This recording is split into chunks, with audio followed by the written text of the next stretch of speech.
global infrastructure is crumbling this evening as the Nintenbyte Podcast continues its unprecedented rise. In cities across the globe, fans are rioting. The Pentagon has issued a statement describing the Nintenbyte Podcast network as a pixel-based prophecy. Some say the rise was foretold, others say it's just a really good podcast. We're talking twisted nipples, milk, and a sock puppet who doesn't talk. It's dangerous to go alone. Watch this. Welcome to the Nintenbyte Podcast, bitch. That's right, ladies and gentlemen, you're watching the greatest Nintendo podcast ever! Yeah! Is that a Joy-Con in your pants, or are you just happy to see us?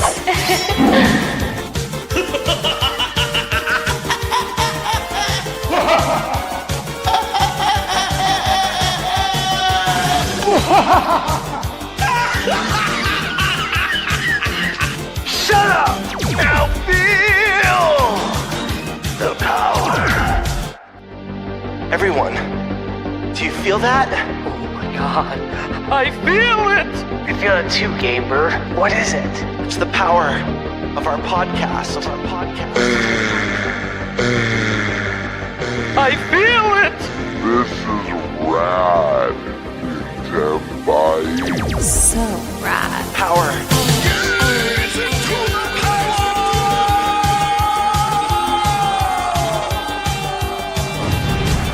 Now bask in their glory.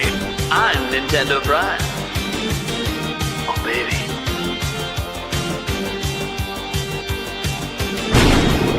I'm ThunderStash.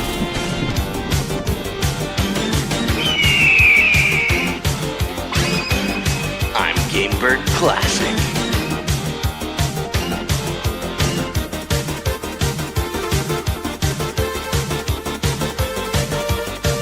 Nintenbyte rules.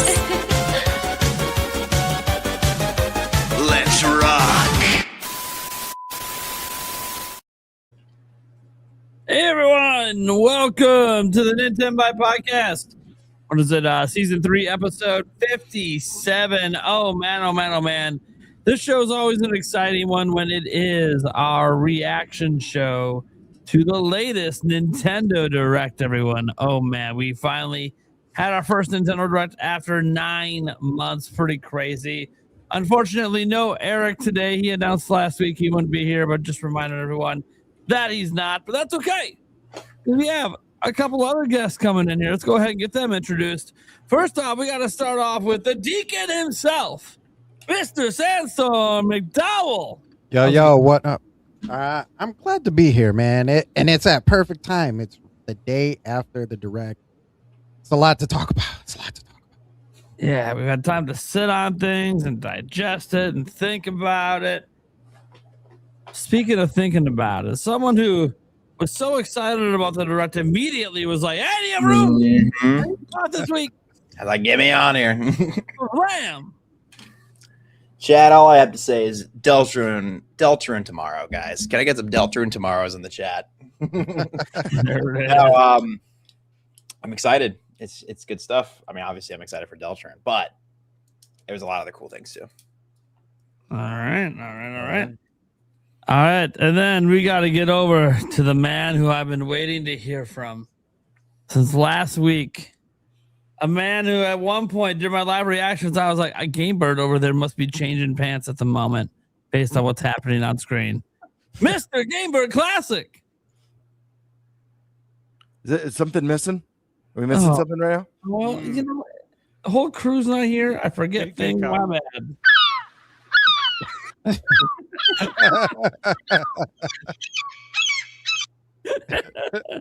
Oh yeah, dude. Oh man, what is back? All right, what is up, guys? Happy Wednesday! What really happy freaking Wednesday? What a week it's been. Was I here last week? I don't even remember. Was I here last week? I don't think so. I don't even know. It's so blurred these days. Yeah, I'm very excited about tonight's show. There's a little light on the news, but still exciting. Right? Just a little light. What the fuck? All right. Well, definitely didn't expect to hear about a little light news today. Next time we got ThunderStash. Hey, everybody. Wow.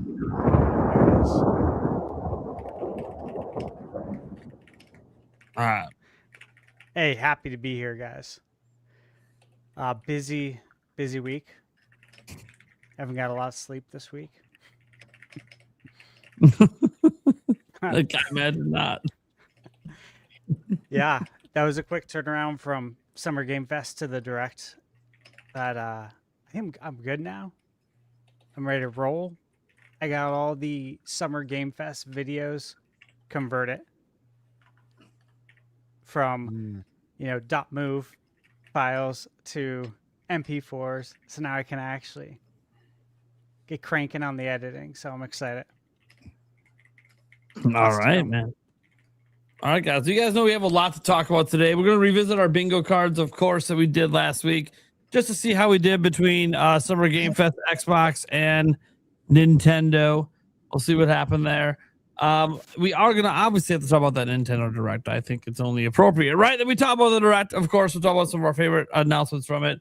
Ocarina of Time, of course, getting some time as well. And then, hey, look, it's been 1 year since Nintendo Switch 2 came out, a little bit past 1 year technically. So we're going to look back on the first year, some of our favorite things about the first year, some things we wish were better, and maybe some things we hope change in the future. So kind of reviewing the last year. And look, I don't know if we get to a fourth topic. I don't know if we need a fourth topic, but dealer's choice is just kind of floating out there just for fun. All right, let's go ahead and go all the way, as far away from me as possible, to GameBird. What topic is it? Shoot. Let's see. I guess I'll take bingo card. All right, sure. Get the bingo cards out of the way. The bingo breakdown. The bingo breakdown. Stash. It's like what do you want? You want year in review, or do you want the Don't really Direct? You have matter to me. preference?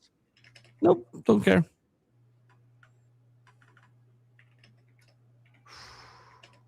I'll take the year in review. All right, year in review. All right, cool. So I get the Nintendo Direct. Woo! Yes! For once, it's not a rumor topic. I thought you might like that. It's not a rumor topic. Oh my god, I'm allowed to have it when it's not a rumor too, guys. Can you believe it? All right. Let's go ahead then and get to our first topic. GameBird, what the fuck are we talking about?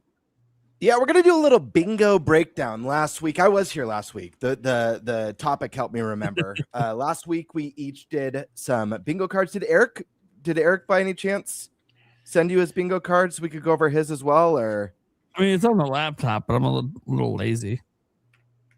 Just being honest.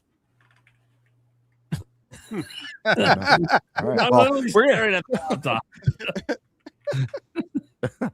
we're going to do a little bingo card breakdown. We all made some predictions. Now, me and Eric, I think our bingo cards were off. I know last Wednesday was insane for me. I was insanely busy.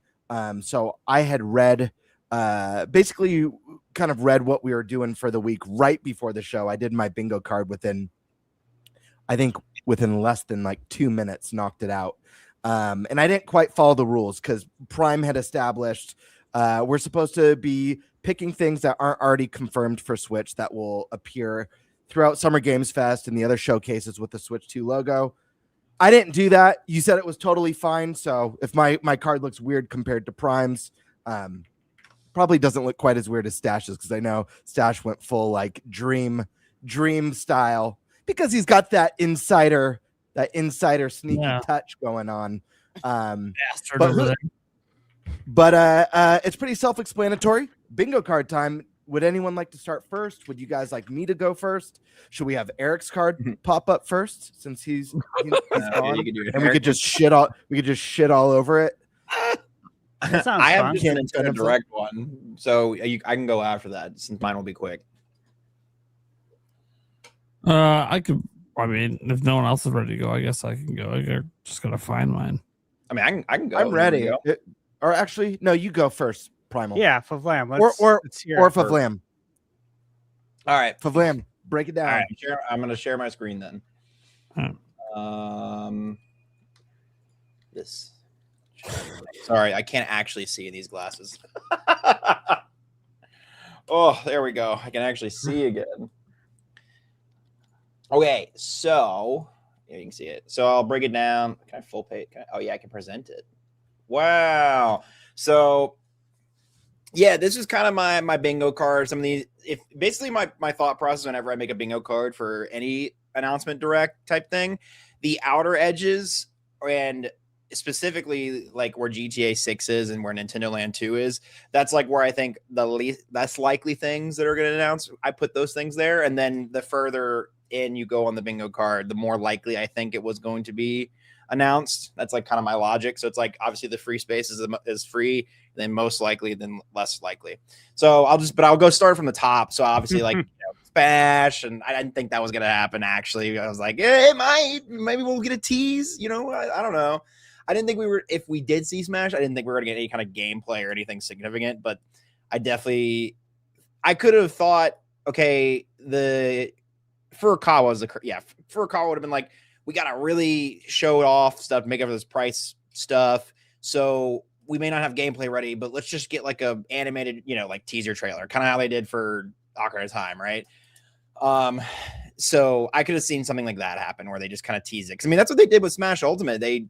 We saw for a while with Smash Ultimate was like, it was a Splatoon trailer, and then we saw the Smash logo in their eye, and then we didn't get anything until like the next presentation or direct or whatever. So, the one next to that is just a fan favorite, but also a favorite of mine, a port of Pokemon Mystery Dungeon Explorers of Sky, especially it being remade in the style of I think it was Rescue Team that they recently remade. I say recently, but like it was ported to the Switch as a remake, and I thought that would have been amazing. Obviously didn't get that. E33, just a port. I'm surprised it still doesn't have a port, but is what it is. I'm kind of shocked we didn't see any Kirby at all. I specifically put this on here as like a new 3D Kirby, but I'm kind of shocked we didn't see. I mean, we didn't even get like a little side game for Kirby. We get nothing Kirby related. It was crazy. I thought there might be some sort of silly new toy. They've been having a lot of new silly toys, like the talking flower here, our new friend, right? Cool mic drop moment could have been like, hey guys, we're actually not afraid of GTA 6 because it's coming out on our console. But I think that might be a September direct moment even. I could see that being a thing. Still no GameCube, man. That thing needs games. It needs games bad. But it is what it is. No Mario Kart World DLC, and then of course my biggest ass pull, but thing I want the most, the Nintendo Land 2, the continuation of Nintendo Land, everybody's favorite Wii U game. And then I'll go through really quick kind of the things we did check off. So like Star Fox, I figured we'd get a little bit of Starbucks hype, maybe like an extra thing shown. Demo's cool to see. I haven't played the demo yet. I need to, but that was always fantastic to see.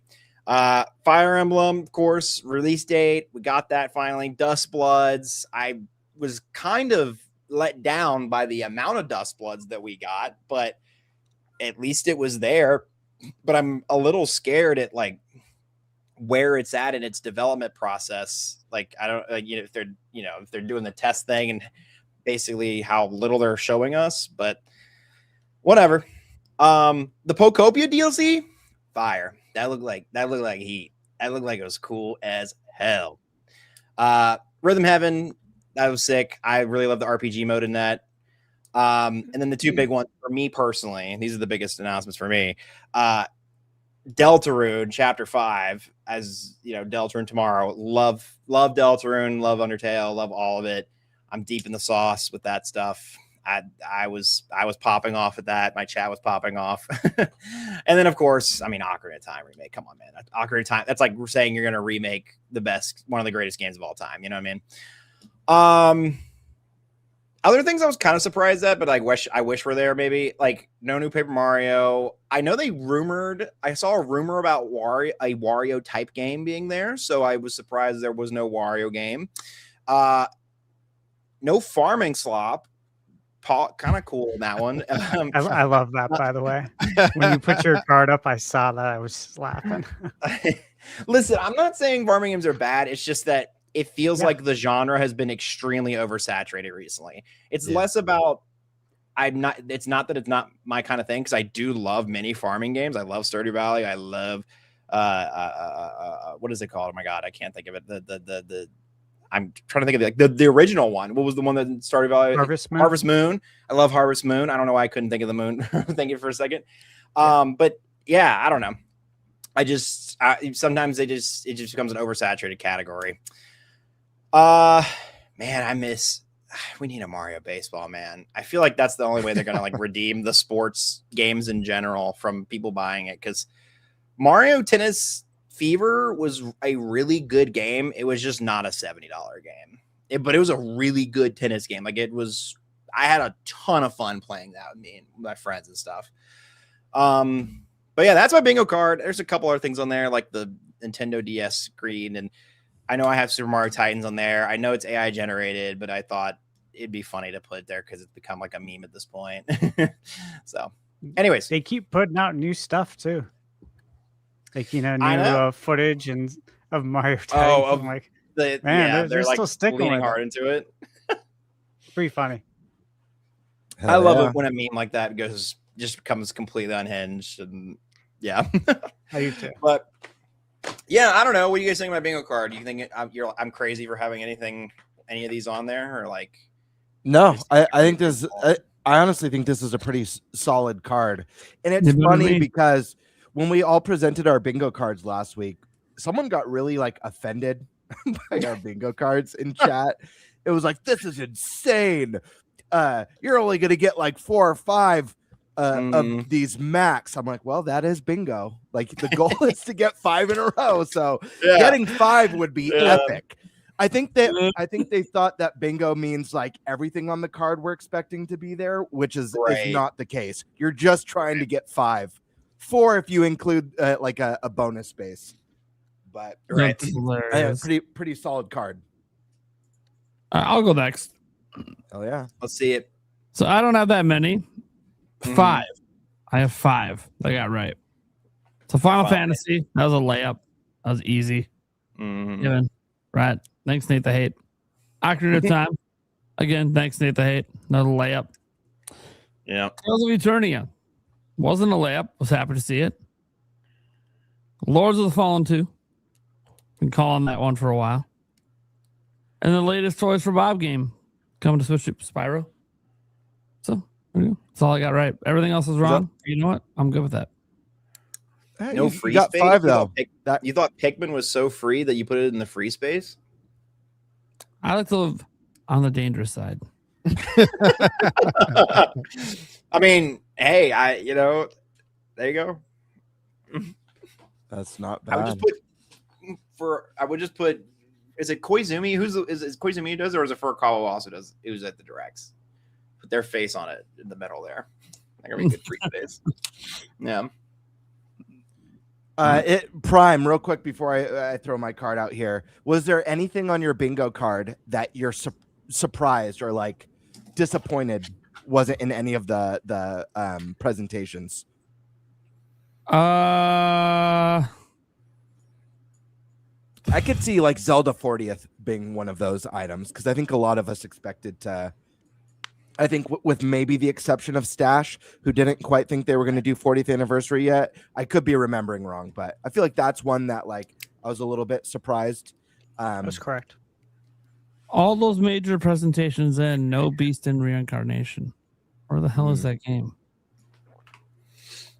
Off of your bingo, I'm not surprised that Zelda didn't show for 40th, but to be honest with you, I'm actually surprised that Ace Combat 8 didn't get shown. I feel like that was a game that was going to definitely be there, especially because it's Namco Bandai, but they're really up and down sometimes, so Was it confirmed afterwards for Switch 2? I don't recall. I had to catch up with the news because at least post Nintendo Direct, I had a big job interview yesterday. So the moment I had to travel to San Diego, and so the moment the Ocarina of Time got revealed, I hit the road. Oh wow. Not that I saw. I don't think it's confirmed yet. What, Beast of Reincarnation? No, Ace No, Combat. Ace Combat. Oh, for Switch 2? Yeah. Hmm. I'm low-key surprised we didn't get like a movie update. I mean, again, that could be a good September thing, but like, I thought the way that end of the direct was going to be was like they would start with the movie, like a movie trailer, and then oh god, what's his name? Al Numa would just be like, "Hey guys, what's up? You like the movie? Okay, good night. Okay, thanks. Now look at this one more thing, and then yeah." Did I say the wrong person? I said the wrong person, didn't I? I'm not No, you did it right. Okay. I'm not surprised by it, but I am a little surprised that they had the new president just kind of show up and be like, "Hey, I'm the new president. I'm about games and life, and here's the treehouse." It was kind of like, wait, what? Yeah, I'm not necessarily like I thought it was good to have her there. I just think it was just awkward. I don't know, like it just was very energy momentum. Like it just could have been better timed. I was like, yeah, this is great to meet Devin Pritchard, but I don't know. They did a whole fun. I mean, obviously, like they did a whole thing with Bowser because his name was Bowser, right? But I don't know. I feel like you could have done something. You could have done something fun. You know, I don't know. But anyways, that's just me. This felt like a almost not quite a partner showcase, but pretty damn close to one. Yeah. Pretty damn. I'm not mad at it though. I thought it was great. I'm just, but it felt like it. It's all right. Anyways, I'll let the video cards continue, and we can dissect the direct a little bit more later. Hell yeah! All right, I'll pull mine up. I actually did surprisingly well. Like I did really well, actually. However, I did not follow the rules. But Prime said it was okay at the start of the show, so I'm just going to pretend that I did follow the rules. Hold on, let me pull it up. The rule is if Prime says it's okay, it's okay. I almost got bingo twice, so I did pretty well. I think I got 9 total things correct from. Here we go. Here it is. There we go. All right. So the first thing I got on my bingo card is an NSO update. We have that. What was that? I forget what it's called. That Donkey Kong, that limited time. Oh yeah, DK challenge. DK challenge coming to NSO. Obviously, I thought there was going to be some 40th stuff, so I had Zelda theme controllers.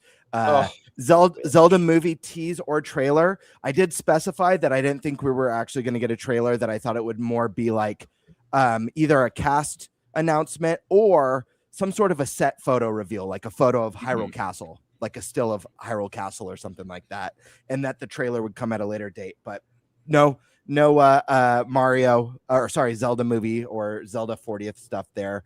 Themed Switch 2, again, I thought this might tie in with Zelda's 40th anniversary. Chrono Trigger, this is one that was a little bit of hopium, but also something that I do believe is a potential possibility at some point. NSO Twilight Princess, again, this kind of ties in with Zelda 40th. I think we're going to get the NSO edition other than a Switch 2 version of the Twilight Princess HD, personally. Bradley the Badger, I thought we would see this there.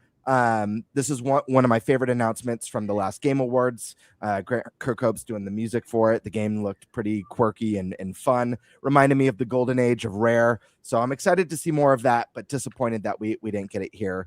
Ocarina of Time remake. So happy to talk about this. I've got my copy right next to me that I grew up with. Definitely needed a few changes of pants after that one. I was driving to I had pants in my car, my adult diapers, everything I needed to make it to my interview. Okay. Hi-Fi Rush. This is definitely one I was hoping and expecting to see. Didn't make the cut. Metaphor, though. This is one that I know the panel's predicted many, many a times. We finally got it. I knew it was a matter of time. This was the time. It's coming. Splinter Cell. This was another hopium. I think Ubisoft did something amazing. Reimagining Rayman Legends, one of the best 2D platformers I've ever played in my life. So I was like, hey, they need all the good press they could get. Maybe they'll shock the world with a Splinter Cell announcement. Fortunately, it wasn't to be. A new Platinum game. This is something that's been on my bingo card 3 times now, and we got it. Here's the caveat: there was no logos at all for it. But you guys on the panel know how much I love Ninja Turtles. I've got my Last Ronin Funko comic edition. I've got my Last Ronin hardcover. It's one of my favorite Turtle stories. Not only am I so excited to get a brand new Turtle game, it's friggin' Platinum making it. I hope it's better than their last Turtle game, though. I will say that. I love Platinum games. I'm sure they'll crush it. I hope it is just as badass and Neo Tokyo cyber future, dark, gritty noir as the book is, and I just can't wait to see more, and I hope it's coming to Switch too. Dusk Bloods, I put that as my safety. It was announced as a 2026 title originally. I hope that's still the case. We got the playtest announcement. Onimusha, one of my favorite series of all time that I've been dreaming about, that I went on a whole tangent about last week on the podcast. Please, guys, if you still haven't played that demo, go download it. What the hell are you doing? It's fantastic. It's so much fun, and it's just a small slice of the greatness and epicness that we're all going to get in September. And not only are we getting this amazing gem, a return to form for the series, but it's coming to Nintendo Switch too, and it looked glorious in that direct. My next one that almost landed me a bingo was the classic Sega reboots. We got Crazy Taxi there. New Monolith game. That was there. That was a shocker. We'll talk more about that. Again, this is another one that's been on my last 3 bingo cards. I've been fully expecting an announcement for what Monolith is doing this year. Finally happened. Super excited about that. Why do I have... Whoops. Ignore that other X. Sorry, I have an extra one. For some reason, I have New Luigi's Mansion. We did not get that announced. My apologies, guys. I don't know how that got X. Let's see. We didn't get Deca Police, which is shocking. You know, this game was announced like 2 years ago now. It was originally supposed to come out in 2025. Maybe this one's going through some development hell. I'm not really sure what Level 5's got going on with it. I certainly am not, at this point, am not expecting it to be out this year. So that's a bit of a bummer. No new Luigi's Mansion. Ignore that. Doom. This one was very surprising for me, actually. Doom has always been a constant on Nintendo consoles. When we got the announcement for the new Doom DLC, I thought for sure this game was going to be at the Switch 2 Direct. Wasn't there. Diablo's another one. I put Metroid down. You know, I know there's been a little bit of rumors, maybe not so credible, about a Super Metroid remake or reimagining. We didn't get that. Witcher 3 Switch 2 edition. This is another one that I thought we would see, especially after getting the announcement of the new DLC that bridges the gap. Orbitals 2, I thought we'd get one final look at that one. That was there.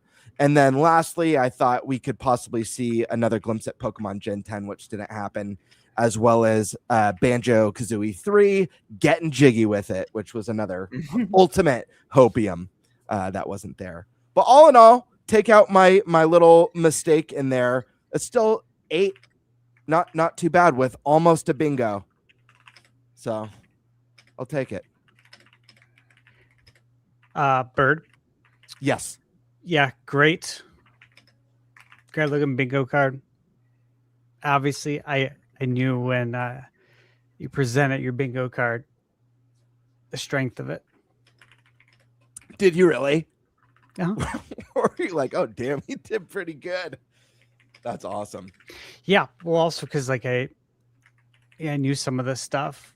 I'm not gonna say what, but I was like, oh yeah. I can't smile at all right now. I love that. What I love about this, I said it last week, but me and Eric were the only ones without any insider information. No one ever slips into my DMs and is like, hey, I heard about this or this is coming. There's been 2 instances of that with ATB. But even then, it's very subtle. Very, very subtle. I'm not really sure that, you know, I've heard a couple things. So this was just feel. Honestly, this was like, as a Nintendo fan, as far as timelines go, what do I think could happen? So I felt pretty good about that. But yeah, that's my card. I like it. Sandstorm, you want to go? I actually, to be honest with you, I did not have a card. I was so into just like whatever happens at this point. We heard like there were so many rumors for so many different games, and I'm like, there's no way that all of these games are going to fit into one direct. And then we found out that it was 50 minutes, and I'm like, oh, I'm gonna stick to my guns. There's no way that all these games are gonna fit into a 50-minute direct. There was a lot of games that I was surprised for. There were some games that I did expect. I was on that same train of Ace Combat 8 after it had gotten shown off at Sony's State of Play. I definitely thought there was going to be more showing from Microsoft in some sort of aspect, whether that was through Bethesda and Doom or in Oblivion, because that was another game that had already been announced that was coming to Switch. I thought we would at least get to see that show up here, and that wasn't shown. But I think for the most part, I think everything else. I expected DLC for Mario Kart. I'm under this whole impression. I'm sure this will come up later with the $80 price tag, and we'll see about that. But we'll save that conversation for later. But yeah, there was a few things that I was expecting. I definitely thought we would get more of Dust Bloods. We did get Dust Bloods, but I figured we would get more of it. And I also thought there was going to be another game that got shown off. I thought Prime 2 and 3 would sneak its way in here, and I'd be like, dang, I was wrong. They did have it. Oh, and I also expected Red Dead Redemption 2 to show up, just kind of as a, hey, Rockstar is actually here, but you know, if you're getting that GTA 6, don't expect it anytime soon. But we didn't even get that. So I'm still very optimistic about that game. Maybe it'll show up in September. One that didn't show up in here, even though it already got an announcement, I thought we would see Elden Ring again, one more time before it actually came out in August, just as like an update, you know, because the last time that we saw it, like the public in a direct has seen it, you know, it was a little sluggish. And everybody has talked about how much improved it's been over the time that they've shown it off and people have actually played it. So I thought we as a whole would get to see that actual update, especially when Dust Bloods is kind of their next venture for Nintendo. So yeah. It's unfortunate, but there were so many games that are in that lineup of like what's coming to Nintendo that not everybody, and surprisingly some of them didn't show.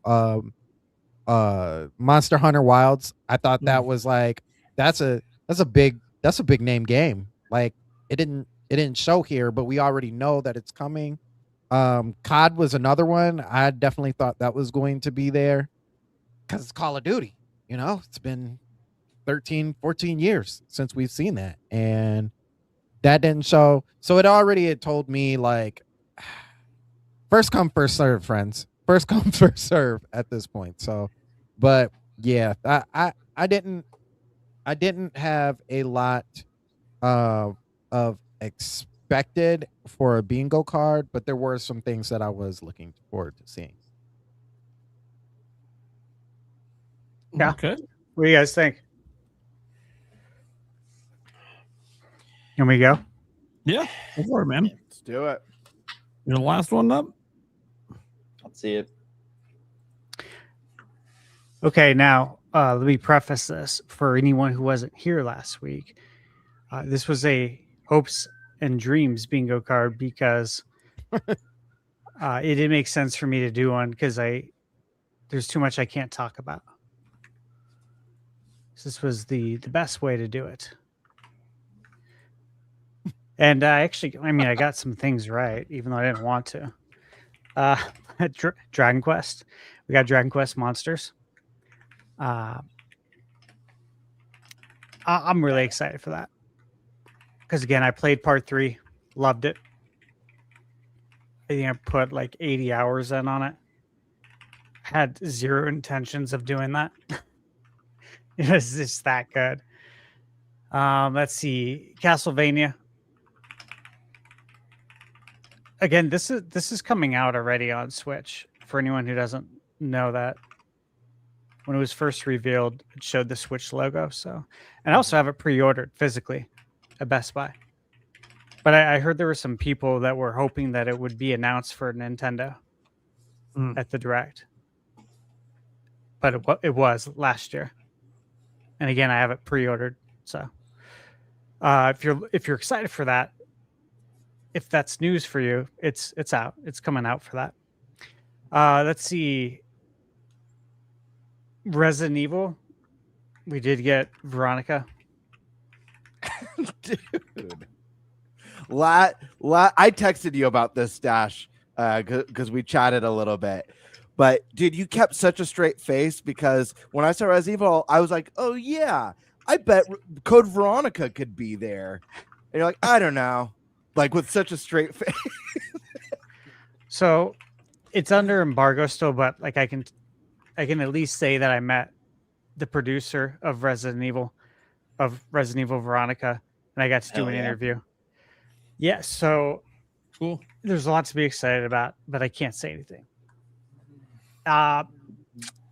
Was it Tales of Eternia? That of course happened. I didn't have confirmation on that. I had a good feeling that was coming though. Excited for that one. Let's see. Metaphor. Hey, look, I reviewed Metaphor when it released.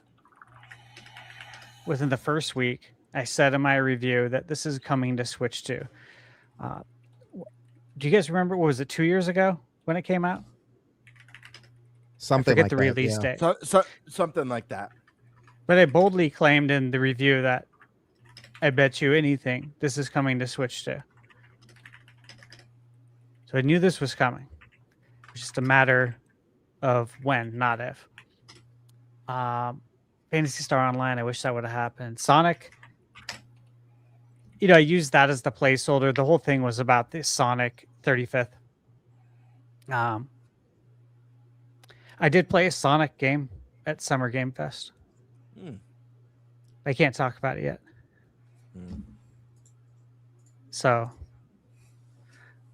Crazy Taxi. I met the creator of Crazy Taxi. Oh, that's cool. I got a picture with him. Yeah, I'll post it at some point. He's cool as hell. Michaela got to meet him too. She thought he was really cool. I thanked him for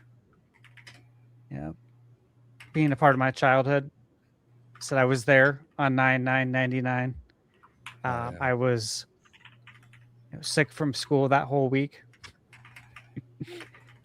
Crazy Taxi was one of the games I picked up. I still have my Dreamcast with Crazy Taxi. He's really cool, man. Really cool dude. That was it. But I want to show something more important.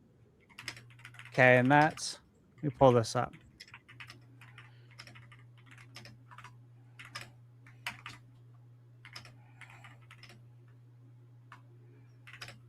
Okay, this is the one that I put more stock in. Okay. This is my bingo card. My 2026, the one we did to kick off the year. And I thought maybe it would be gratifying to do this with you guys. So you can see here. We're going to mark this up. And we got what? Metal Gear. That was announced. Kingdom Hearts collection. That was announced. Pokemon that came out, the classics. Professor Layton, Oblivion, Xenoblade, Rebirth, Castlevania, Metaphor, Monster Hunter Wilds, Zelda, Dragon Quest, Blueprints. So we're looking good, I think, for June. Because we still have a lot of time. GameCube hasn't got any love. No better time to hit the waves than in the summer. Yeah. Again, that was the whole point. Like, you know, it should be out sometime in the summer. Diablo 4. I guess it's a matter of time. Star Wars Jedi, Doom, Witcher. Yeah. Yeah. Like Red Dead 2. Rockstar's going to do that on their own time. Smash, Paper Mario, Expedition 33. Again, a lot of people were surprised. We'll talk about that more with the direct stuff. But the Resident Evil 2, 3, and 4, expect those to be out, of course, before Veronica. So those are coming out this year. Guaranteed. And I know some stuff about Silent Hill. The new Silent Hill. But I have to be silent about it. But let me just say, it would make a lot of sense to have Silent Hill 2 come to Switch too. For various reasons. All right. So that's my card. What we got? AJ Rax. You want to read that off, Bird? Yeah. AJ says Switch 2 Sports Resort has a jet ski game in it for Stash. I literally thought of you when it showed that mini game in the direct. I'm like, oh, Stash is going to love this. Well, I thought about it and I was like, you know, this is really cool. What would be even better is if when you're on the water, like when you're doing that, you can use the wave race music. Like that's an option. Yep. Yeah, and like when you're flying, let me hear Pilot Wings music because we know that's why you're putting that in Switch Sports and not a standalone. Switch Sports is a catch-all. So since you're doing that, why don't you lean into it a little bit? Maybe even give us some wave race skins. Yeah. You know what I mean? Let me choose was it Dan Mariner? Yeah. The big dude. Yeah. Heavy set guy. Yeah, the heavy set guy. Instead of those generic Miis. Yeah. Listen, can we talk about that though? So the Miis though in this new Switch Sports game, right? They're really pushing those. What are they called? I don't know what they're called. The Miis that aren't Miis. You know what I'm talking about? They're only in the Switch Sports games. These new ones. Yeah, what do they call They them? look different. They look different than traditional Miis. Right. They have a name. I know they have a name. Sports Mates. Yeah.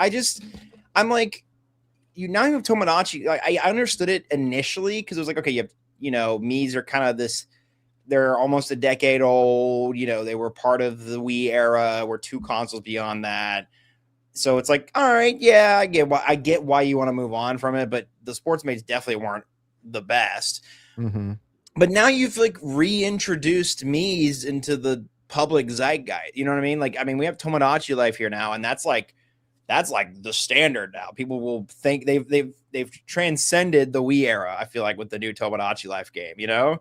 So it's just interesting to me that, and I know they made it an option to play as like this amalgamate.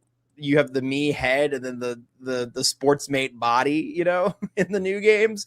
But it's just really interesting to me that they don't just like full send the Miis again and just say, because I really don't think there would be a single person out there that would have been upset if they were like, it's all Miis, you know, and the Sportsmates just disappeared, you know. I think people might have been like, well, that's weird. But otherwise it would have been, I think people would have been like, hooray, the Miis are back. I actually agree with you, FVLAM. I still think that Mii's are the gold standard for like console avatars. And I forget if it was, it's been a while now, so please correct me if I'm wrong.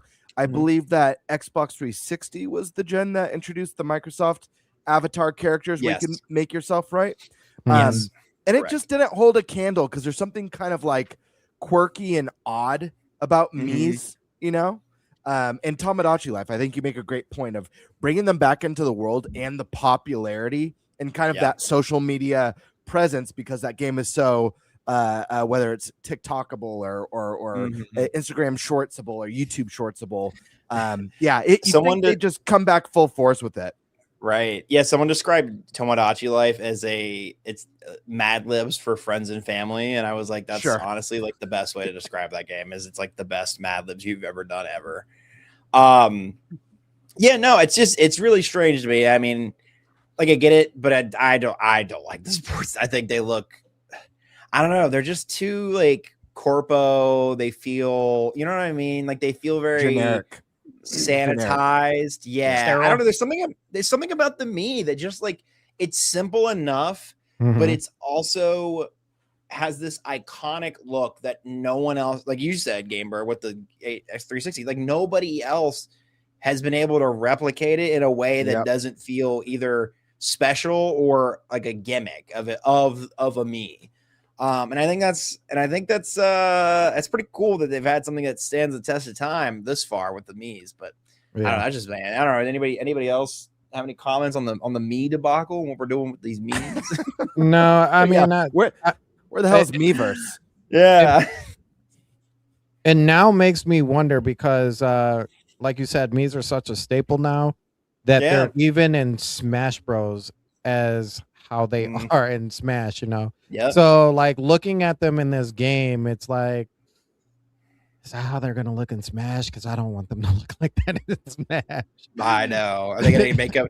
Or are they going to put the sports mates in Smash instead of the? Oh, that would be the bad timeline. That would be the bad timeline. Oh my god. Yeah. Or is a Mario Kart racer option? Oh man, I don't want that in that either. We gotta stop. We gotta stop bringing these things. We gotta stop saying these things. We're like manifesting it right now. Yeah, there's definitely a power to the simplicity of the Mii's. That's just like you said, iconic's a great word, and just there's like such a insane level of charm and quirkiness to the limitations of what you can. Well, it's hard to say limitations because you can do so much with those limited options. That's what I'm saying. It's simple, but it's also like, and they added more options in Tomodachi Life. That's not even including like the drawing feature, which that alone is completely busted the gates wide open. But even in Tomodachi Life base game, I mean, I've been able to add some pretty insane features and get people like pretty close to IRL and feature. Like, I don't know. They do a great job at being this just like, it can look like anybody, but also be generic at the same time. I don't know. It's just really cool how it has this unique look to it like that. It's very interesting. Yep. I would say we can move on to the direct, but Nate's gone. We could jump into Stash. What's your topic? Oh, there he's back. He is. Hey. Well, my topic was last, so I don't know what we're about. Oh, I didn't know which order it was. I apologize. Oh, okay. He's like, I'm gone. Bro's just eating dinner. He ain't even gone. He's just eating. He's over there munching. What you eating on, Nate? Come on, tell us about it. Dude, I love it because like Prime has manners. Stash and I, we don't give a shit. Like we munch out constantly. We eat burgers, pasta, nachos, Chipotle. I'll eat, but I'll mute. I don't mind if people see me, but I will mute. I don't want people to hear my chomping noises. You know what I'm saying? Yeah. I always turn the mic off. But if I'm on someone else's podcast, I'm not going to eat. You know, like Sandstorm, I've been on yours. I'm not sitting there. I don't do that on anyone. I can't. Really? That's when I really go to town. That's when I'm like breathing heavily into the mic and stuff. See, I look at it like, hey, I'm going over to your house. No, I'm kidding. You know, so I'm going to be respectful. Right. Hey, if you're coming over to my house, like, hey, man, I'm doing my thing right now. I got to eat. It's chill at my house. All day. Yeah. So what's the next topic? Let's hit it. Let's run it. All right. I'm going to go then. Go. Hey, I'm next. Am I next? I think Yep. so. Yeah. I think that's what Nate said. That's right. why he chimed in. So, yeah, Nintendo Switch 2's 1 year review, right? And a lot of folks have been, I guess, putting out videos, right? That's the thing to do, is to talk about what your first year was like with the Nintendo Switch. And yeah, I want to hear from you guys. I'll go last on this. But from top to Stash, bottom. Yeah. Do you want to do? Eric's got some notes. If you want to start with Eric and just go through his notes, maybe. Oh Yeah. yes, please. I think the blue is from Eric. Is this in the? Yeah, right in the document, right under topic 3. I think that's Eric's. When note. you're done with Eric's notes, I have a pretty definitive way for us to review this next year. Or this past year, excuse me. All right, I'm pulling it up.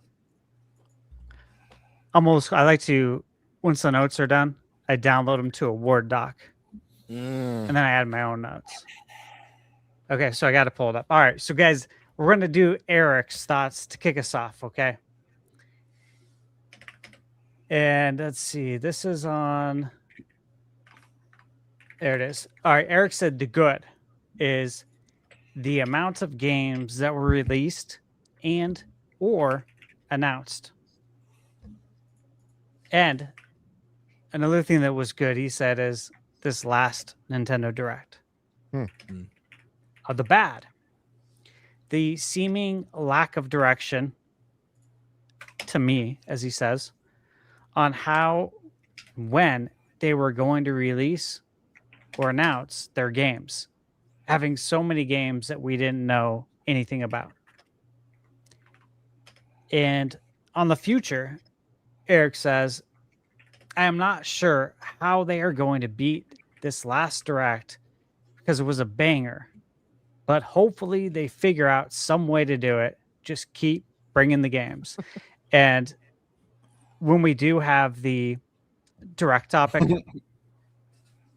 Eric's got notes on that, so you'll understand why he thinks the last Direct was a banger. He's got some detailed notes on that. All right. So that's Eric. Now, FVLAM, you said you've got a definitive way. Share my break screen, this down, baby. right? Share my screen. I'm ready. We're gonna do nice. Let's see a this. definitive podcast. We're gonna rank all of these games, and I think that'll give us a pretty good average of this year's score. I love it. I think so. I'll break it down. We can start. We got to start with we got to start with Mario Kart World. That's just like our system. Basically, it's Wii Sports. I want to hear what you guys think about it first before I give my opinions on any of these. But I'm gonna just tee them up, and you guys knock them down, or what you think where they belong. And I'll break the tiers down real quick before I go any further. I have S tier. I think is like a system seller. It's like a must-have game. A would be like it's a solid entry. Maybe not every single person gets it, but it's like most people often not have it. B is like not for everybody, but it's not a bad game, you know. C would be like it's might be overpriced. It's really not. It's kind of eh. And then F tier is obviously just it is yikes. It is just in the toilet. So and then it's not out yet because some of these are not out yet. FVLAM, for this tier list, are we supposed to be as objective and unbiased as possible, or are we supposed to I think let our feelings motivate it? I would say I say bring your feelings to light to say, so you could be like, I personally will put it here, but objectively it probably goes here. I think that's what I think that's what you should say.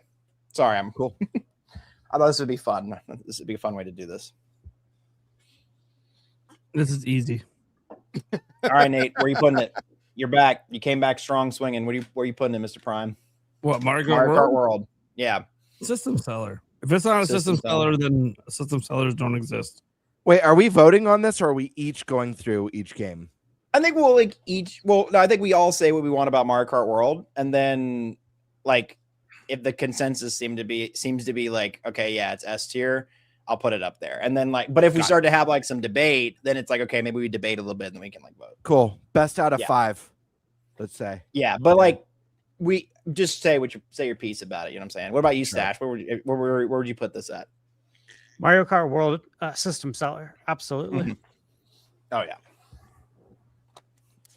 GameBird. System seller. Listen, I'll say my piece really quick. It's Say it. Mario Kart. Everyone loves Mario Kart, Mhm. regardless of what you think about the price. This is a fantastic game to launch a system or bundle a system with. Everyone loves Mario Kart. On top of that, this is a game that's going to be expanded throughout the generation through DLC. It's only going to grow, maybe even double in size by the end of this generation. So yes, system seller. Mhm. Sandstorm. Do you concur? So okay, so I'm gonna say this, and because there's pieces in this puzzle of Mario Kart World. For me, it's not bad, but not for everyone. Objectively and honestly, it's a system seller, but it is. I don't think that it's actually overpriced, and I know somebody out there is like, yeah, but it's overpriced. I don't think it is. The more I see 80, I'll just throw this out there because it's gonna come up again, and I don't. I think at this point in time, games that are $80, and this is just my theory right now. Games that are $80 are games that are going to have a lot of DLC or a fair bit amount of DLC. And instead of you having the option to pick whether you want to buy the DLC down the road, it is surcharged right at the beginning. And so as time goes on, the DLC will be free updates as it goes on. So I think Mario Kart 8 or Mario Kart World is one of those games that will have DLC that comes down the road, but that $10 extra that you're putting into it is part of that. And I also think Fire Emblem is that way too, because Fire Emblem has a lot of DLC as well. Oh man, that's a whole can of worms in itself. So I think it's like a surcharge. But right.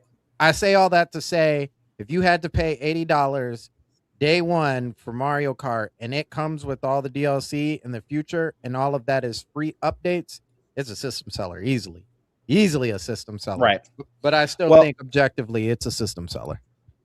Yeah, and I kind of agree with the premise that I don't think it is S tier in terms of like for me personally. I think it's very close, and I think, but then I have to ask myself, I am comparing it to 8 Deluxe in its current form, which was like an S plus tier, a generational Mario Kart game, objectively one of the best, if not the best Mario Kart, but it is a system seller also just in concept because of the way it was packaged in with the Switch 2 as well, with the $30 discount and everything else. But I also think it's just it is a great game. It's a very, very solid game. I think there's just a little bit more they could have done with it as a package in itself, but I think that it is still S tier system seller for Switch 2. Welcome Tour. I'll go reverse order. I think it should have been free, but I don't think it's bad. Like I think this like belongs in C tier because of the overpricedness, because it should have been free. It shouldn't. I think it was a great little tech demo. It had fun little quirks about it, but I think the fact that they charge money for it is pretty rough. I don't know. That's just me though. And if we don't all have to give like a super big piece, I would just say if you have something you feel like you're compelled to say about it, give it there. I'm compelled. Oh, hit me with it. Well, I reviewed the game. Right. I don't think many people actually reviewed the game. I think a lot of people probably didn't even want to touch the review aspect of it because of how people were feeling. But hey, I think where you put it, what you suggested, C, is right. That's what I said in my review. It's not gonna be for everyone. For someone like me who is a total tech nerd, loved it, to have Nintendo openly, pull the curtain back on their operations and how they think was pretty fascinating for me. I was like, this is really cool. Like, you're learning a lot. And this is all stuff that I'm passionate about. I was like, this is like awesome for me. And yeah, there's some games, and some of the games are cool.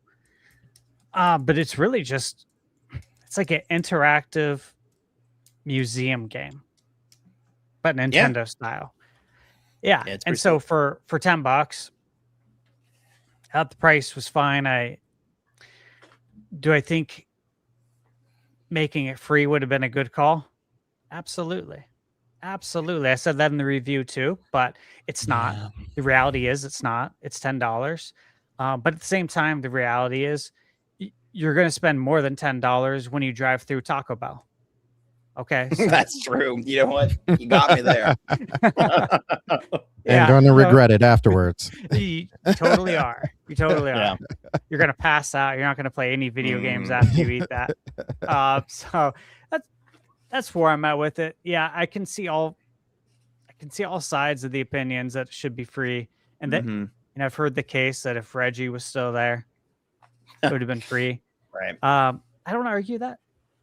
Reggie would have pushed. He's said that in interviews too, that he would have made it free as a pack-in. But yeah, I think it would have been a great pack-in, and people would have viewed it differently and with an open mind. And instead, nobody looked at it with an open mind. They're like, "Oh, screw this, $10." It's like, it's $10, man. Again, all right. I saw someone say in the chat it should have been free for NSO members, and I think that would have been a fantastic compromise to save the money for it. But that's what I was gonna say in my piece, that it should have either been a pack in or Switch 2 NSO members get Welcome Tour free. I'm like you. I'm stuck between yikes and someone might like it overpriced. And the reason why part of me feels yikes is, one, because it feels like a missed opportunity, but also I don't think Nintendo marketed the Welcome Tour very well. In fact, all of the exciting stuff I heard about Welcome Tour, or like interesting information I heard about Welcome Tour, came from ThunderStash, not from any Nintendo presentation. So I think it should have been bundled or part of Switch 2 NSO, or they should have marketed it better, because Stash talked about in his review and showed off some of the neat games that you're able to, in achievements that you could chase down. That was like, I was like, where was this when they were talking about the game? Maybe I missed it. Maybe they did dive into that stuff, but I don't recall them building any excitement around Welcome Tour personally. But I do think some of the mini games, and Stash, it has got one of the best review channels in this space, and so when he gives something a seal of ThunderStash approval, there's something good in there. So I'm gonna stick with C. Some may like it, but overpriced. Thanks, man. Do we have any other compelling arguments? I'm gonna say that it's I do say that it's C. I lean on the opposite side of GameBird. I think it's CB actually, because it gives off this historical piece of like not only the system but like where they've kind of been and up to, and like Stash said, you kind of get to pick Nintendo's brain without directly asking them questions. To me, this game was really close to 1, 2, 3 Switch, but like on a more ask Nintendo Q&A type of level without actually asking them. This was like, for me, this was, so the one thing with 1, 2 Switch, there was a particular game, and I did the same thing with Switch 2.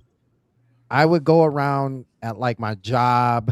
I would go around to like my kids' friends, mother-in-law, just different places with my Switch. And I would be like, hey, play this ball in the box game.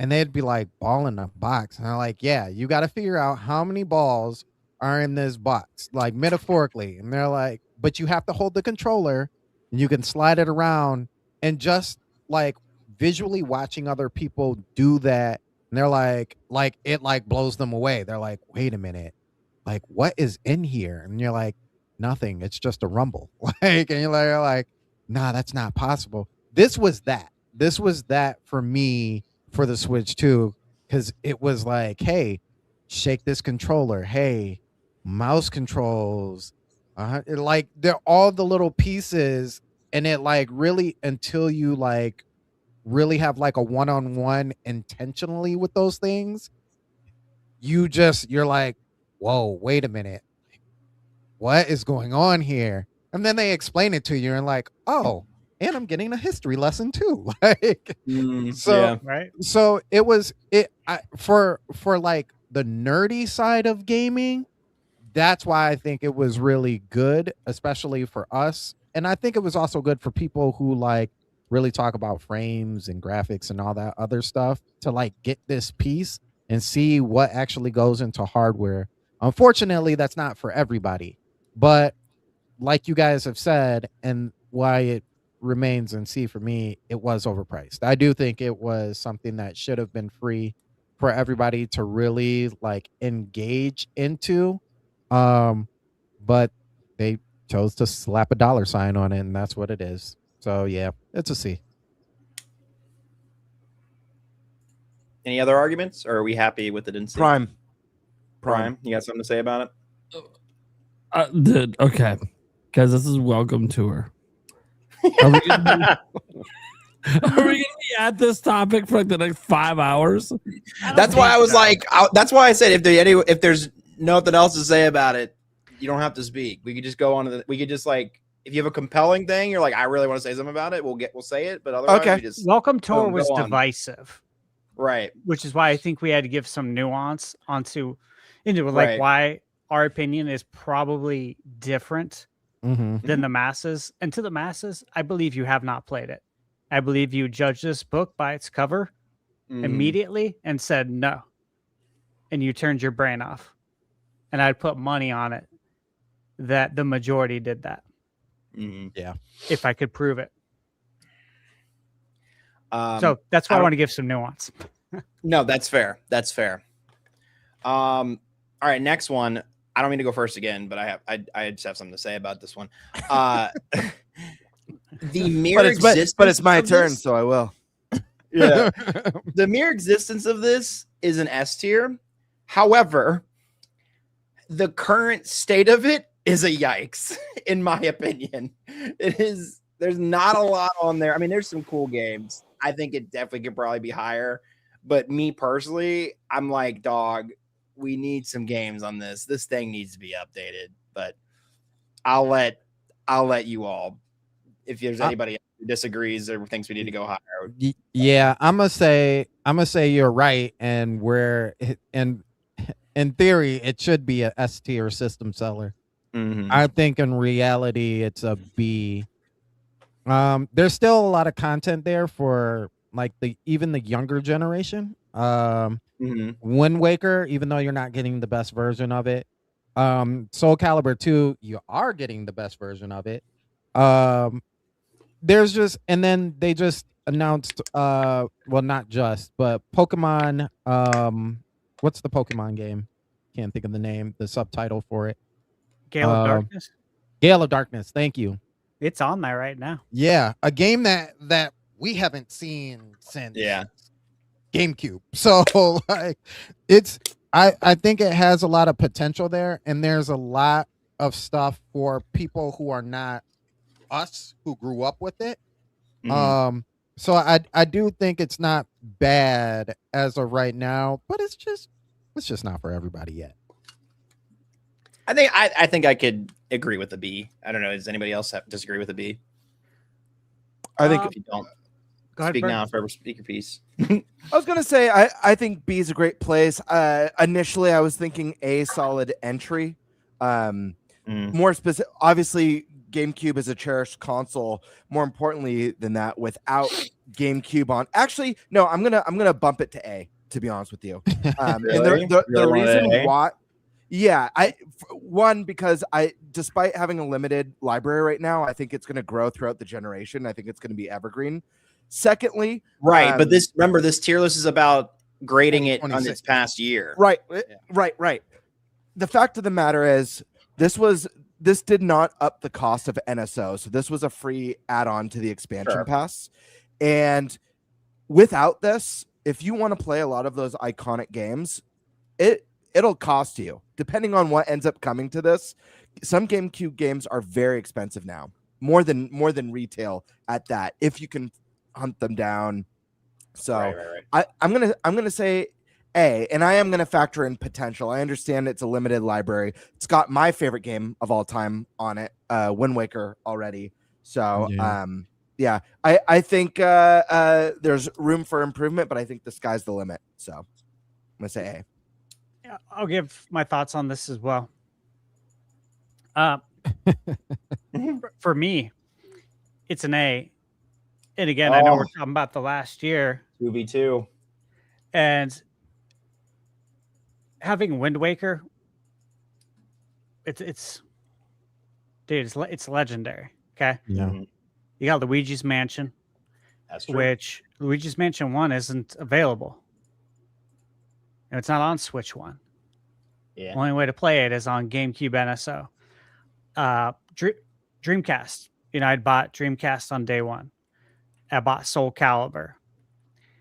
It's an amazing game. That ended up being like my favorite game of all the launch titles I picked up. And I think I got 6, which was a lot.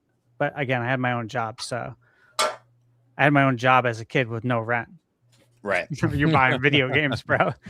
We're gonna be here forever. Wow, Chad, we're gonna speed it up. Don't worry. So Soul Calibur 2 with Link, all over that. F-Zero GX again,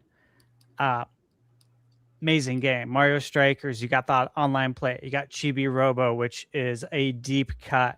Wario World, Pokemon XD. Looked it up. Gale Darkness goes for like 250 to 300. Yeah. GameCube Wind Waker right now is $100 on eBay. That's true. That's like that is 2 years of NSO right there. And then, hey, how much is Path of Radiance? Fire Emblem. Oh, that's got to be way pay up there too. A mortgage. Yeah. So I look at it that way, knowing that that's fair. Nintendo's going to drip feed us. Did they give us solid games in the first year? That's how I'm framing it in my mind. I'm going to say yes, because if you look at the prices on all these games and the fact that you got the CRT filters as well, and you can put it in widescreen mode. Yeah, you're right. I agree. It's A. It's A. Nate, you're the tie-breaking vote. A or B? Where is it going? As the resident person who doesn't give two flying fucks about NSO, I'm gonna summon my inner puppet master, the Spice Lord Eric, and give it an A. There it is. Wow. A is where it shall live. Then A is where it shall live. I don't mean to rush everybody, but like, yeah, we just hurry. If you don't disagree, if you don't disagree with the rating, then we can just move on. That's all I'll say. I'll start with GameBird. Where do you think Donkey Bonanza should go? DK Bonanza, I'm putting S tier. Return to 3D Donkey Kong.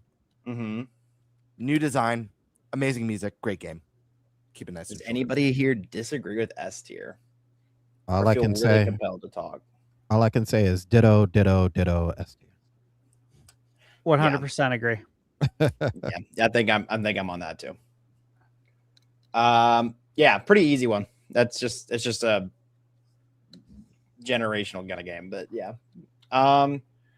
Drag X Drive. Let's start with Sandstorm. You give me, where do you think it deserves to live? I was really hoping that none of these hit this, but it's definitely on the F for yikes. Yikes. Yeah, I fear I have to agree with that. Anybody disagree? Yes. Ooh, it was prime. It was prime. I'd put. I want someone to fight. Will someone fight during this segment, please? That would make me so happy. I really want. That. We'll get there. I'm sure. Yeah. I'm gonna if they start fighting, FVLAM, don't don't rush it. Let's Right. it Yeah, play let it out happen. Yeah, naturally. Go ahead, So Nate. I put it in C tier because it actually is enjoyable. Just most people are never going to try it. That's reality. And I see that's like a similar argument as Welcome Tour. You know what? You convinced me just on that one. I'll I'm let not you. gonna lie. I'll let you have it. I'll let you have it. You flipped my vote. Yeah, I'll let you have it. So I reviewed this game, Yeah. and again, in my review, it's not for everyone. That's what I said. Very honest. I personally enjoyed it because I love basketball. I like exercising. But again, people are going to judge it, and they let the internet decide if this game was good or not for them. Right. They did. They were a bunch of followers. So it's facts. Yeah. All right. So now we're into a interesting area, which is the Switch 2 editions. So I think these will be interesting to talk about, but I mean, we can be really quick with these as well. We have the Zelda. I'll kind of lump them into one package because I feel like they were kind of one package. Zelda, Breath of the Wild, Tears of the Kingdom, Switch 2 editions. I think they live in A tier. I think they're solid upgrades. Did they cost anything? I think they only cost something if you didn't have NSO, right? $10. And then free with NSO. Yeah, and I think out of the Nintendo Switch 2 editions of all of these things on this list, I think it might be the best one. But that's just me. I don't know. What do you Nate gives thumbs down? I'd actually say it was S tier, but go ahead, Nate. I think I have to disagree with you on that one. I'm sorry. I don't think it goes that far. I think A is too generous. But Nate, if you want to go first, go for it. Yeah. I think it is F tier. And you guys are crazy. You guys are absolutely crazy. Okay. These are Switch 1 games. Yeah. All right. Let's just start there. They're Switch 1 games, right? What's one of the number one complaints on Switch 2? Oh, $80 games. When you go to the store, what's the only other $80 games you're going to see on the shelf? All these fucking Switch 2 editions. Yup. That's true. Well, let me ask you this, because some of them will be like, oh, here's Breath of the Wild. Oh, it's $70. Doesn't even have the fucking DLC from 2017. Okay. I see that part I didn't know. I was gonna say if it has the DLC and you're doing the upgrade, I feel like that's different. But if it's some of the stuff is terrible. Some of the DLC isn't even good. Like, hello, have you seen the Mario Party DLC? It's terrible. Oh, we're not even. I'm gonna say something about the Mario Party one. Don't worry. We're lumping all of them together, right? So we can't just ignore that. Like some of the shit we're getting for what we pay for. No, we're lumping the two Zeldas together. That was what we're doing here. Well, it's fine, but like I think it's F tier bullshit. None of this stuff should exist. All the updates that we have should be 100% for free. They shouldn't even be charged. Even like the DLC. Yeah. Oh, they can't give us DLC for free. I have to buy Switch 2 to even access the shit anyways. Yeah. I think if I was to put the individually, I think the Mario Party Jamboree one definitely goes in the Yikes. I guess we're talking about them all now. Yeah. I think the Kirby and the Zelda ones I could put into C just because there are some quality things there. But I totally see your point, Prime, about they shouldn't have been these extra charges. I'm with you on that fact, though. I will move. Anyone else? Any other? I will move my Zeldas to a B. The only reason why is because I'm not thinking just of myself, but also of a person who hasn't played any of these games. And if I had a choice, if there was a choice for you to play those games, I would much rather you play them in the factor of the Switch 2 with the upgrades versus not having those upgrades, because those games get really choppy and they're pretty, but Switch 2 does something to them. Everything else they can go to the Yikes. Kirby, yeah, definitely Jamboree is definitely in there. GameBird? I'm gonna put Zelda. Got another new tier, so we're gonna have to vote this one out. I'm putting both Zelda games in the C tier. Some may like it / overpriced. I love Breath of the Wild. I love Tears of the Kingdom. It's my favorite franchise of all time. the fact of the matter is this: Breath of the Wild sold over 30 million copies on the Switch One. Tears of the Kingdom sold over 20 million copies on Switch One. If you didn't like Breath of the Wild, you didn't buy Tears of the Kingdom, and that's one of the big reasons why there's a little bit of a drop off. People who didn't like the story direction or the breakable weapons, many reasons. But the fact of the matter is, most people, I mean, Switch One's the best selling Nintendo console of all time. Insane that a Zelda sold over 30 million units, and then the sequel sold over 20 million units. This is something for very core fans who absolutely love those games and wants to revisit them. It's not really for the person who missed out on Zelda in the Switch era.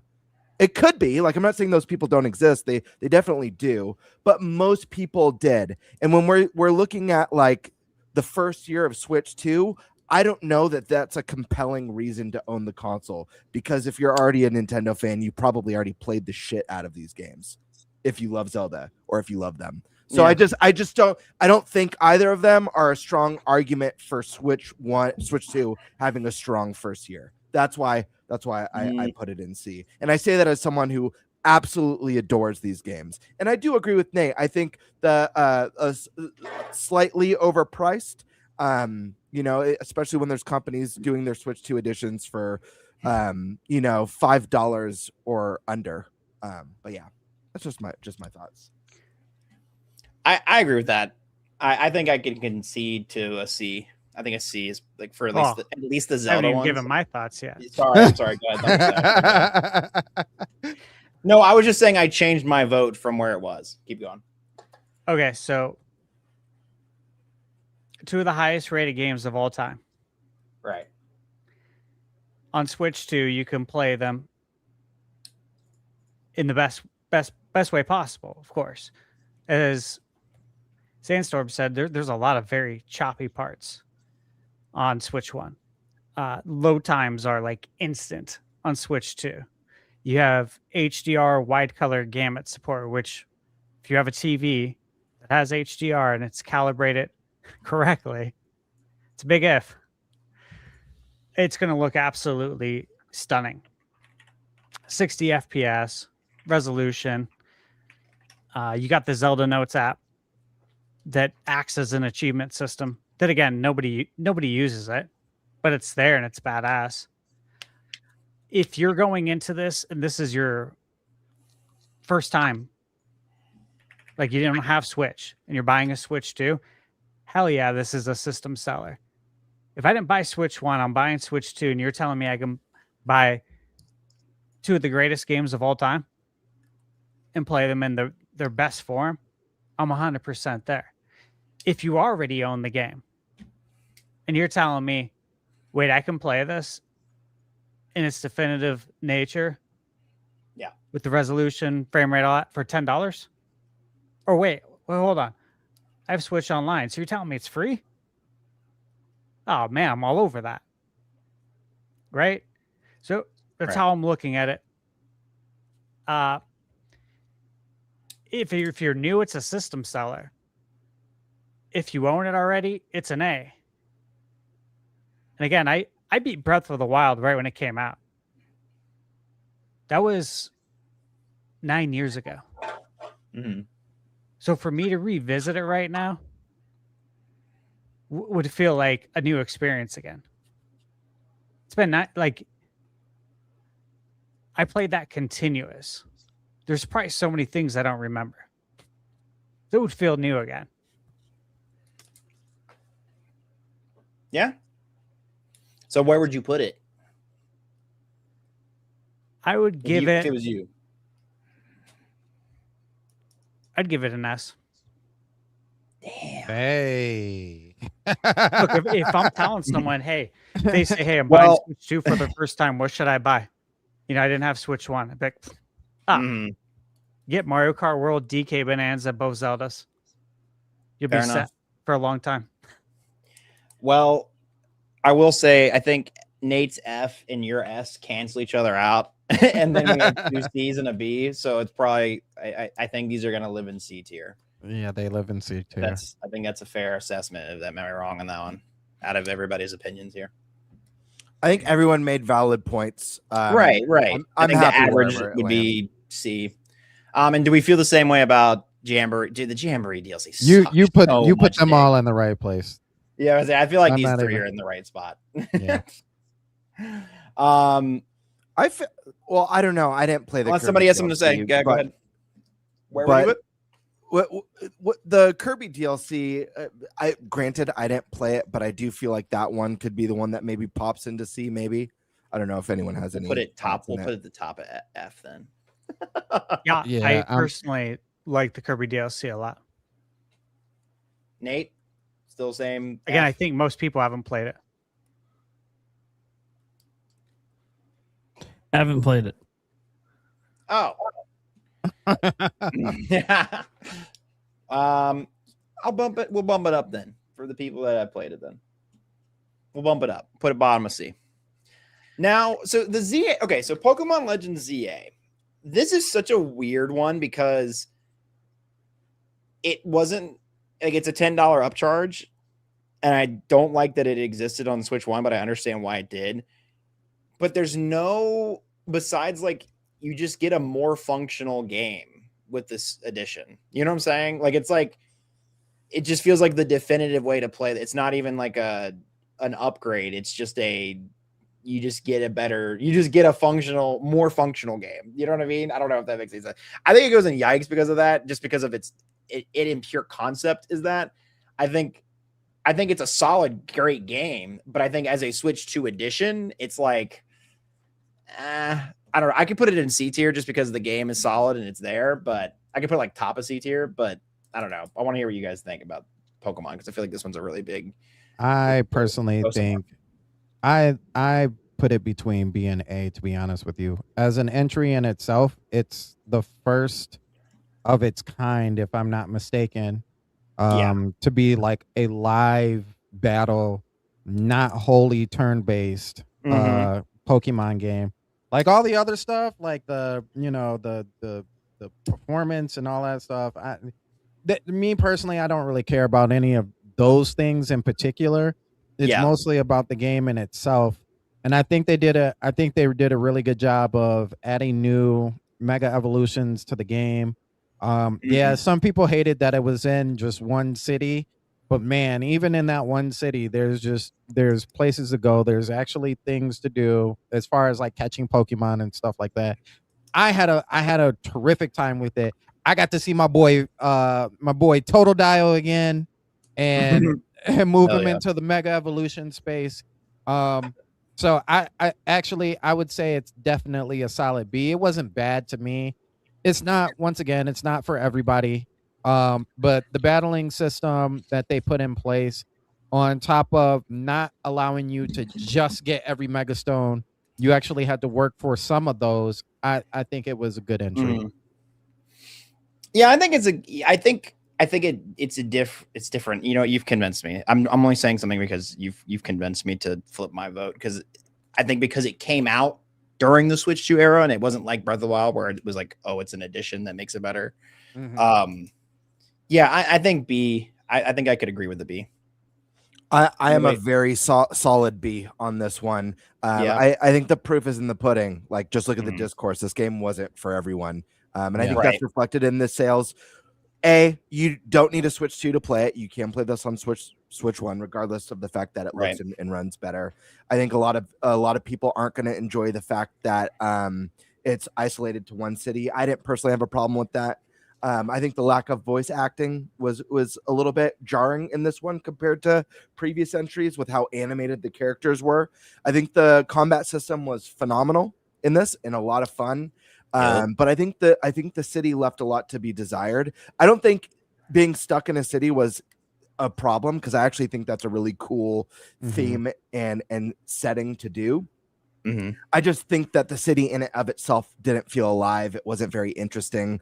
All the catch zones just looked like the city. Like, it would have been cool if there was like stark differences between the catch zones thematically, you know, like an icy catch zone and a fiery catch zone and They could It have done was really later cool in the stuff. game, but I'm with you. Sure, but you know what I Yeah, mean. yeah. Throughout your Yeah. journey, it was like, oh, they just added a barrier to this part of the city that used to just be a Right. park. Yeah. You know what I mean?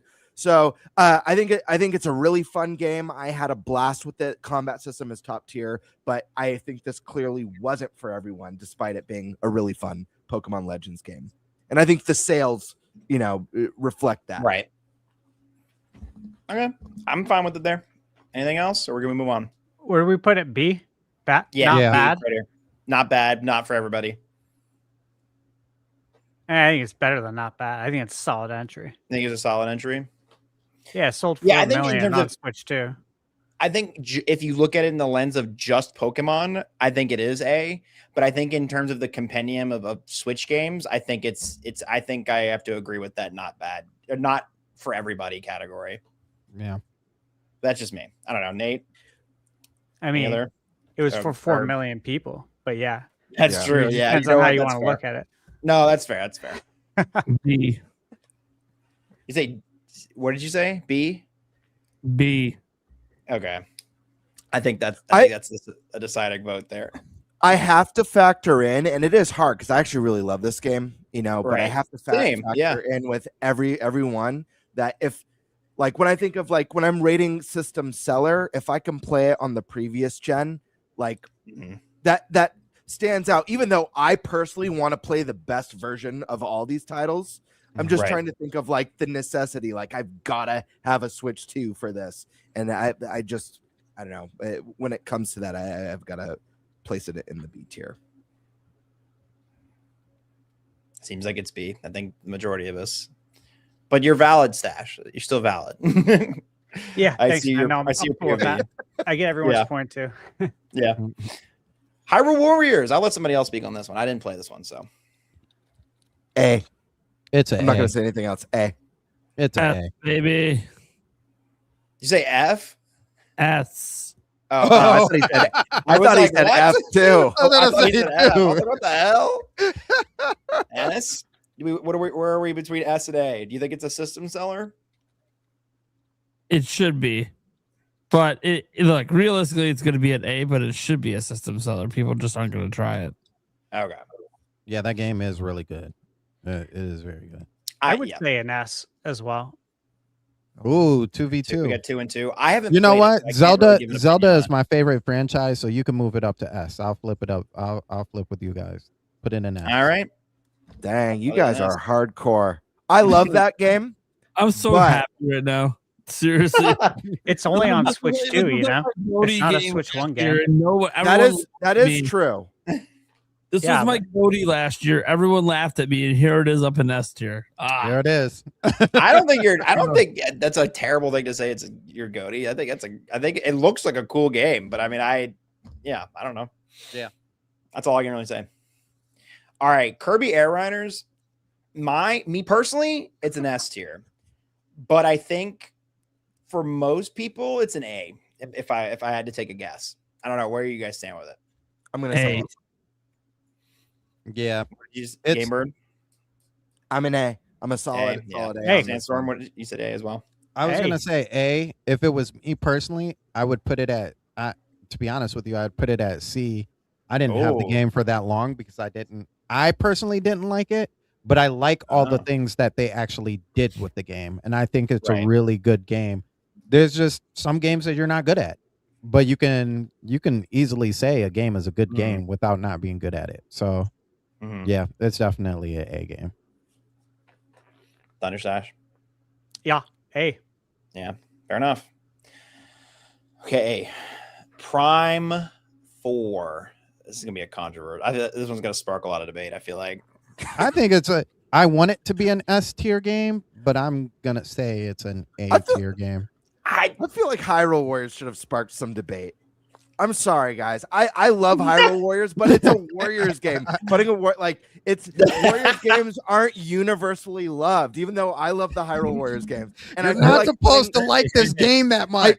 I don't mean to go back to this, but I feel like putting Hyrule Warriors Uh-oh. in S tier. He's drawing a line in the sand. Hold on. I feel like it devalues Bonanza and Mario Kart World. No way, No, man. No no, way. It's in the No same tier. way. You think I'll- it's in the Listen, same listen. tier? I'll Yeah, say this. wait. I'll even say this. Them. I don't know what you're talking about. I'm not a performance guy, but that game, especially from that group, from that developer, that game runs smoothly when they're known for having games run up and down in frames and all over the place. And that was the first time, like, even seeing that game and playing it. When you start off in that game, you're like, bro, this I is feel Breath of the triggered right Wild. now. Wait I'm a sorry. minute.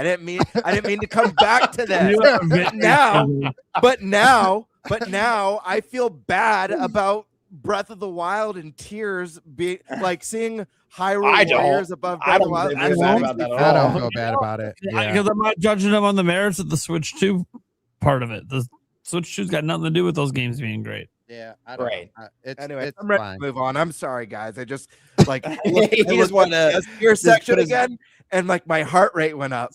What did you say for your I rating? said that I said A, An A. solid entry for Hyrule Warriors, but I just like He's struggling with the S tier. He's Yeah, really he's struggling. Yeah. Yeah, even though I haven't played this game, It's I because understand the sentiment of like it's definitely Warriors not games a aren't for system everyone. seller. It's definitely not going to be that. But I will, since I haven't played it, I feel like my vote is null and void. So I won't. Sure, I'm not gonna. yeah, I get that. Try to It does push one way or something another. different than all of the Dynasty Warriors games anyway.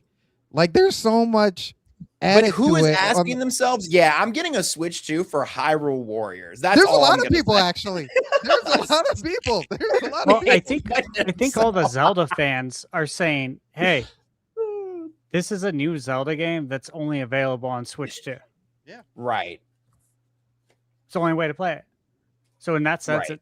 it can sell And the it's- system. It's very much a Zelda game as it is a Dynasty Warriors game. I think that's what people don't catch is like there's actual puzzle like element. You just can't go and press Y on everybody. Like you actually have to do something more than just that. Like Right. it's a I feel Zelda like the game. Venn diagram of people who bought a Wii U and the people who said that to themselves about or says I bought a Switch 2 for Hyrule Warriors is a circle. Am I crazy for saying that? What is happening right now? Okay. I'm being a dick. It's okay. I didn't play it, so I'm not gonna move it. It's staying. On S the tier. Metroid. Metroid again is I think an A, and I wish it was an S, but I do think it was a very solid entry for what it was. Looking at itself, I'm not comparing it to Metroid Prime, to Metroid Prime 2 or 3 by itself. I think as a first person shooter that we've gotten from Nintendo in quite a while, I think it was a solid entry. I'm gonna go with B. Yeah, that's. I'm with Nate on that one. I think it's fun at points, but man, it's tough to get through at some points, and it's not for everybody. Anybody else? Yeah, I Two reviewed Bs and this an game. A. So I've spent intimate time with it. Mm-hmm. I've been with Metroid since the 80s. Yep. Love it. Absolutely love it. For all the things that the media outlets did to try and steer gamers' opinions on this, because that's what they did. They did a steering campaign. They all said the same thing. Mm-hmm. All of them. Every single outlet complained about something that real gamers knew was inconsequential, which was an NPC that had very few lines. Oh, for so long. And that Right.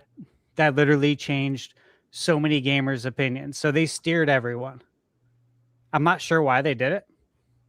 Not sure if they had some beef with Nintendo. I have no idea. But there's something there. I think that's unfortunate. Additionally, I think the it was things just a that they clippable said, moment, if that makes sense. You know what I mean? Like I think it was just a very clippable like thing to get yeah, clicks. I mean, off it's a of. shitty Anyways, thing to do. It's a Right. trashy That- thing to do. Yeah. I would say it's not classy. But Right. What can you do? But some of the things that they said about the game that like made it antiquated, I loved. Like they compared it to Ocarina of Time.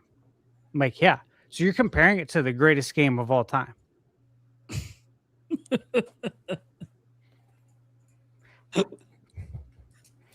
Mind-boggling. Fair. My experience, absolutely loved it. I don't think it's a system seller because Metroid never has been. Okay, but is it a solid entry? That definition, yeah, solid entry, totally. My issues with it weren't even with the NPC people. I think it's just a fundamentally like I don't know. I think the open world desert thing was so unnecessary, and there's just aspects of the game that are just really unnecessary. I think that's just the biggest. I mean, it's Hyrule Field. Yeah. Yeah, but it's like That's, how many Hyrule Fields do I gotta go people through? said were antiquated. Yeah, Which at least like Hyrule Field was like interesting, and the music wasn't paywalled. I don't know. That's just me though. the music part was, I don't think, a good move. You know what I'm saying? Like I heard the music. I was able to spin this one. There's no fucking way. No. I was waiting for it. I think that one got. I think I got him on that one, guys. No, dude, you're right. I said it in my review that No, yeah, I it know. was I'm just- unfortunate that this was like you should never paywall music. Now look, guys, if I walk outside right now, I'm in the desert, I'm in the mountains. You won't hear anything. It's like going into a quiet room. Okay, so that's what the desert was like. I literally said that in my review. So at least it was realistic. But Right. I don't think many people know what it's like to go walk in a desert in the middle of nowhere. So they don't even know that this is legit. It was in a a- sense. I don't think it was a the fact that it was. I don't think it was the fact that there was no music. I think it was the fact that there was music and that was accessible, but it was blocked. Yeah, I think that's more what the stinks, problem dude. is. Yeah, I think that's more what the issue is than the fact that there's none in general. But GameBird, go Listen, ahead. I think You're both the those things are tiebreaker. Yeah. I think both those things are a problem. Don't paywall the music. And I think, yeah, it is realistic. I totally get what Stash is saying. Listen, Wind Waker is my favorite video game of all time. I could never imagine playing that game and sailing the sea and it's just silent and you just hear waves. That overworld, I'll call it the overworld theme, but that ocean theme when you're sailing is so iconic. It's one of my favorite Zelda tunes of all time. And just because something's realistic doesn't make it fun or interesting. And oftentimes video games are a phenomenal way, especially Nintendo games, to escape the real world, to escape realism. So for a game that has such fantastic music too, to silence an entire zone felt very jarring. That being said, that's probably my biggest gripe with the game is that music choice. I'm gonna put this in A. I agree with ThunderStash. Oh wow, I'm shocked you voted with A. Yeah, that's crazy. Yeah, I'm gonna vote for A, right. and maybe there is some bias speaking, and I just want to say this: like, I definitely don't think this game is a system seller, just like Stash, but I think the game is absolutely gorgeous. It's remarkable to me that this is a Switch 1 game. I think it controls and feels phenomenal, both whether you're using mouse controls or a Pro controller. Do we have a problem? I heard Prime. He is holding back some comments. Go ahead, Prime. Let loose.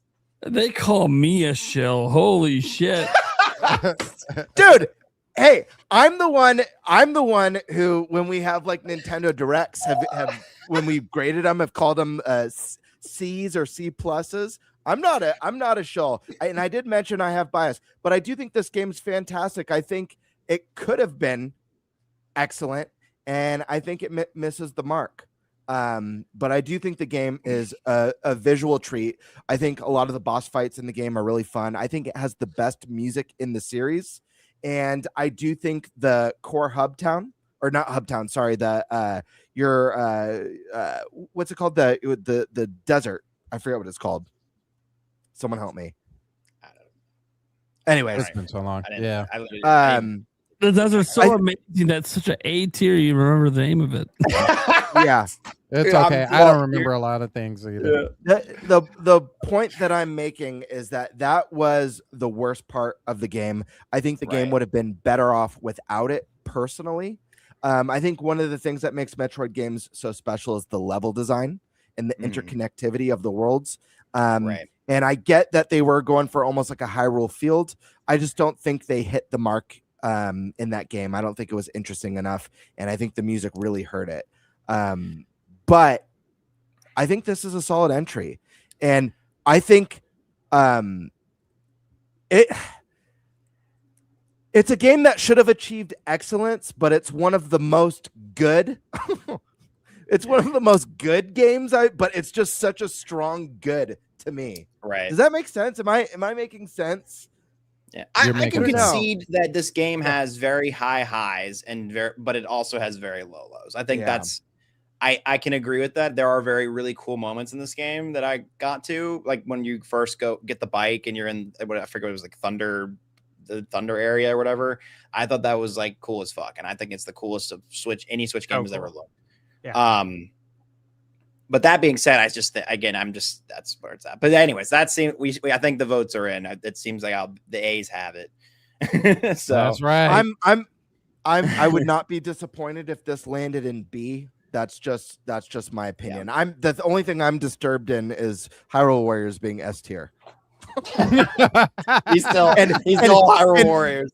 All well, right. I have to. Sorry, one more time, because Nintendo Prime called me a shill and then put Hyrule Warriors in S. Guys, I didn't know this tier list was going to break up the podcast. My bad. I was just trying to do something fun, something quirky.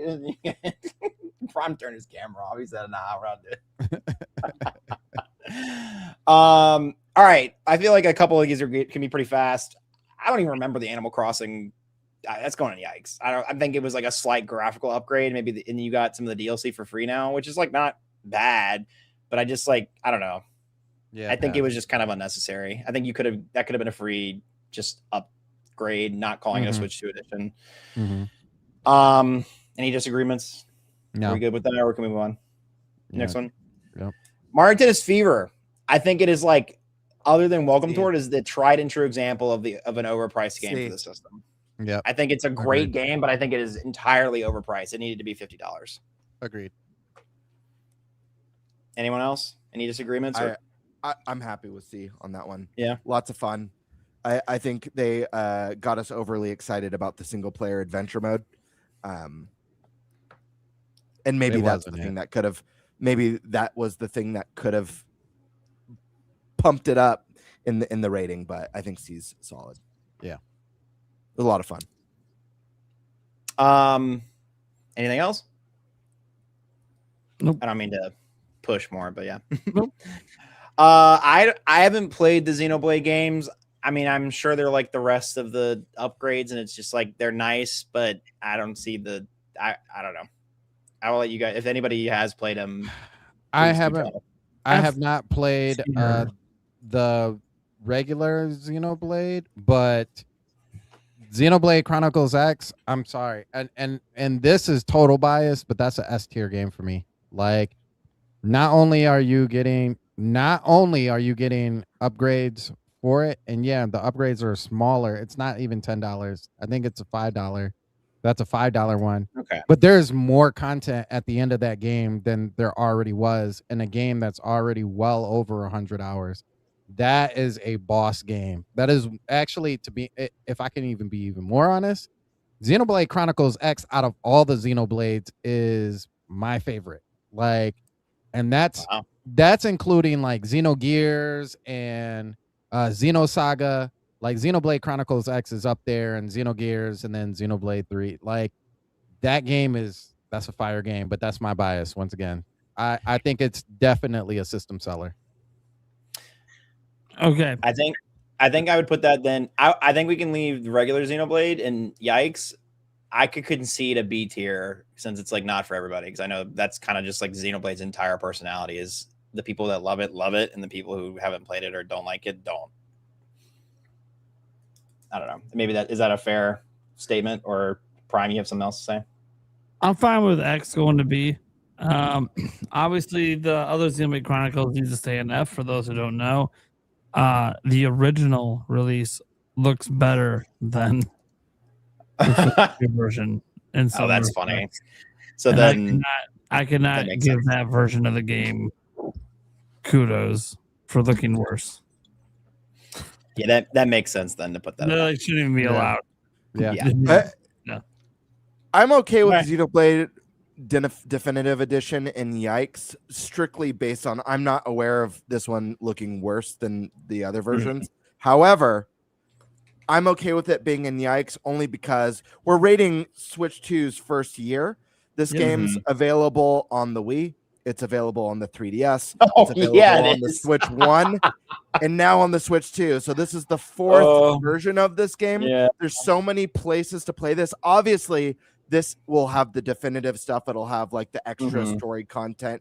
But still, when I think about what makes the first year of a new console awesome, you know, we've gotten so much Xenoblade 1 that wherever the other ones land, I feel like this one has to be at the bottom. So I'm good. I'm good with that. Xenoblade Chronicles Switch 2 edition that just came out. We're saying that's a F. Well, I don't think it's an F. I'm just saying I'm okay with that being on the lowest out of all the Xenoblade games, wherever they land, just because we've gotten it so many times. Yeah, because this is still out. It's not necessarily just the game independently, but it's also like how it contributed to the Nintendo Switch 2's first year. It's kind of I'd like probably put it in C, to be honest with you. It just came out. Gonna give it one. Yeah. this one. Oh yeah, it came out yesterday. It didn't even come out like in its first year. We're already. Yeah, I don't year two. think- Yeah. It's technically on the not out yet list because it would be before. Oh yeah, not even all the features are really out with it. Like some of the Yeah. features are, but not even. All right, I'll keep it a not out then. Yeah. That's a fair. I feel like that's a fair. But Yeah, Xenoblade the story Chronicles still X. needs to be told there. Yeah, we'll put that there. Okay. I feel like Pokopia. I mean, I would say it rivals in some instances Mario Kart World. There's no way Like you a- can't put that in an S tier. There's no way. I And you think can't no. take it This the is other a way. gangbuster system seller. Pokopia. S tier. People S tier. people bought Switch. It made the Switch 2 selling. Like I'm pretty sure it sold like 4 or 5 million. Like it Mhm. was Just an like- insane system seller. Like it is Yeah. like Just the like- it's like yeah. Tomodachi Just like Life. Hyrule Warriors, right? No. Pokopia moved Yeah. moved consoles, and it will Yeah. continue to with all the DLC. Yeah. Yep. Yeah. Just want to say, I know we got 2 more games to go. This is year 1, 4 system sellers, 3 A tier, 2 B. Are you fucking kidding me? Yeah. That's I a feel lot. like we should rate the not out yet. Let's just rate them real quick. Why Hey, not? hey, imagine if we had third party in here too. I know. Oh my shit. god. Yeah. Imagine all the We can make bangers. an overall commentary on third parties, but I just figured at If least from we're- a first yeah. perspective. If we're We'd not be here forever. if Yeah, we're doing exactly. the not out yet, I see at least as like anticipated, I see at least 5 or 6 of these being on system sellers. I mean, I feel like so we'll do it Easily. left to right. Left is most anticipated. I mean, Zelda, Ocarina of Time. I think Star Fox is Pokemon. a system seller. I think I'm- yeah, I mean, I think it's there too. Fire Emblem, I think that's a system seller. Xenoblade Genesis, I think is Yeah, can we add these in? Like, Oh, just like see what totally our put 'em list in? looks like. Yeah, let's Yeah, literally just slot yeah. them. Alright. We don't have to go into detail. Let's just come to an agreement. Ocarina of Time system seller. Just put Yeah. your hand up if When- you think so. Yeah. No, Oh, yeah, yeah, absolutely. yeah. Absolutely. Come on. Winds and Waves system seller. Absolutely. It's absolutely. the best looking mainline Pokemon game we've gotten in forever. Fire Emblem system seller. Come Yeah, on, that's guys. S tier. That's S tier. Star Fox Star system Fox? seller. Star Fox. I could don't see know. it being A, but I don't know. Like I it. My I'm gonna Online- say another remake, but I I love could see it F, being an S too. It could Yeah, be a really good remake. That's why realistic is A. Yes, A is that's realistic. I think the online is what pushes me to S tier with that, especially Okay. what you do with I that think stuff. A. Yeah. I think A. As much as Star Fox will always be S tier for me personally, but if I'm thinking like non-biased and objectively, I think that's an A. I think it's I- a great value. The game looks amazing, but is it gonna be enough to get someone to go out and buy a Switch 2? I think we don't know what the impact of the movie's going to have. Sure. People That's true. like he stole the show. He Han Soloed it. Yeah, Yeah, he he He did. did. stole really did. Star Wars. He stole the movie. So it could be an S. Yeah. We put Xenoblade F. That's we already said that. Splatoon Raiders. I think it'll be a solid entry. I think that's probably that's my guess. That's my prediction with it. I don't think Xenoblade's an F, by the way. I was Switch just Up. going off what Prime said. I'm sorry. Switch Up put a nice side by side performance review that I was watching as soon as this was said, and I mean, I'm not seeing it. I'm not seeing the issues at all. I'm gonna say a Switch 2 B. version looks miles better. I'm gonna No, say a you're- B because No, of how get out much of here, addi- Sandstorm. No. Hear me out though. Because it's the same thing of what I said with Xenoblade Chronicles X. There's so much additional content with all of these entries. They went back and actually did some work to these games. It's not like they were like, oh, paint, here you go, They did. performance. Dude, Like, the whole they color is did different. work. The Yeah. color is different in the game, like drastically. If you've never played any of these games, if you're new to this whole series, I would tell you to go pick up this game. I would not tell you to go pick up the Wii version or the 3DS version or That's even the awesome. Switch version. Like, you're Listen. getting the most out of this from this game. I can't in good conscience have Xenoblade Chronicles 1 on the same tier as 2 and 3, considering that 2 really needs a Switch 2 edition. It looks horrible in handheld mode on the Switch 1, and 3 needs a special edition as well. We have so many versions of 1. At the very least, let's see what the group thinks. I'd be okay with Xenoblade Chronicles 1 being in C, as some may like it, and putting 2 and 3 in B. Not for everyone, but not bad. How do you guys I feel think about I that? like that. I see your hand, and I will agree with you on that. I will take that. There's currently only one way to play 2 and 3, but there's 4 ways to play 1. You have to put 2 and 3 higher. Right. Yeah, I think if someone is buying a Switch 2 and they're an RPG fan, I'm going to tell them pick up Xenoblade, get them all, Mhm. 100%. Like if you're into RPGs, buy these games because this is a Nintendo exclusive RPG. You can't play it anywhere else, like on PlayStation or Xbox, and this is the definitive way to play it. It's not that deep, right? Yeah. Right. Okay. On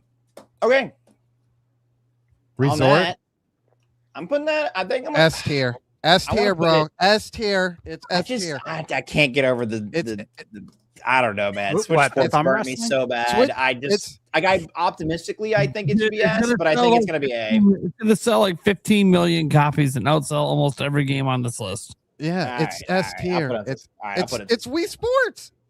Yeah, that's true. Dust Bloods, I feel like that'll be a system seller too. Firms off.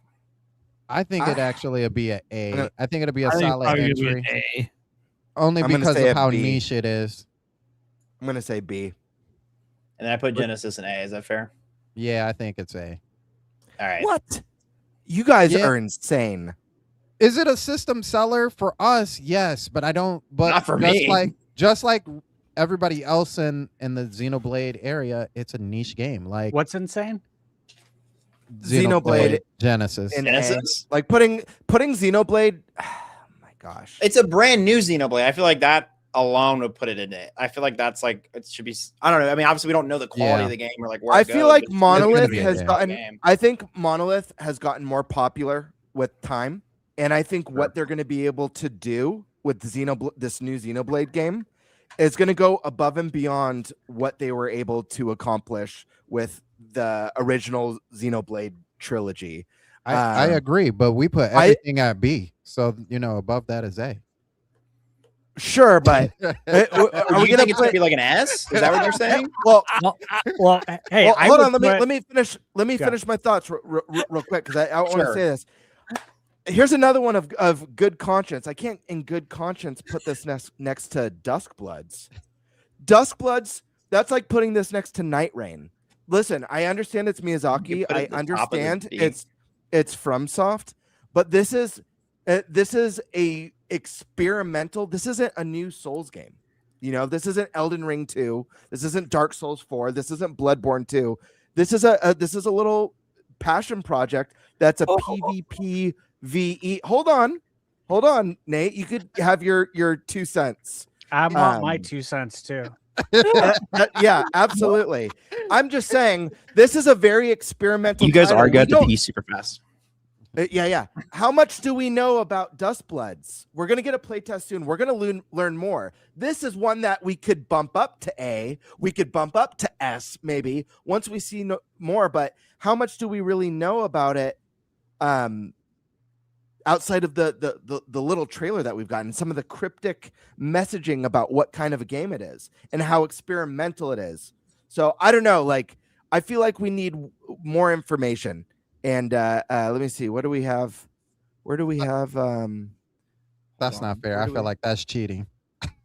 Oh, I don't know. I'll just let Prime go because I know he's anxious. I lost my train of thought, but... Look, you motherfucker. You're gonna do this to my Dustbloods? Are you serious right now? We'll call it a little side project. Dude, not only does it have Miyazaki on it, all right. What the fuck was Dark Souls before Dark Souls existed? What was Elden Ring before Elden Ring existed? What the fuck are you talking about? What look at the Bloodborne. What the fuck was Bloodborne before it existed? That's why people are excited. Because it's from software and because it's Miyazaki. And when I think this is what happens to it. It becomes that thing that now we're saying, oh, we can't wait till they make another one of those. Well, to be fair, the best-selling Dark Souls game is Dark Souls 2, and it's the one that Miyazaki didn't work on. Just saying. That's cool. Can you name one bad game he's ever put out? It's not a bad game. I like Dark Souls 2. Dude, Dark Souls is my 3rd favorite series of all time. I have no issues with Miyazaki. I think the man's a legend. Well, and I miss some fireworks. I think this game could be an S tier game for sure. This could be a system seller, but to just I don't know, like we just don't know enough. Dude, we've gotten such a small tease of this game. They're running public play tests. That's how confident they are. They say, look, come play our game. It's going to be awesome. So wait, GameBird, are you saying it's B tier? Because I said Xenoblade Genesis is A tier. I think Dustbloods is B tier right now because hold on. Let me ask. Let me ask one thing for everybody. B tier says not for everyone. That's the key part. Are PvP games for everyone? I want to ask the panel. Are PvP exclusive games for everyone? No games for everyone, GameBird. By that definition, nothing goes above it. Sure. Yeah, it's like making the argument that Elden Ring is not for everybody, which is like it's a true statement, but it's like it's most accessible. It's much more accessible than the regular. Yeah, and we don't know how like accessible and like where that is going to be with Dustblood. But here's the difference: is that Dark Souls and Elden Ring are proven formulas. So if Miyazaki announced he's making a Elden Ring 2 or Dark Souls 4 or Bloodborne 2, GameBird, we already have a precedent. The closest thing we have to this right now is Night Rain.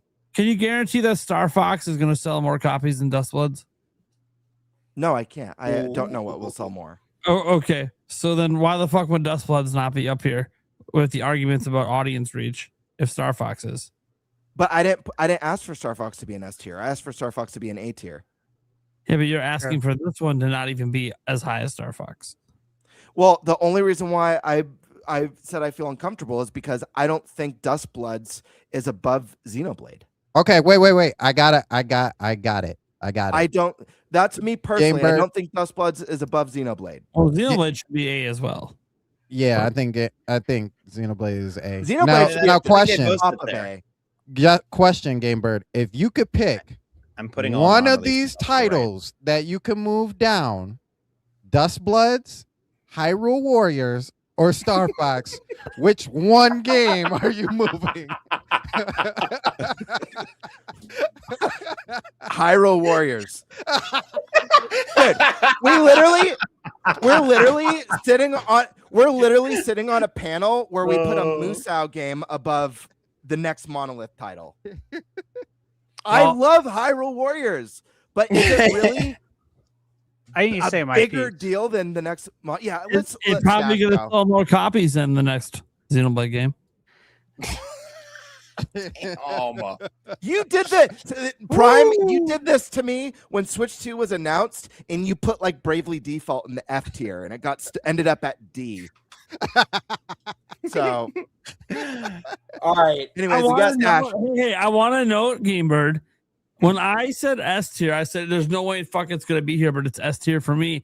I didn't immediately expect. Actually, it's S tier for me too. Actually, it's also S tier. To be fucking fair, it wasn't just me.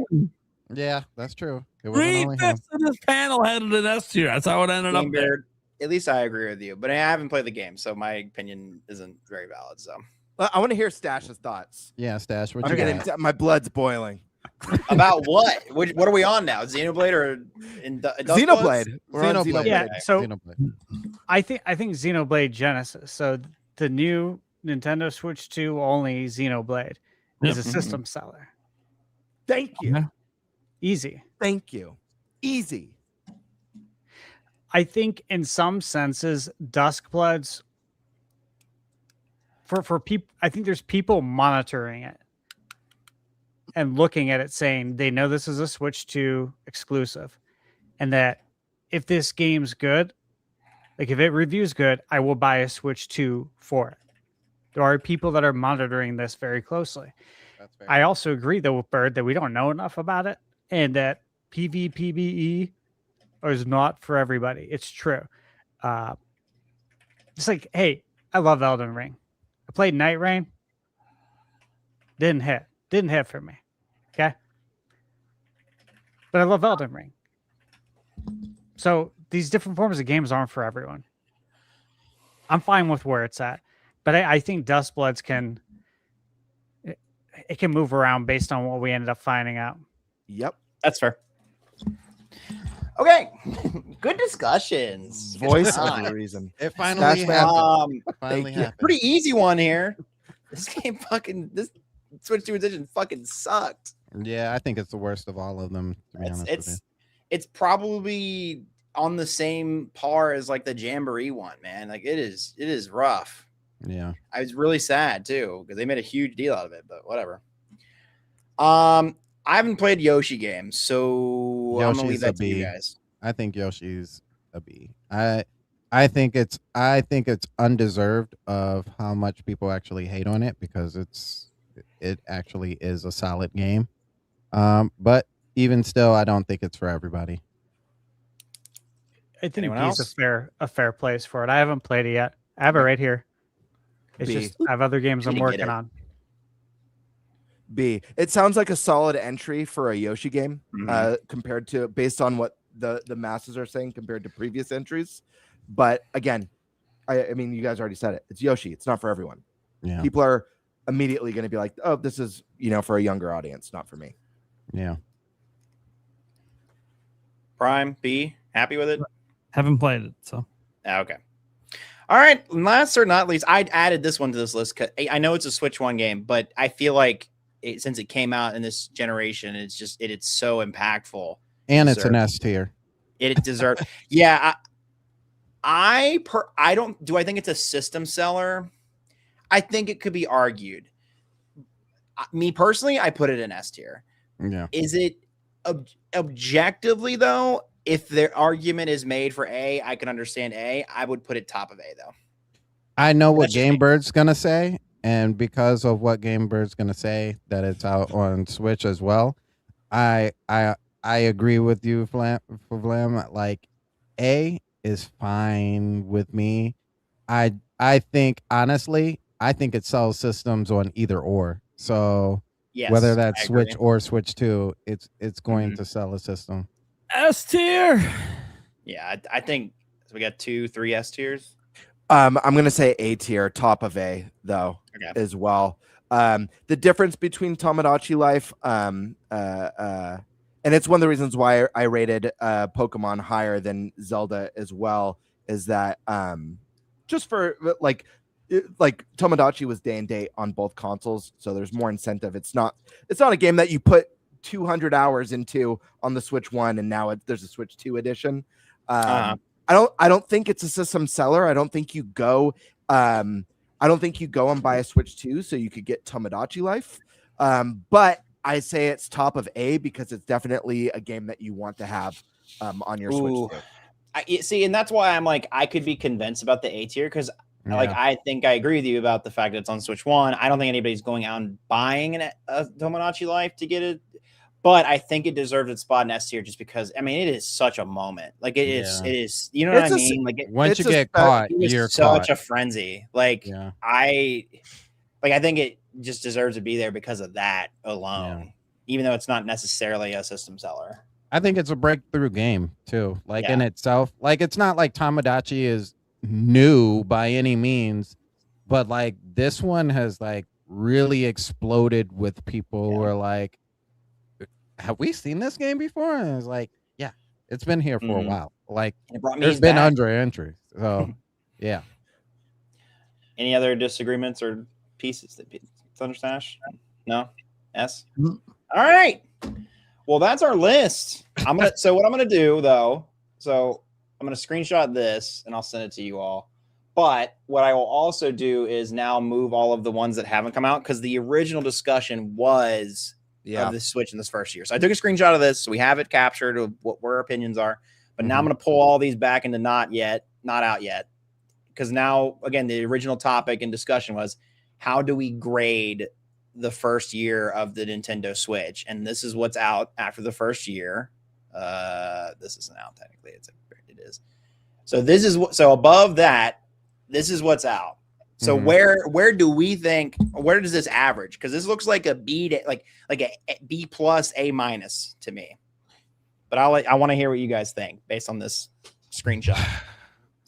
So it's funny because it's like we've talked about. This is all Nintendo stuff. This isn't even like the third parties that have jumped in as well. But even if you include those, I think it was a really solid year for the Switch 2 for me personally. Just the experiences, man. Like you mouse controls, like just being able to actually test that for the first time and see how that is. I know people don't use game chat through like they wanted to. And albeit I think there's a lot of games that aren't there yet, but I think game chat is like it's there. It's gonna be there. Star Fox is one that I'm really looking forward to for game chat this coming year. There is Elden Ring that I think is going to work really well for game chat. James Bond, if they decide to have some sort of multiplayer eventually. There's a whole bunch of opportunity for game chat in itself. GameCube could have used a little bit of work. What's crazy is, and what actually wasn't on here, it would have been on the C, not yikes. But we forgot to even throw Virtual Boy in there. That was something else that showed up. Yeah, that is in there. Yeah. So I think as far as what we got and what Nintendo gave us, I'm happy with that first year. I think it was an excellent choice. For anybody who is looking to get a Switch 2, definitely look through some of these games, especially those S tier games. Like now you really have to decide, right? Mario Kart, Tomodachi, Mario Kart, Pocopia, Bonanza. What was the fourth one? That you get the option of picking. Sorry. But if you don't have a Switch 2 yet, I definitely think you need to pick it up, especially if you see where we landed all of these games in the next coming year. I had a lot of fun, man. I'm enjoying it. The only reason why my PS5 is not collecting dust is solely because of Crimson Desert. Because if Crimson Desert never came out, it would still be the outside of my PS5 would be gray by now. But so what is your overall if you this list can factor in, what letter grade would you give the Switch 2's first year? Man, if I had to give it a grade, I think If you had to put it somewhere on this tier list, basically. I think a solid. Oh, I was gonna say 89. Yeah, I'm gonna stick with 89. I think a solid 89 is right where I want to put it. I don't know if I can quite put it at A, but at 89 I think is really good. I do think there are some missing titles or some areas that they could have added a little bit more. For me personally, but overall, yeah, no, I'm gonna put it at a 90. I'm gonna put it at a 90. Just barely up. Cause GameCube, the one thing about GameCube, and I think this is what puts it at a 90 for me, is that I keep forgetting that all of these games that they put in NSO also have online features added to them. And so coming from that aspect of playing like games like Soul Calibur that's now online and F-Zero that's now online that you can just play instead of having that piece under your GameCube now and it's just available for you, and you get game chat with that and talk to people. It's got it. I'm gonna say a 90, solid 90. GameBird, excuse me. What letter grade would you give Switch 2 this year?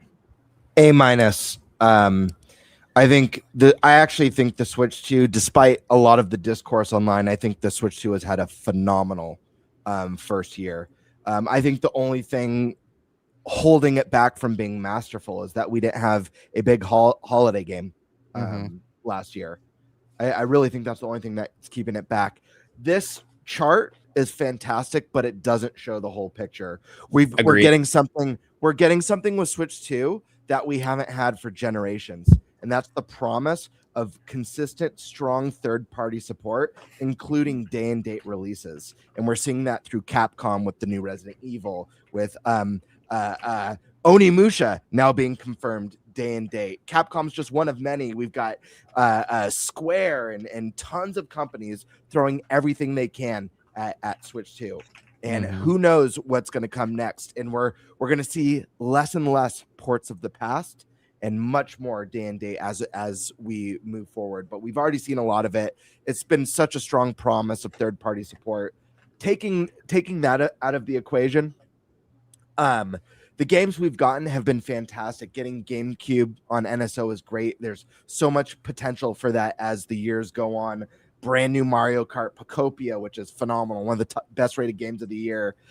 Donkey Kong Bonanza, phenomenal. The return to 3D open world platforming for DK, so cool. And both of those nominated for, Pocopia hasn't been nominated, but those are both potential Game of the Year games. DK got its nomination. Who knows? Pocopia might as well this year. That's a big deal within 12 months. But just so many solid titles. Take away everything that we've gotten so far within the first year. Some of the announcements, like we're getting Fire Emblem soon. We have a brand new Monolith game that looks unbelievable that's been announced. We got the official confirmation announcement of a full modern remake of one of the greatest video games ever made. Period. Yeah. Ocarina of Time. We're at year one. Just think about the things that we know are on the horizon. The return for Star Fox, so cool. Take all that stuff out of the equation and look at the price point. I think the Switch 2 is an incredible value, even with the $50 bump that's coming later this year. $500, it is a bummer that the console's going up in price. That being said, the value is still there. Think about what we're getting at $500. We're getting a phenomenal machine that's more affordable than Sony's current consoles and Xbox's current consoles. It's putting out games that look and perform close to the Xbox Series S, and it's a hybrid console.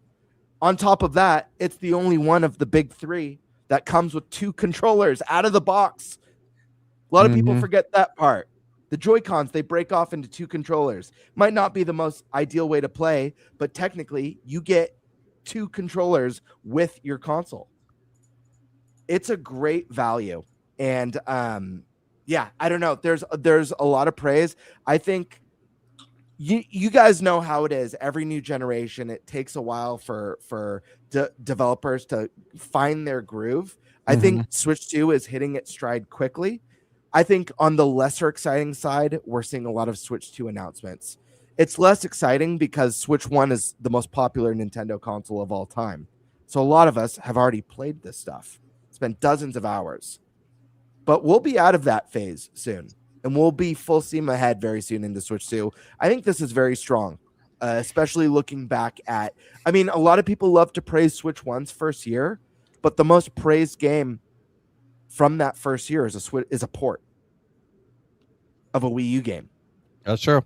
I mean, you got to keep that context matters. Switch 1 has had a great first year. I don't know if I agree with that sentiment, but okay. I mean, I like in a technical sense, you are true, but like, I think it's crazy to say that Breath of the Wild is a Wii U game. You know what I mean? Like it is. I mean, like it is, but like it is. Mario Kart 8's a Wii U game as well, right? Like, yeah, I don't know. Anyways, we don't need to go into that. That we can. I was just like, I don't know. We can debate that another time. I think. Listen, I think so Sony with PS5 had a rough couple years, but I'll say that like Demon Souls, like getting a Demon Souls remake as a launch title was a very exciting thing. It was a brand new game. That's why I think I think Breath of the Wild is a far better game than Mario Kart World so far. Breath of the Wild was phenomenal, and I think it was a game of the generation.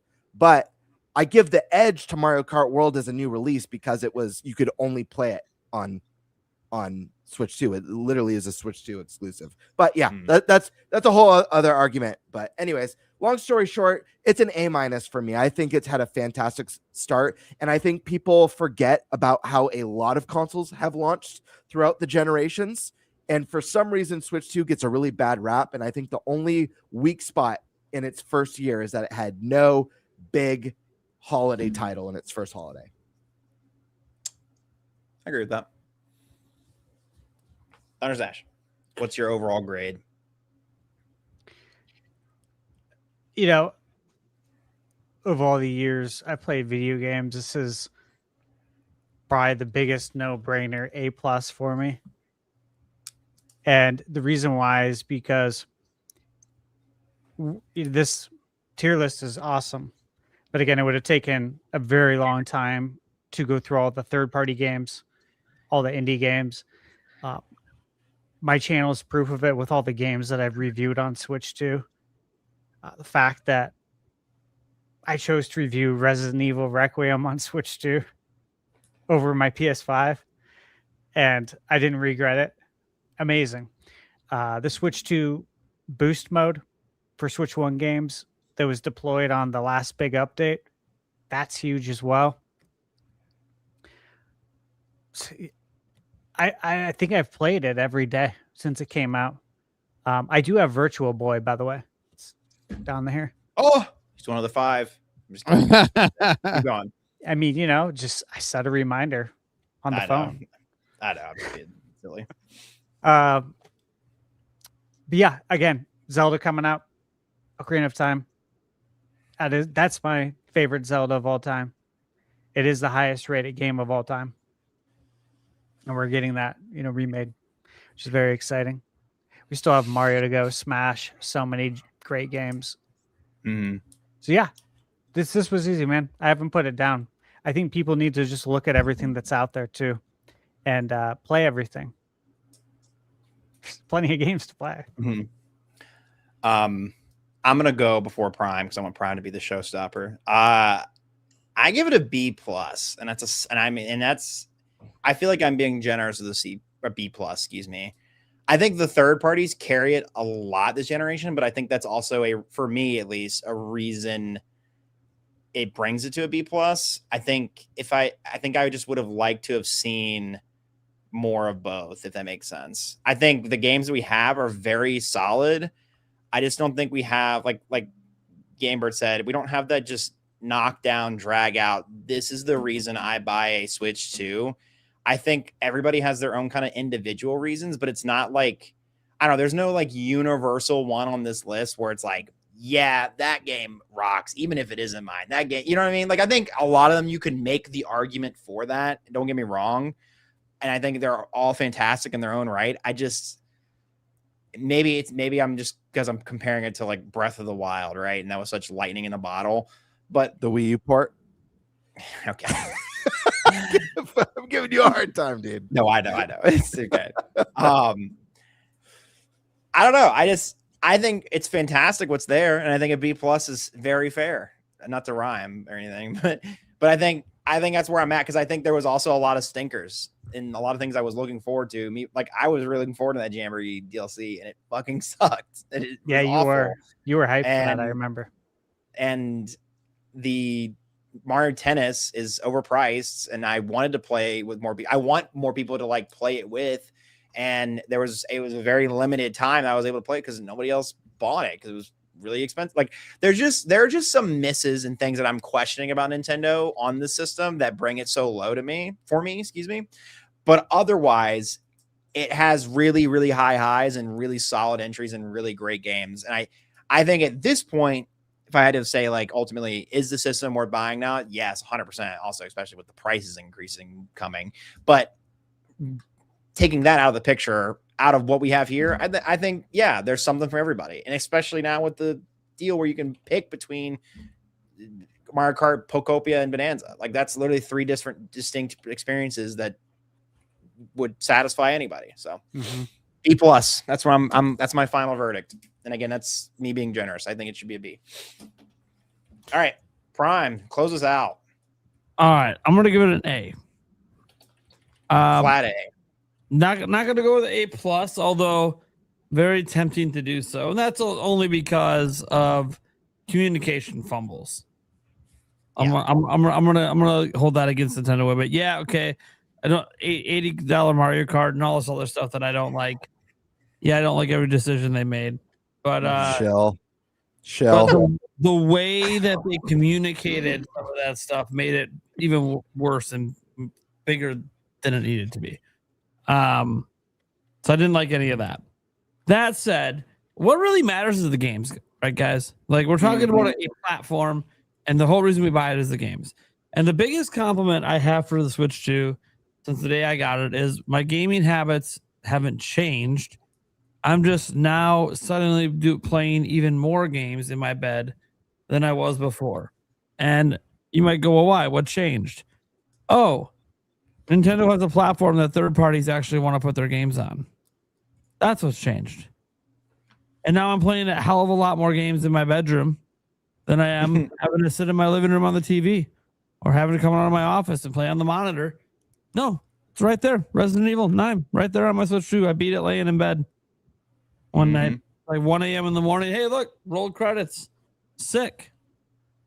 It is such a cool thing to basically play full-on console experiences anywhere. And in a house full of kids and a fiance who wants to use the big screen, man, it's sure great that I can still get my gaming time in too, because all the games I want to play, I can play right on Switch 2. And of course, guys, I know Switch 2 doesn't have everything. I game on all the platforms. I know this. But I'm gaming a hell of a lot more. I'm playing a hell of a lot more third-party games than I would be right now because of this. So I am very, very pleased with the Switch 2's first year. I think that, I agree with some of the critiques. GameBird saying, hey, didn't have that big holiday exclusive. No, we didn't. We had some good holiday games, great ones. One I argued was a system seller, but in the end, look, it wasn't that big hype game that everyone wants. It's not. Look at how people are reacting to Ocarina of Time over the last 24 hours. We don't have anything like that happen last year. Yep. We have that this year. Next year, I don't know what it's going to be. Maybe it's 3D Mario. Maybe it's Wind and Waves. It's already announced, right? Yeah. It's going to be Xenoblade for some people. So we'll see. But this first year, I think you look back at it, you look at this list alone. This is obviously a lot of the stuff Nintendo was involved in. Look, guys, we're talking at 5 system sellers up there. Fine, you don't count Hyrule Warriors. That's 4 system sellers in a year. Are you fucking kidding me? Do you understand how insane that is? And then you wonder why Switch 2 is the fastest selling system of all time, and you got 4 system sellers in a year. Mm-hmm. I mean, come on. And then look at that. Everything else is basically a C and up besides some Switch 2 editions. I mean, come on, guys. Obviously, it was a really good year. Nintendo provided a lot of variety, and the third parties and the indies brought the goods as well. I think the first year was great, and I think the second year is just shaping up to be even better. And you can see it in that not out yet thing. We'll get to a lot of this stuff. Obviously, we talk about the direct. So is that it? Is that everyone? I think that's it. Solid. So it seems like our average is A-. Boom. A- for the podcast. That is the podcast's ultimate opinion. Sounds right to me. Well, unfortunately, as much as I would love to talk about the direct, I mean, I'll just say this really quick before I have to go, because I do need to go. I'm way over my time. Deltarune tomorrow, baby. That was my big thing. I love that game. It looks beautiful. There's so many theories with it. So what I'll say is, as I exit, sorry that segment took so long. I thought it would be a really fun way to do it. I think it ended up being really fun. I think it was fun. Moments out of it. Yeah, I liked it. Good. I'm glad you guys enjoyed that. It's a little impromptu. Yeah. Anyone in the chat, Deltarune tomorrow. I'm deep in the Deltarune rabbit hole right now. So if you like Deltarune content, analysis, not so much theory, but just analysis and talking about it and going on it, that's my shit. So feel free to follow me on YouTube. I'm going to be streaming it when it comes out on June 24th. And I'm also going to be replaying chapters 1 through 4 and 100%ing them over the next 2 weeks. So if you want to see that and just talk about Deltarune or backseat me and tell me how to 100% the games, please do. Please join me. So that would be great. Otherwise, thanks, gentlemen. It's been fantastic talking with you all. Sandstorm, pleasure seeing you again. And I hope you all have a great night. Thanks for putting up on my tier list. Thanks, man. That was fun. See ya. Thanks, brother. All right. See you, everybody. Have a good night. All right. Well, guys, we have one other big thing that happened. It's called the Nintendo Direct. And look, we talked about our bingo cards, went over all this stuff, but now we got to talk about the Direct itself and what actually happened in it. A whole bunch of stuff went down. This is the list that Nintendo put up about all the games after the Direct come in here. And I want to get to some notes in here from Eric, because Eric did a nice thing today. He decided to go because he really wanted to talk about this Direct. He hates having to miss this episode. So I'm just going to give some thoughts that he gave on the Direct overall here. We are going to talk about Ocarina of Time on its own, so we're going to kind of leave that as a side conversation. So here's his thoughts, okay? He said, this was a good Direct overall, a steady build-up to the overall badass ending. Man, you can tell he must have been really excited to see Ocarina of Time there. Anyways, it was a good mix of ports and new games. I love that we finally saw some new stuff on Fire Emblem. Even though I don't play those games, I'm extremely happy for those that do, and it looks amazing. Dustbloods was another one that was good to see some more information on. It is good to see Nintendo embracing the demos a bit more. I think Star Fox is a game that needed one. Hopefully this game gets people hyped enough that they'll actually, make a new one. To see Wii Sports come back in a new way is awesome. I like that they added new sports to the game. The jet ski one looks amazing. Sorry, Stash. This may be the closest we get to Wave Race. I already knew. Yeah, but I do hope I'm wrong. I can't believe they spent so much time with the thumb wrestling. And yes, Stash, that meme you sent in chat will live on forever. Little We inside can't share joke. that. Even Stash's comment about it made me, I don't know if it was on purpose, but when he said that this GIF is gonna explode, is about to explode, it was on purpose. Up. I'm glad you got that. Eric ends his thoughts saying, this Direct wrapped up a bunch of things that were hanging out there that we're looking for answers to. Overall, I give it a 10 out of 10. Mainly because of the ending, which he does have some words on that ending, which again, we'll get to the Ocarina of Time stuff in a little bit later. So setting aside the Ocarina of Time stuff, what did you guys think about the Direct? Eric gave his thoughts. Who wants to give their thoughts on the Direct? Don't everyone jump at once. My gosh. Okay. I guess I'm the guest. I'll go. the main topic of the whole show. Everyone acts like you don't give a shit. What the fuck? I guess I'll go. So before this direct, I didn't catch everything, but I tried to take as many notes as I possibly could. There was already over 70 announced games that were coming to Switch 2 at this point in time. A lot of them didn't have the Switch 2 logo until afterwards, but so I was already excited because I'm like, dang, we've got a lot of games coming. And then the Switch 2 Direct happened. Now, if I can read over this list a little bit, my eyes are really blurry. Sorry, guys. I'm gonna have to put on my reading glasses to get all of these, if you would. So there we go.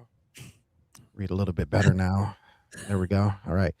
We got Zelda. We've got Nintendo Switch Resort, Xenoblade, Genesis, Fire Emblem, Splatoon, Star Fox, Minecraft, Onimusha, Kingdom Hearts 1 through 4 now, Orbitals, Pokopia, Dust Bloods, Dragon's Dogma, Lies of P, Stella Blade, Rayman, Big Wog, Devil May Cry 5, Lords of the Fallen, Tomb Raider, Ninjala, Jujutsu Kaisen in the form of vampires, Pikuniku, additional content for Bonanza with the DK Challenge, RuneScape, Fitness Boxer, Atelier Caria, Space Marines, Observers, Everbloom, SnowRunner, DayZ, Deltarune, Grand Gourmet, One Piece, Monsters from Dragon Quest, Muramasa Blade, Tales of Eternia,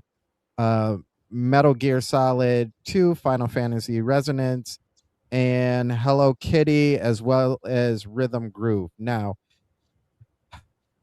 this was a crazy direct. Like this was a crazy direct. And the fact that they started off with Rhythm Heaven, I liked. I was already for it. I love Rhythm Heaven. I really love that game. And like they were like Rhythm Heaven. All right, now we're gonna go ahead and go really hard on this one. Pause. They started off with Muramasa Blade as the next game, and I'm like, whoa, like you're gonna start up here. You're not gonna like ease us through this. And they're like, nah, we're not gonna do that. Dragon's Dogma is coming up next, and it was like, whoa, whoa, can I have some time to breathe? A lot of these games I think were Nintendo just flexing muscle like left and right, really. There were some petty moves in here. Stella Blade no longer being an exclusive to PlayStation as a console exclusive, I think that was huge. I know a lot of people have already talked about how that game was going to be coming. I'm going to be honest with you. I never thought Sony was going to let that game go, and it turns out they let that game go. Devil May Cry 5 was one that I really wanted to see, and I've been holding out heavy for that game to show up possibly on Switch, and now it's here. One game that I'm like super excited for, and it's actually been sitting in my wish list for at least the last year and a half, was DayZ. Like I've been waiting to just push the button on a sale for DayZ to show up, and now that it's on the Switch, I am all for that. Another petty move, I'm like going over these really fast because I'm actually excited about all of these. I'll save that for last, but showing off Xenoblade Genesis.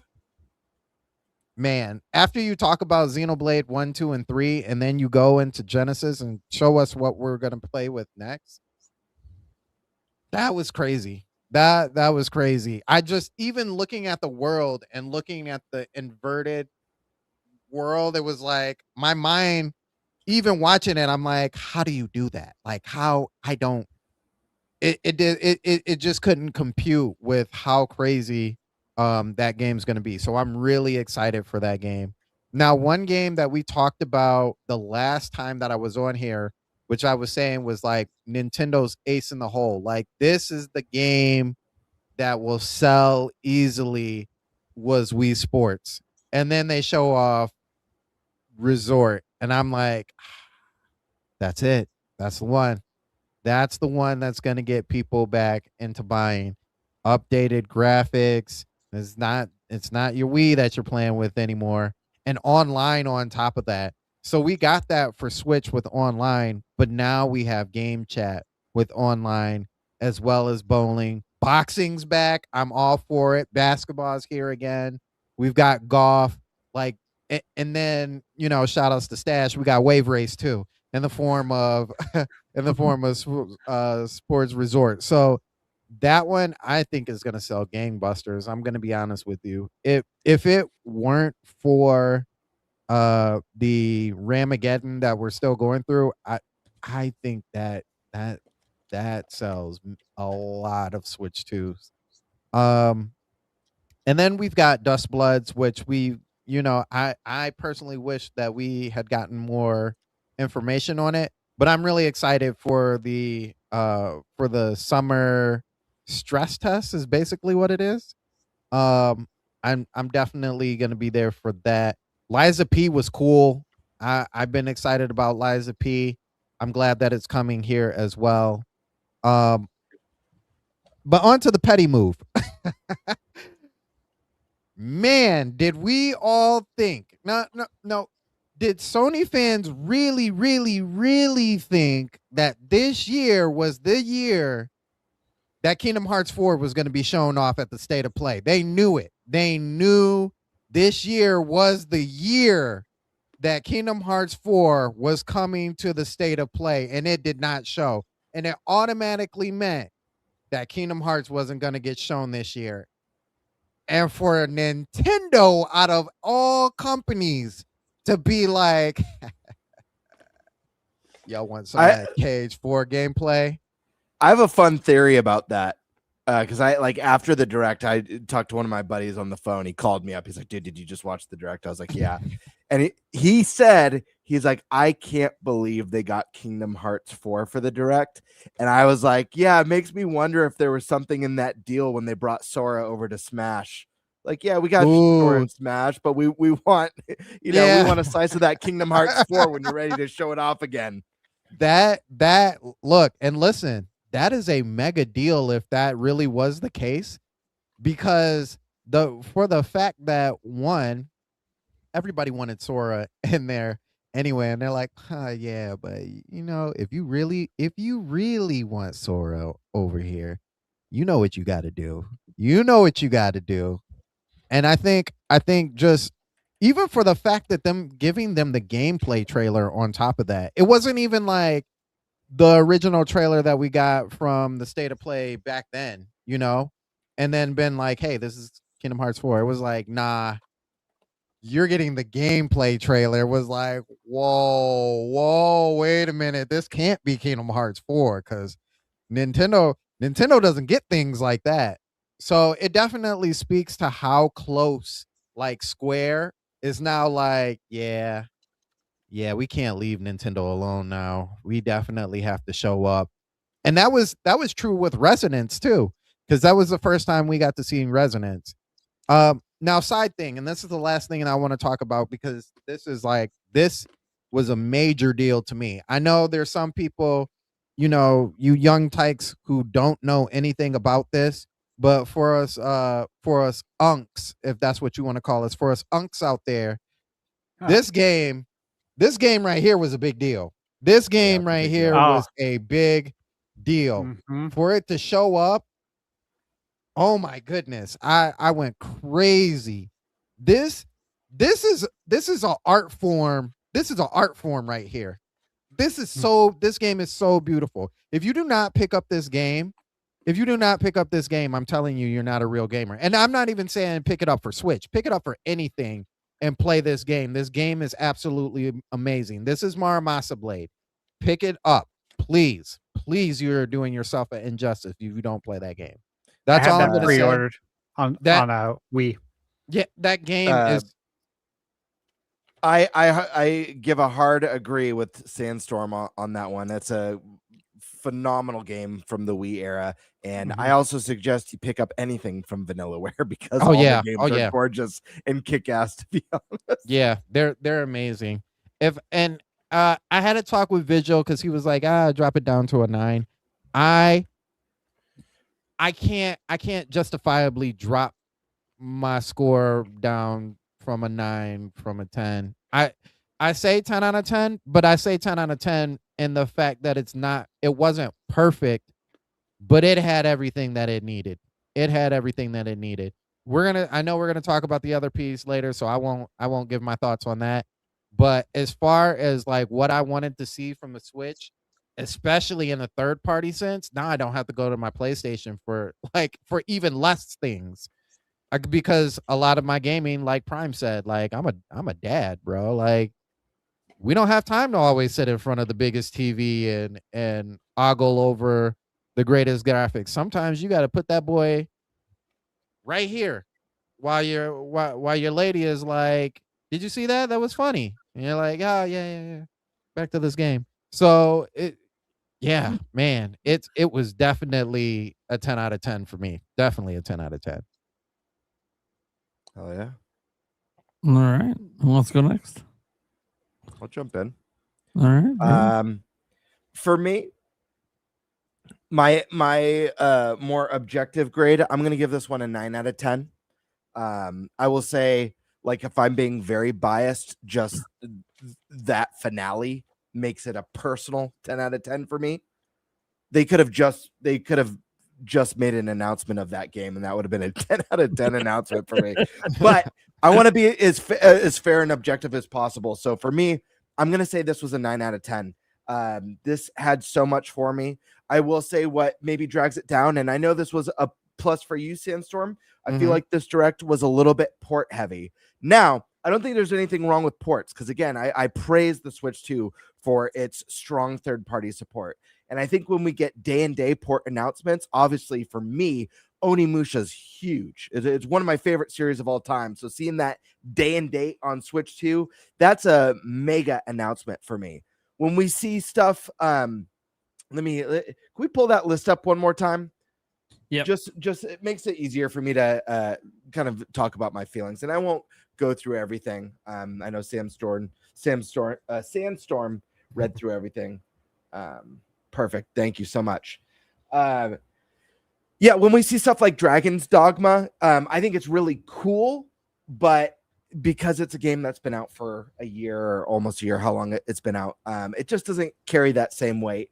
Or the Kingdom Hearts collection coming to, like, those older entries coming just don't carry the same weight. So I do feel like the direct was a little port heavy. That being said, man, the shit that they dropped in this direct was nuts and way up GameBird's alley. Guys, the new Monolith game, Xenoblade Genesis, looks phenomenal. I cannot wait to play this. I stand by this. I think Monolith is a company that's going to get bigger and better and gain momentum and popularity. And I could see this new trilogy doing way better than the previous trilogy, especially with the power and the capabilities of Switch 2 not having as much limitations and how grand and expansive. And guys, Xenoblade put out some of the best stories, period, on the Switch 1. So I cannot wait to see what they do. This is a huge announcement. Number 2, getting that release date and a deeper look at Fire Emblem. Fire Emblem 3 Houses is easily a top 5, possibly a top 3 Switch 1 game. I cannot wait for the new Fire Emblem Fortune's Weave. This is a juggernaut title. We got confirmed this year. They even announced a really cool collector's edition. I think that's probably sold out by now. But the game just looks phenomenal. I really like the new themes in this one. This was a stellar trailer and announcement. Next up, Sandstorm already said it. Kingdom Hearts 4. What the hell, dude? Out of nowhere. Shocking the nation. Shocking the globe. Way cool to see that continued support from Square, and the game looks really cool. There was no release window, so I imagine we'll see that game, landing on consoles in 3-4 years. I don't know. But just the fact that we got a gameplay reveal and a deeper look at Kingdom Hearts was huge. The very first HD 2D Final Fantasy turn-based, the first like modern turn-based Final Fantasy game. And I know it's kind of like a remake or a retelling of a mobile Final Fantasy, but damn, did this look gorgeous for HD 2D, and I cannot wait to play this game. It looks fantastic. The music was awesome. The combat looked fantastic. This was a very exciting one. Deltarune, huge. Let me look what else was here. We got other, let's see. Obviously, we got the Star Fox demo drop. The new sports resort looked really fun. Orbitals looks amazing. Rayman confirmed. That's great. That's probably going to be a day and date if it wasn't confirmed already. Muramasa, that's a special port because that's not one that we just recently. It's not a game that we played a year ago or 2 years ago on current platforms. This is multi-generations back. So this is the type of port that I get excitement of, more so than a Dragon's Dogma. You know what I mean? So there are exceptions to like the port heavy side. And then there was also, you know what? I actually think, and maybe I'm in the minority here, but I actually thought that Ninjala 2 looked kind of fun. Am I crazy? No. It definitely was a big change from it just being an arena game. I'm like, sure, right. Gonna pick this up. And this is no way a system seller game, but I'm not gonna lie. I actually like this. Actually looks kind of fun. So, also the playtest announcement. I obviously want to know more about Dustbloods. I think getting free DLC plus the promise of new content for Pokopia is awesome. It's a fantastic game. Minecraft Dungeons 2, awesome. Really good stuff. The announcement of a deeper dive on Splatoon, as well as the announcement of a Splatoon Direct. Really, really good stuff. But of course, it all comes to the end, and we'll deep dive on the end. But the end of this Direct is so monumental and so special. Ocarina of Time is literally the highest rated game of all time. It is, for a lot of people, the pinnacle of the Legend of Zelda. If you don't like Breath of the Wild, and there's millions of you who don't because you didn't show up for Tears of the Kingdom, and if you didn't like Breath of the Wild and you gave Tears of the Kingdom a chance, and you didn't like that, but you tried, and you really miss traditional Zelda, now, for the first time, we're going to be able to play a game that is so pivotal for this series musically. It was revolutionary for 3D adventure games, and we're going to see it brought back to life. We'll talk about it more, but it's such a big deal. This was such a special moment that just really... anything that you may not have liked about this Direct, that moment elevates this so high for me, and I know so high for so many Nintendo fans. And while I do love when Nintendo has those quirky moments in the Directs, this is the last thing that I'll add. We got to watch them demo the Thumb War. So I love that quirky side of Nintendo. I think it's a lot of fun. But I think for some people that probably ruins the pacing, and the fact that we got a treehouse right after that may have been a great opportunity to show off some of the live gameplay, like playing Switch sports resorts. Other than that, I think this was a solid 9. If you don't like RPGs, I could see this maybe ranking lower for you. RPGs are possibly my favorite genre in all of gaming. So this was a stellar Nintendo Direct, and I can't wait to talk about the big finale because there's so much to say about it. Those are my thoughts. 9 out of 10. All right, Stash. Okay. I don't quite know what the sentiment is online. I've just heard that it's like kind of how it normally is. Where some people are upset. All I would say the sentiment is generally negative. Okay. Interesting. Yeah, it's crazy. I It's haven't crazy seen that. how Well, I've been negative it is. busy. So I'm actually going to share my screen because, well, I have my Nintendo Direct form open as well with all those pictures, and I'll show you where I'm at with this. Okay, here we go. Mm-hmm. Now, these are all the games I'm getting, guys. These are the ones I'm going to review. I counted it out. There's 49 games on this list. I've circled 41. How do you think I feel about the Direct? Not good. Not good. Yeah. It wasn't a perfect. Well, So Dude, you I'm might insanely feel hyped. good. I don't know about your wallet though. I think it's a little sick. Dude, my favorite Zelda of all time. Now, I'm not going to say that. There's some things I can't say, but okay, that's there. Nintendo Switch Sports Resort, excited for that. Xenoblade, Sega Genesis. You kidding me? I can't believe they're making a Xenoblade in the Sega Genesis world. That's nuts. It's really Everyone cool. should be excited about that. Oh, Fire Fire Emblem. Super excited about that. I read today too that there's dungeons in the game. Did you guys read that? Yeah.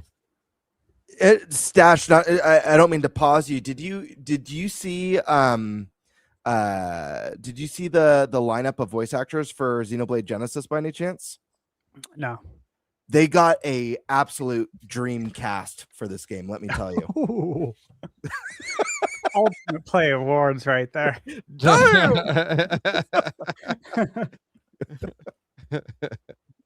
I'll check that out though. I'm just kidding. I don't know if they. Yeah. He was Okay. paid to use Go that. Still, great use of it. Kingdom Hearts 1, 2, 3, and 4, baby. And you got the exclusive on Kingdom Hearts 4. Look, I've been saying this since it released on PS2. This was 2001. I picked it up day one. I had it pre-ordered at Toys R Us. But I was like, man, this needs to come to Nintendo. This is a match made in heaven. Why is this not here? And I felt this way the whole time. I believe I was 100% right. I'm sure there's other people who felt that way. But here we are, 25 years later. Kingdom Hearts officially, not a cloud version. It's not real. It's not real life. We're getting an actual native Kingdom Hearts. And we're getting Kingdom Hearts 4 day and date. Insane. Onimusha. So I got to play this. I can't talk about it. What I played is not the demo, which is why I can't talk about it. I've seen a lot. Let me just say I've seen a lot from this game. And So I'm so jealous of you. yeah, dude, again, I'll be honest. It's the most jealous I've ever been about your inside shit ever. I wish I could have streamed it to you or let you see it, But I was telling Michaela because she sat in on it with me too, of course. And I was just like, this is Bird's favorite. This is one of his favorite IPs of all time. I was like, I wish you could see this. So based on what I've seen and played, very, very excited. I can't say anything else. I'm not even going to touch Star Fox. Splatoon Raiders. And Orbitals, I'm under embargo for. I can say, though, that we played it. And I can't wait to share more details with you when the embargo's up. Pacopia. Hey, look, I'm glad this game's continuing.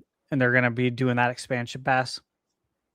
I'm probably going to get in on it. And I've been saying that this whole time. A lot of people have said you need to play it. I said, I'm going to as soon as I have an opening. That has not changed. Dustbloods, again, look, I know people wanted to see more of it. And I don't need to see more of it. I'm going to play it. I'm going to trust. As soon as they announced the playtest, I'm like, oh, that's all I needed then. Yeah, that's a big deal, dude. That says a lot that there's a playtest coming. I'm going to play in it. I'm sure you guys are too. Oh, yeah. I suggest following the Dustbloods account on X. They have an official account. And they even said, I think today I retweeted it, to follow their account so you can be part of the playtest. Dragon's Dogma 2. That's a massive game. And it's Capcom. Capcom has crushed it on Switch 2. And I know how it performs because I have it on PS5. So I'm super interested to see how that's going to perform. Again, like these are all games I'm going to be reviewing. Lies of P, I own that. This is something we talked about over a year ago. I mean, 18 to 24 months ago, that this would for sure come to Switch 2. I know I said that on this podcast. Great that it's the complete edition. Guys, this is Pinocchio. I'm pretty sure everyone knows that, but if you don't, this is about Pinocchio. And it's a Souls game. It's so cool. Yeah, and in chat, they mentioned there's a full physical as well. So for the physical fans, there you go. Xenoblade 1 through 3, Switch 2 edition. Again, I've been talking about that for a long time. Pikmin's going to drop too. Very excited. Stellar Blade. If you haven't played it, because you don't have, if you don't have a PlayStation, you definitely need to pick this up. I have it. It's awesome. Final Fantasy Online. Again, been excited for that. We played Rayman Legends Retold. I'll have a video coming on that. That's not under embargo. Very excited after playing it. I'll just say that. Devil May Cry 5. Badass game. Lords of the Fallen 2. Lords of the Fallen is really awesome. So, hyped for that. Rise of the Tomb Raider is an amazing game. Significantly better than the first Tomb Raider reboot. DK Challenge. Very excited to see that we're getting some form of achievements. I want to see what else they're going to do there, but very excited. I thought Ninjala 2 looked cool. I thought RuneScape looked interesting. I've already reviewed the Atelier games on my channel, so I'll be reviewing that. Warhammer 2 Space Marine. That was one of the most popular games when it released in 2024. I played it. Nate, have you played that? Yep. You liked it, right? Yep. That was really good. Yeah. So super exciting to see that. Observer from Bloober. Really cool game.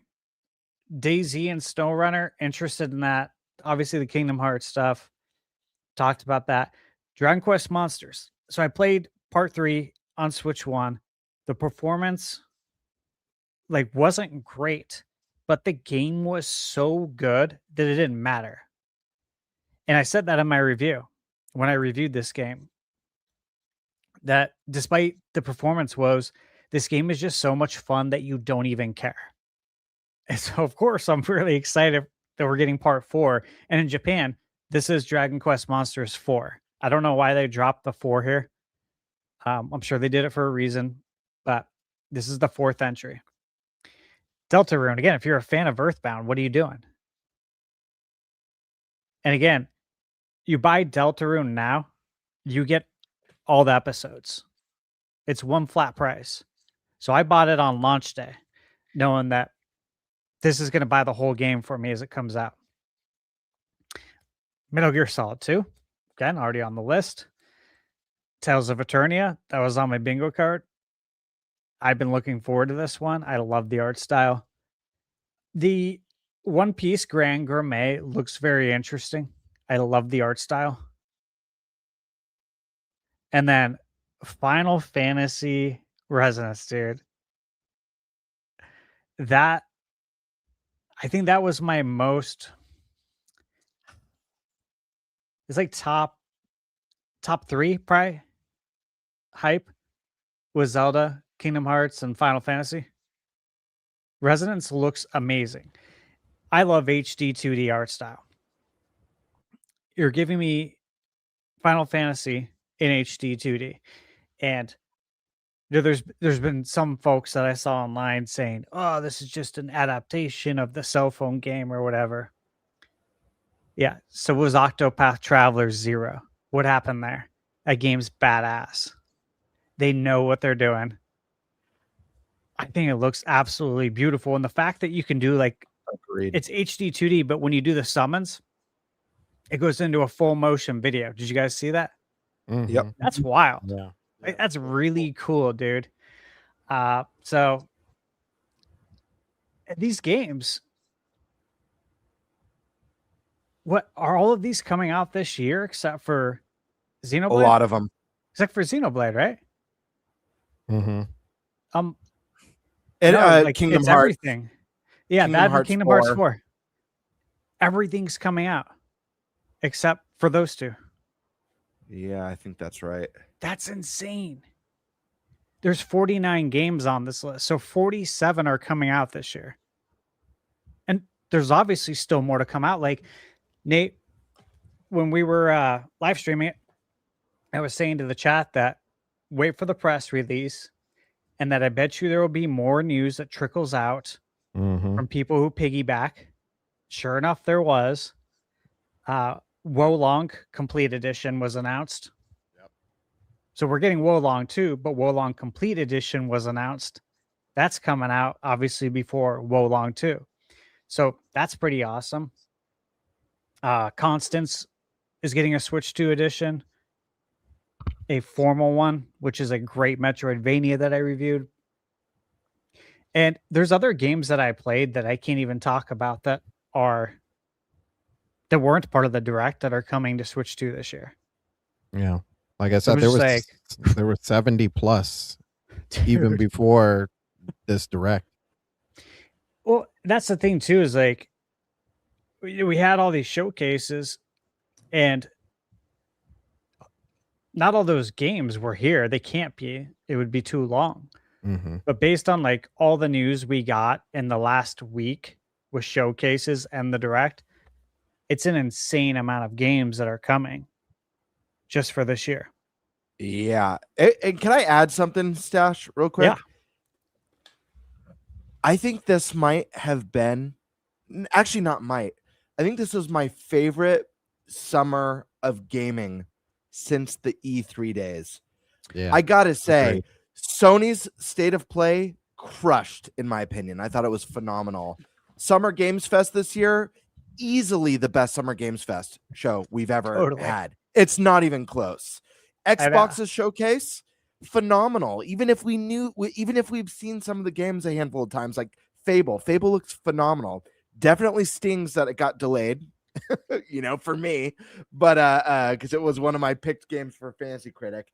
And then Nintendo, this was a 9 out of 10. I think every company and SGF absolutely crushed this year, and this is easily my favorite summer of games since E3. It felt like E3 was back this year. It was so exciting.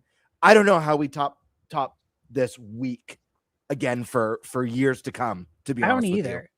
Because like if you factor into Indie Quest, which bro, Yeah. I was like, okay, add to wish list, like nonstop. And even at Summer Game Fest, like I told Jeff when I talked to him, I thanked him for everything, because the way he set up Summer Game Fest, like it's a living, breathing campus. It's like an enclosed campus, basically. It feels like summer camp where everything's paid for. And they bring in food and everything. I'm like, this is crazy. Like I don't have to worry about anything. All I have to do is make sure I make it all my appointments on time, record the event, make sure I got enough battery juice and storage, play the games and have fun. But I think to him, I'm like, dude, the Summer Game Fest showcase felt like, between that and this, it feels like E3, but better. And that's because I was there also experiencing it. You know, E3 had crazy lines, especially when they opened it to the public. Here, it's like, no, I got an appointment. It's like when I go to the barber shop to get my haircut. When I go in there, every time there's a line of people waiting, a line. And I just walk right up there. And people mean mug me like, who's this guy? He just walks in and gets his haircut. We've been waiting an hour. We're waiting 2 hours. That's normal. It's like, well, I made an appointment. I always do this. I don't have time for this shit. You can do it too. Anybody can do it. You just have to plan ahead. So with Summer Game Fest, like, you plan ahead, you make appointments, you walk right up. Someone playing the game, they go to that person, say, I'm going to need that controller. He has an appointment. It's like, it's great, dude. I loved it. It's just like we did with PAX. We had appointments, man. We made the most of our time. But this felt like, I don't know how they top it. All those banger announcements, not to mention like the last Ronin Platinum. Dude, You know? I screamed. I yelled. Dude, I yelled so loud. Everyone around me did. I didn't know the person next to me, but I met them after that. And that was obviously early in the show. We're just like, holy shit. Like, I thought this was canceled. We all did. We thought this game was canned. Dude. And it was wild. Stash, so funny. At the Game Awards last year is when we got the announcement for the new Onimusha game. And I swear I knew it was Onimusha before anyone. I'm not even exaggerating. I'm not just saying that. I knew it was Onimusha before everyone. You saw the souls being sucked towards the silhouette. And I screamed. And when there was all the coverage on YouTube from the Game Awards, there was a YouTube short of that reveal that someone had posted. And you could hear me screaming Onimusha in it. And it was just my voice just screaming at the top of my lungs. It's so funny. I was like, oh my God, that's me. That's awesome. Guys, yeah, this was such a fun week. But to cap it off with like no sleep, you know, hopping in to the live stream and seeing all these games, I'm just like, this is nuts, dude. All of these games, 41 of them I want to review. I don't. If people aren't happy with this, man, you'll never be happy in life. There's so many great games. You got to open your eyes, expand your horizons.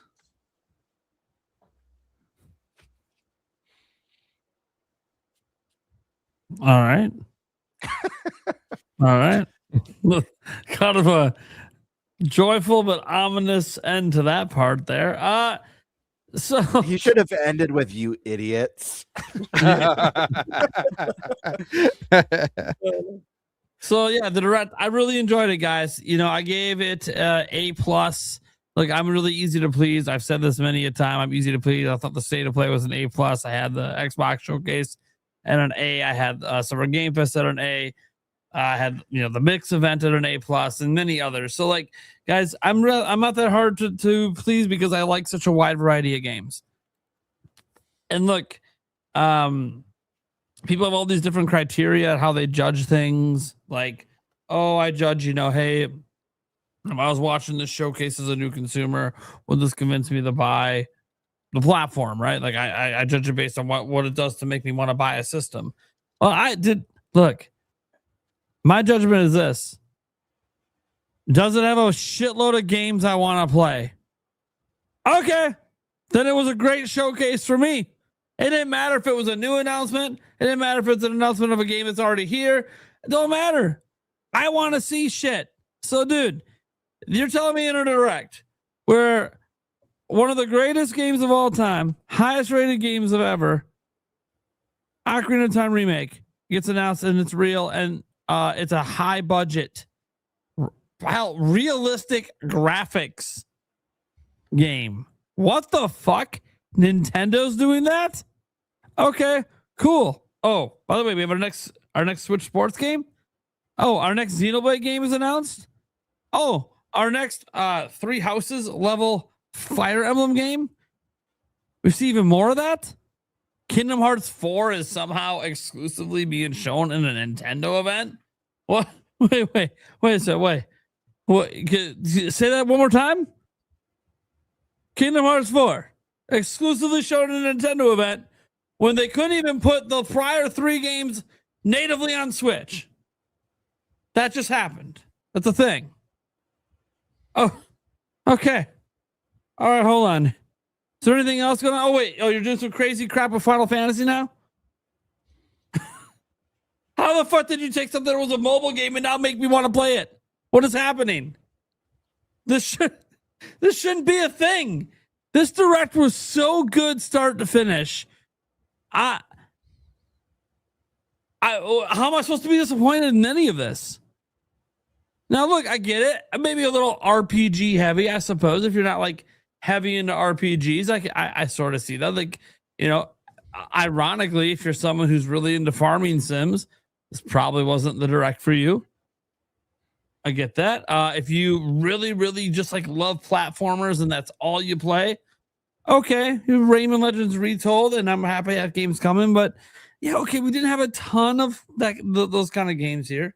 So yeah, definitely very RPG / action adventure heavy. I think the count was at like 16 RPGs and 9 action adventure games. So guess who loves RPGs and action adventure games?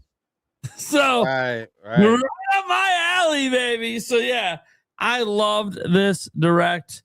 Look, you guys are already saying enough praises of it. I think, you know, obviously, guys, our show in general is usually pretty positive about gaming showcases because, guys, these showcases are showing us games. Are we supposed to be upset about seeing more video games?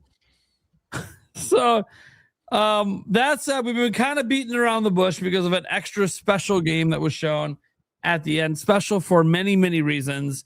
And our comrade who isn't here, I'm going to let him get the first words in on this. The Ocarina of Time remake.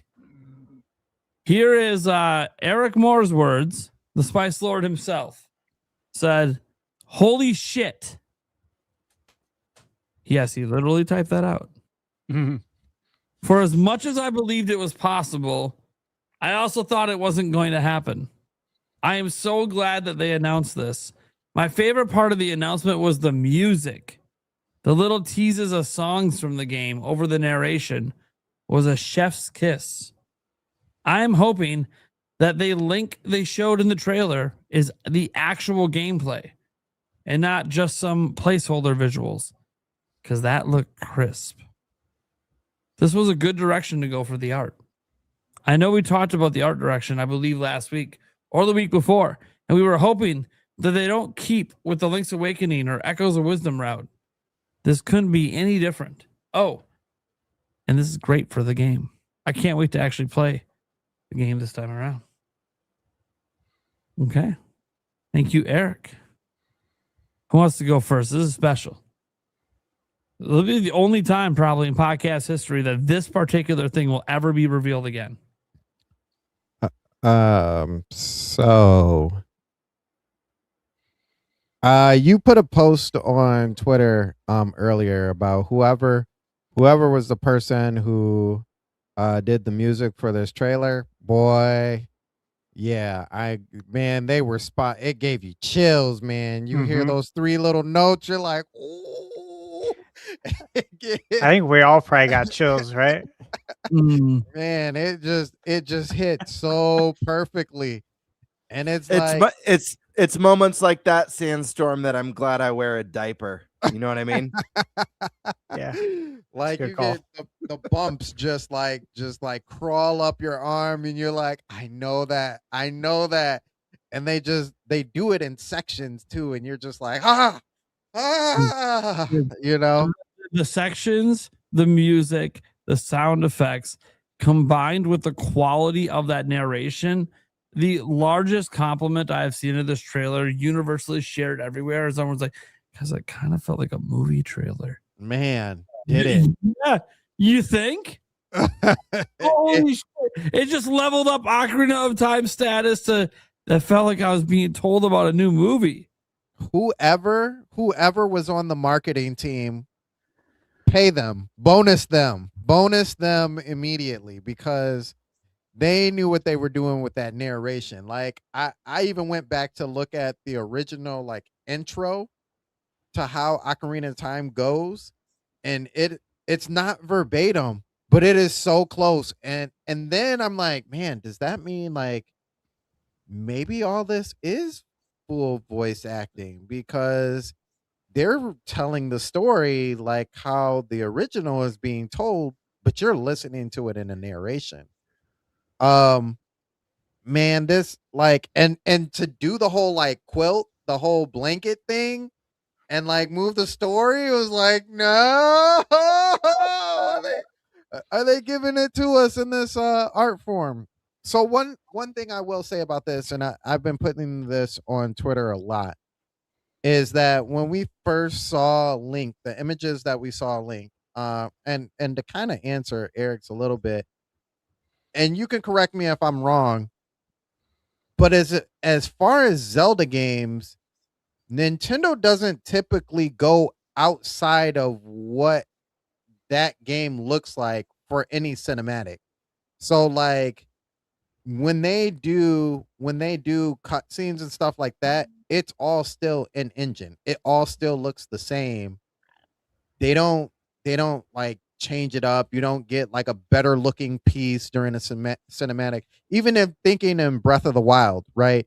When you saw Breath of the Wild at the beginning and Link was just sitting there on the horse, and then you see the scenes of I forgot what they call the things now. I can't remember. It's been so long. The memories? No, the what are the monsters, the ones that shoot the lasers? So Guardians, thank you. So you get the Guardians shooting at him, and you're like, okay, obviously that part is gameplay. But then when they shift over to the bridge scene where he's like, going across the bridge, and it destroys the bridge and everything, that piece from the original piece that they showed, which was in game, they don't look really too different from each other. And even if you think about Tears of the Kingdom, that still holds. And even with Twilight Princess, when we saw Twilight Princess and all the cutscenes. So I dare say what we got, that little image of showing Link laying in the bed, that's how the game is actually going to look. I don't think it's going to look anything outside of that. We are getting this is it. This is all those times that you were talking about the Wii U demos. Everybody, you're talking about the Wii U demo Zelda. Well, you're getting better than that. That's what you're getting. You're getting better than that. But I'm excited for this 2026. I really hope that this game, man, I hope this game shows up right next to Grand Theft Auto. I don't care what anybody says. I don't care about numbers and which one does better. I want to see Muhammad Ali fight Mike Tyson. I want to see that. I want to see that in all its full glory. Greatest game of all time. And I'm a Majora's Mask fan. Greatest game of all time. Most highly rated game going up against one of the most anticipated games of all time. Do it. Do it. Make it happen. I've seen so many people saying that they will pick Ocarina of Time over Grand Theft Auto because this is the Zelda game. There's a whole lot of Zelda games. This is the Zelda game. This is the Zelda game. So I'm excited. I was happy. I wish they would have shown more, but to me, that only means down the road that we're gonna be back at this point again. Like, oh, they're finally gonna show some gameplay. They're gonna finally show some gameplay. So I'm ready. I'm ready for it. All right. Who wants to go next? I'll jump in. Yeah, guys, this is insane. Is this real life? And I say that like, you know, we've not only have we been talking about this, and we've all been firm believers that this game is real and this game's coming. You know, I've been on the podcast for over a year now, and no one has said otherwise. We've all been firm believers. But I go back even what feels like 3.5 years ago. I'm not even sure. I went on Andres Restart's channel. I was talking to him about that Aonuma interview when he was asked, and I was laughing. And I was telling Andres, I'm all in, man. I think it's happening. He wouldn't have just laughed. He would have not let speculation run wild like that. So I've been a believer in this for so long now. It feels so good to see this come to fruition after all these years, after believing for so long, after building all that hype. Not only is this game back, but when I think about not just what I've talked about on GameBird Classic over the last couple of years, but I've sat here and talked about with you guys when we've had our discussions about Zelda's anniversary or what we'd like to see for this game. You know, for a lot of us, it was like we all mentioned fully orchestrated soundtrack. We're going to be getting that. Modern visuals, not just a 4K remaster of the original game. Not just an upscaling of the 3DS game. We're getting a game that's built, a remake that's built from the ground up. We've got two of those core pillars that we all wanted confirmed in this teaser trailer. We're yet to see more. We haven't seen gameplay. We haven't seen what else this remake has to offer, but I fully expect a modern, revamped combat system. I'm hoping for that jump button. Guys, am I the only one who feels this way? Is it just me? Or did this teaser trailer feel like a movie trailer? Think about, we don't have sound going, but think about the narration, the setup that the narration's doing. Listen to this. Called Hyrule, created by beings of supreme divinity. Tell me this doesn't sound like a movie teaser trailer. This teaser is so freaking good. Yeah. There lay a small forest. Can we let it play before I finish my thoughts? Is that okay? Yes. Okay, because I have a lot to say still. Of the forest. Dude, this is a movie trailer, I'm telling you. These forest dwellers were called the Kokiri. Each had a fairy companion, and they lived out their innocent lives in these woods. However, there was one particular boy. Harry Potter moment. Who did not have a fairy. Oh, the music. Dude, chills, my friends.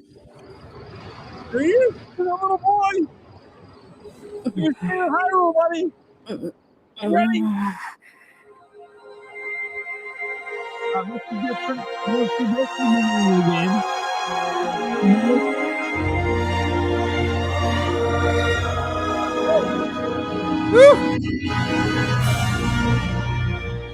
It's so Can good. I say this too before you finish your statement? Because I think it goes definitely with what needs to be said, and something that like nobody, if you have never played Ocarina of Time, you will never understand this, but you will get it when you pick this game up. Ocarina of Time has over any other Zelda game, the best music, period. And you're going to get all these songs now fully orchestrated. And that is absolutely insane. The music is going to be so dynamic. It is going to be insane. Absolutely. But yeah, guys, I have to say, and I know we're waiting on a Zelda movie announcement, but this trailer to me felt like a movie teaser trailer. It was so cinematic, you know, even though it's just going over the tapestry and it's got that really fantastical narration happening. There was just something so cinematic about this that really makes me feel they're going to be fleshing out the story and building more lore into Ocarina of Time, which is really, really exciting. But yeah, this is a dream come true. And again, Sandstorm mentioned this is the highest rated game of all time. I know it's not Nintendo style, but I hope when there's commercials for this game, when they're running ads on TV or at the movie theaters or, whenever, I hope they have text that pops up at the beginning. The greatest or the highest reviewed video game of all time returns this year, remade from the ground up. Like, this should be marketed as the greatest video game of all time. I cannot wait to see more of this. And the most exciting thing about this just being a teaser, just a nice little tease to get our heart rates up, to build excitement, create this awesome discussion like we're having now, is that more's coming soon, baby. This game lands this year, confirmed in the direct. We're going to be getting a 40th anniversary Zelda blowout. We're going to be getting so much Zelda goodness soon. It is so exciting. And I don't know, I love the redesigns. This isn't the art style, if I'm being fully honest. And you guys, you know me, I always give my honest opinions. This isn't the art style that I personally would have chosen for Ocarina of Time. We talked about our desired art styles. I pitched one very close to the concept art. That being said, I think it looks gorgeous. I don't think that makes it the wrong art style. I think it's going to be really exciting to see Zelda in a way that we've never seen it before. So I think this game looks fantastic so far. I can't wait to see what secrets are in store. Are we going to build lore around the bosses? Are they going to have a more rich history? Obviously, I expect that with Ganondorf. Here's the one challenge. Oh, voice acting. That's the other thing. 3 pillars. I think it's safe to say this confirms we're getting voice acting in this game as well. So we've got true remake from the ground up, fully orchestrated soundtrack, and voice acting. 3 pillars already nailed. We're waiting on the other details now. But guys, what was I going to say? I had a big point to make. Damn it. Oh no! It's right. It's right at the tip of my tongue. We'll come back to it. I did have something I wanted to say. Shit. Anyways, someone else take it away. It'll come back to me, and I'll jump back in. Fishing is back. Stash man. All right. So the first time I was on the Nintendo Prime podcast, we were talking about Zelda. And I said that I 100% believe Ocarina of Time will be remade on Switch 2. This was in, I think it was January 2024. At the time, it sounded crazy. But here we are. You guys know, never budged on this. Knew this was happening. Can't say anything else, but very excited. The art style, I've seen some folks that are just running with this very, very small snippet of what the game is going to be now in their mind. I think we haven't seen anything really outside of young Link sleeping. It looks like young Link. We only see, a side of his face because he's sleeping on his side. I just don't think there's a lot to talk about there. The narration I love. It reminds me, and you have to be an 80s kid to remember this, but the opening narration to the Care Bears movie that was done by Mickey Rooney. Yeah. Oh man. Come on. If you listen to it, it's spot on. The voice, the pitch, like everything sounds like it, and it's super cool. Because honestly, that was a very high quality part. It's Mickey Rooney. So yeah, production value looks to be very high. Again, the orchestrated soundtrack, this is stuff we've talked about on the podcast. That, like, something I'm personally very excited for. As far as Zelda music goes, my top spot goes to Link to the Past. Ocarina of Time, though, is right there. I mean, the Hyrule Field theme. You guys can hear that playing in all my videos. Bird, you want to say something? Real Did quick, you remember what you wanted to say? I remembered what it was. I remembered. I just want to plug it really quick. Sorry, Stash. No, you're good. The voice acting. That's where I lost my train of thought. Voice acting, very exciting, but the challenge with it is, and I don't want to spoil it because I know there's a lot of younger people who are going to be playing this for the first time. There's a big reveal in this game, and I'm curious how they're going to tackle that in a way that was. Are you guys following what I'm trying to say? Mm-hmm. There's a big reveal in the game, and I'm wondering with voice acting how they're going to tackle that, because for a lot of people that was genuinely surprising, back in the day. Mm-hmm. So I won't say any more than that, but yeah, I just wanted to mention that'll be interesting to see how they tackle that. And it wasn't really something I thought about when we talked about voice acting in this game, but now hearing like the narrator and stuff, it immediately came to mind. But anyways, sorry to derail, Stash. I didn't mean to throw you off. I just wanted to throw that out there really quick. You're good, bro. Good point.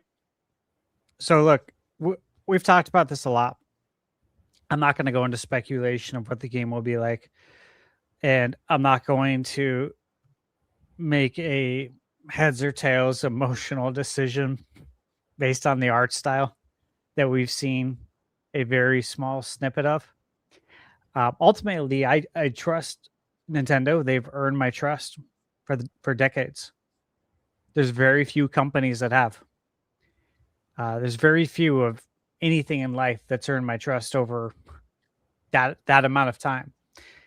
So I trust that they're going to cook. They haven't steered me wrong. I think they're going to do great here. So, with that said, Ocarina of Time. For those who don't know, I missed a whole week of school when this came out. I pretended to be sick. My mom knows the story now, of course. We've talked about it. She still can't believe that I wasn't sick. And I'm like, look, the first couple of days, I actually didn't feel good. As an adult, if I had to go to work, I would have. But this was school. You know what I mean? And every day when my mom would leave, she'd take the N64 controller and hide it. And I would go search her room and find it. I'd take a mental snapshot of exactly how the wire was wound around the controller, so I could put it back exactly the same way. And then when my mom would come home from work, I would ask her, hey, I've been resting all day. Is it okay to play Zelda? Because it just came out. So obviously I want to play it. And she understood I wanted to play it. She understood how long that 5-year wait was. Or not 7-year wait between Link to the Past and Ocarina of Time. Like that was an eternity back then. So my mom understood that. And so I got to play it the whole week. I beat it. I came back to school. Everyone's like, I heard you were like deathbed sick. It's like, no, that was fine. It was better than ever, bro. Feel well rested. And Ocarina of Time is beat. Everyone's like, what? What do you mean it's beat? I'm like, that's what I did. I wasn't sick. My science teacher, Miss Wilhelmy, her name was Bobby Wilhelmy. She taught earth science, and she used to be she was retired military. She caught wind that I faked sick, and she was hard on me for the rest of the year. She was pissed. That's the same teacher that I was always reading the E3 Nintendo Power magazine, and the one with Mario on the cover. If you guys remember that, I think it was issue like 100. Yeah. That's my Zelda memory. Do you guys mind if I play something? Go I got for it. something that we should really just play. Go for it. Because there's not many times we can do this. Okay. And Nate, playing a video is just share screen. Yep. Okay, there's gonna be audio on it. I'll keep it low. And Yep. it's not gonna flag us.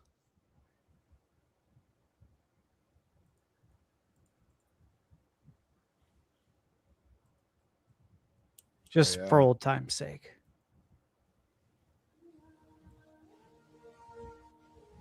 Maybe the young kids haven't seen this.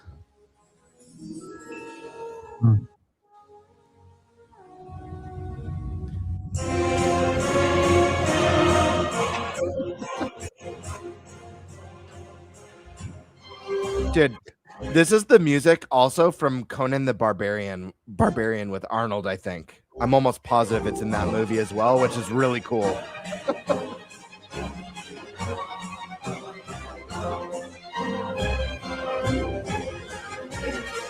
You think they remake this commercial? I know. Really opposite. Oh man, with updated graphics, oh, it would go crazy.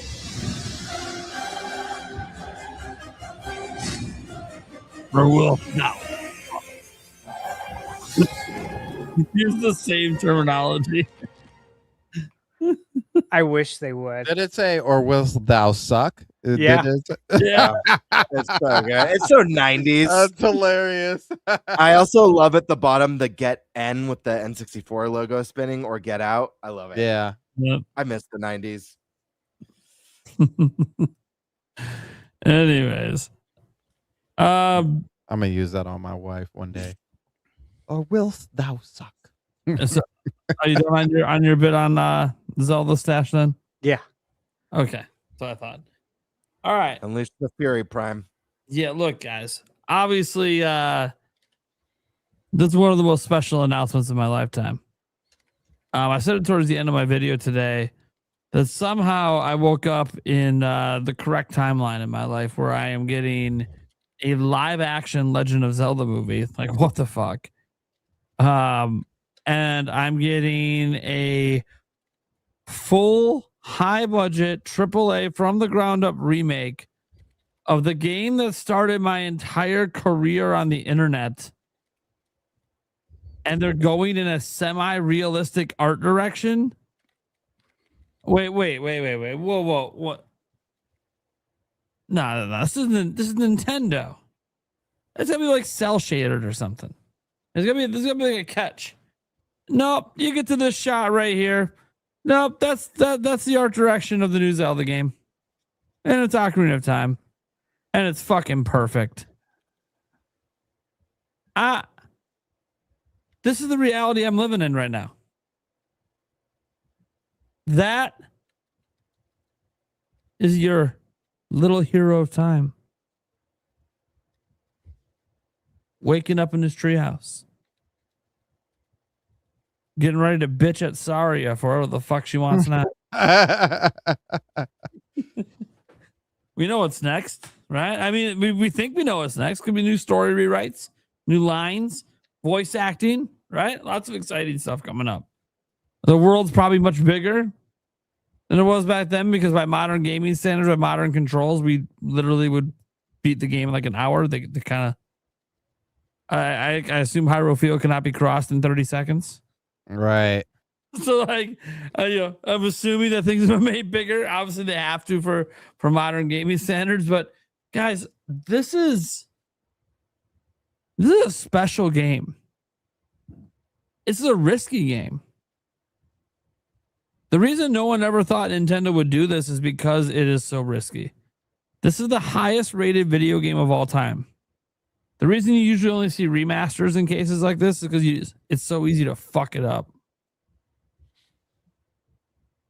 Because you don't have to worry about comparing to Final Fantasy VII Remake or Resident Evil 4 Remake. You don't have to worry about being compared to, I don't know, any of your favorite remakes or remasters out there. None of those comparisons matter. You're being compared to yourself. A masterpiece that has no comparison. That's why you never see this. It's too easy to make everyone mad. And yet Nintendo said, we're going to do it anyways. Mm-hmm. And that is what is so shocking. This is Nintendo. They don't do this. Name one other IP that they've done anything like this with. There's not, even Mario that hasn't had this level of treatment with any of their games. This is insane. So I don't know what studio's working on it. That's obviously huge questions out there. Well, who's working on it? You know, obviously, when are we going to see it again? Probably at some Zelda 40th anniversary blowout, which at this point I assume is after Splatoon Raiders, because they've already advertised the Splatoon Raiders Direct. So that's obviously where you can see their marketing is going to be shifting at the end of the month. It's just Splatoon Raiders. And then I assume the Zelda will hear shortly after that in August or end of July-ish. We'll see. But this is something that's going to be in our hands this year. And that's the fucking crazy part. That's the crazy part. And Nintendo, if you're ever going to invite me to a media event ever, please be the preview event for this game. I will shut the fuck up. I will leak nothing. I promise. Guys, this is the one. We might be playing this at PAX this year. I don't even. Yeah, no. Don't do that. Don't do that. I'm just saying, guys, we might be playing this at PAX this year. If it's like an open-ended demo, like the Tears of the Kingdom and Breath of the Wild ones, where it's like, I might be the only thing I'm playing. I might just get back in fucking line. I could see them doing like the Great Deku Tree as a demo. Oh yeah, the dungeon to the bigger and more tree. expansive. Yeah. But maybe it's a timed demo that takes place in that first dungeon. I think that makes sense. I have a question for all of you guys, though. Yeah. And this is a big one. And I think a lot of people might be quick to say no, but I still think it's worth asking. Do you think Link will talk in this game? And the reason why I ask, obviously we have voice acting in Breath of the Wild and Tears of the Kingdom. Link doesn't talk in those games. However, this is a unique experience because this is a remake or a reimagining of a game. We've already gotten this game where Link doesn't speak. This is an opportunity to let him speak for the first time. On top of that, we're on the cusp of the very first live action Legend of Zelda movie where Link will no doubtedly be speaking. He's not going to be a silent protagonist in that movie. Is this where we make the jump for Link speaking, or do you think that's saved for the movie? I'm really curious your thoughts because I honestly don't know. I think to say without a doubt, absolutely not, or absolutely yes, to me that seems a little wild, honestly, because there's an opportunity. We've already had this game where Link doesn't speak. So each of you, I'd love to hear your thoughts on that.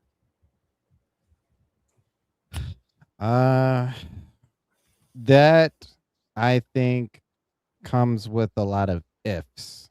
The first if, I think the first and the biggest if is, what does the main menu look like?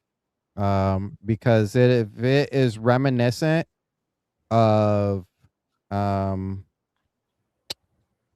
64, you put your name in that game or whatever name you have, and then it becomes awkward because then not only you but all the characters have to say that name.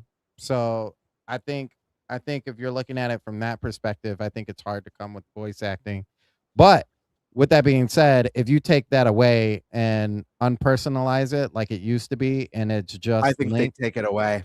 I think it's more likely that you do. But I don't know if you, that's really hard to say, man. If you take it away and you give Link his name in that game, maybe you do, but I also kind of feel like he's not going to say much. So like, what's your prediction? Just do a prediction. Do you think he will or won't speak? Just throw a prediction out there. I'm gonna still say no. I'm leaning on no. I think everybody else is gonna talk, but I think it's gonna be in such a way that it still feels like you're having a conversation. Mm. And Nintendo's good at doing that. So yeah, I'm gonna say no, but I do still think there's gonna be voice acting. What about you guys? I'm gonna say he does speak, but it's very, very, very sparing words. Just like a handful it needs to get through certain cutscenes. Yeah. Stash Man? Okay. Nate and I agree on this. So, you know how like Mario speaks in games Yep. a little bit? Yeah. Yep. Yeah. I think it's like that, but a little bit more. Again, just enough. I don't Yeah. think he's gonna have like this huge script. Like a big monologue. Yeah, I don't know that that's gonna happen. Also, you gotta ask, like, if hypothetically he has voice acting, who's gonna voice it? Right. Like, is the person in the movie gonna do it?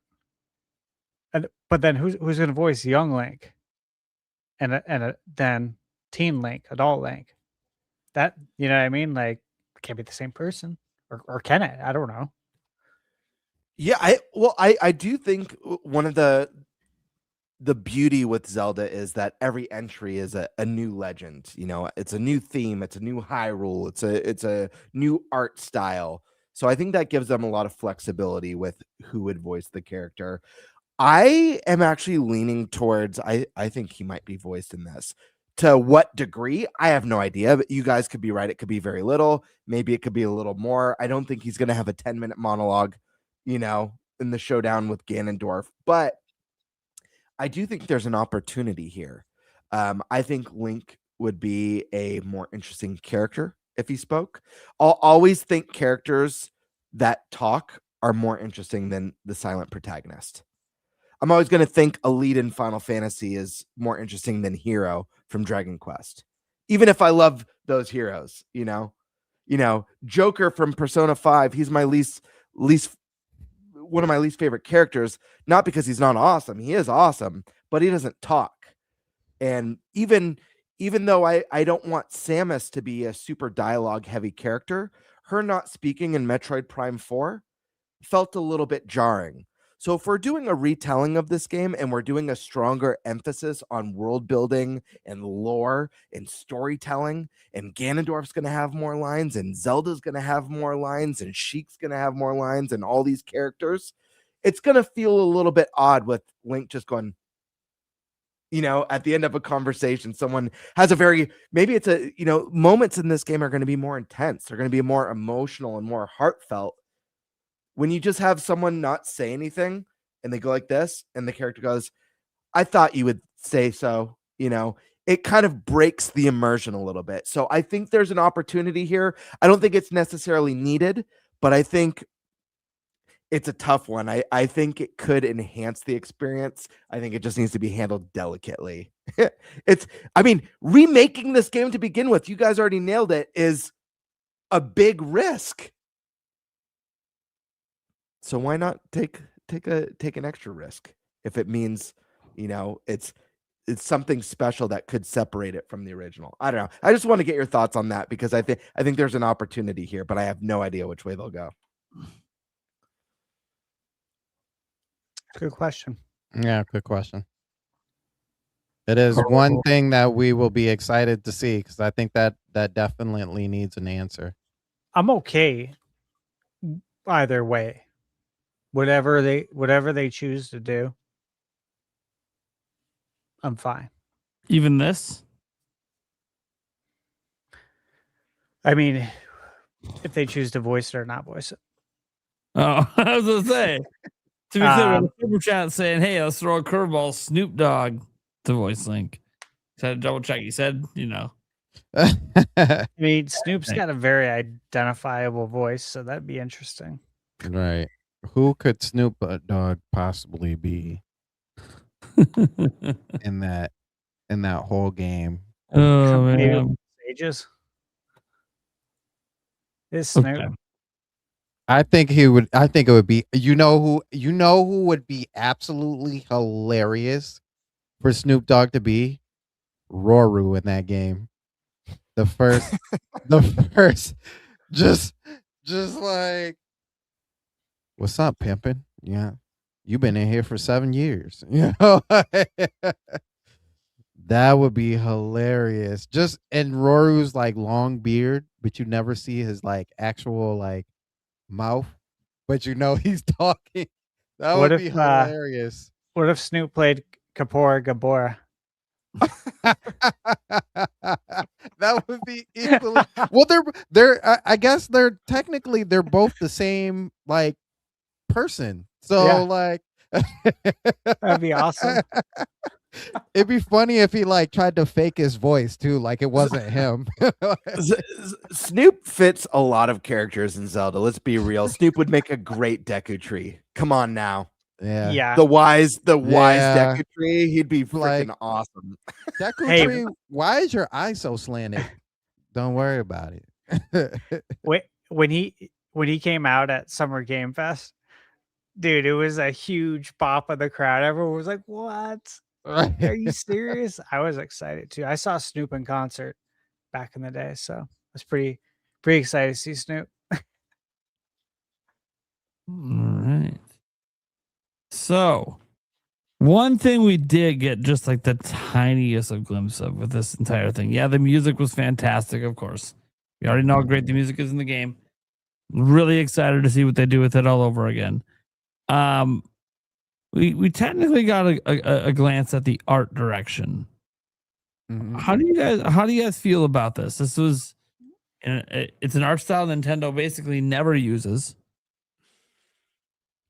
How are we thinking? It was just the tiniest of taste, but it's one of the few things we did get. I think this is actually like it's interesting because we just got the developer for Star Fox is Valen, something like that. And they just said that they were using their in-game engine Viper. So I'm like, man, obviously it can't be them, but I'm wondering if they source that out. They don't look 1-to-1, but the art style, but Nintendo's like, you know what? After this whole like life of Nintendo, now at the point of diminishing returns, they're like, oh, you guys wanted more realism, so we're gonna give you more realism. And this is like the second game after Star Fox that we're seeing like that change. Both N64 games too, which is interesting. Yeah. So it's like, whoa, wait a minute. And you know, this is for me and GameBird. I don't know if this is for Stash and Prime. But if you're going to give me this game and it's going to look like this, please don't play with my heart. Drop Majora's Mask as well and do the same thing. Please, Oh, please, man. please. Yeah. Do you okay? So I'm so happy because that was going to be my last question before we wrap this up, and I want everyone to answer Prime's question. So after we all answer Prime's question, let's all give our honest opinion. Do we think Majora's Mask is not just a possibility, but actually a realistic possibility? Of course, anything. You want an answer to that? After, but yes, I do, because anything could be a possibility. But realistically, as I almost said friends, not as friends, as fans who've followed this company, our whole lives, do we realistically think that's possible? But first, we all gotta ask Prime's question or answer Prime's question. Okay, well then answer my question, GameBird. I stand by with what I said earlier. This isn't the art style that I would have personally chosen. Like if the choice was mine, I would have chosen something a little bit more timeless. And I think, you know, the one that I pitched in previous shows of trying to capture the magic of the concept art for the game would have been a really cool to see. That being said, this really the whole tapestry part's absolutely gorgeous. Love that whole tapestry scene. This little snippet I think looks really, really good. I'm excited to see more. I hope with the realism that it doesn't lose some of the whimsical fantasy that you get in Zelda.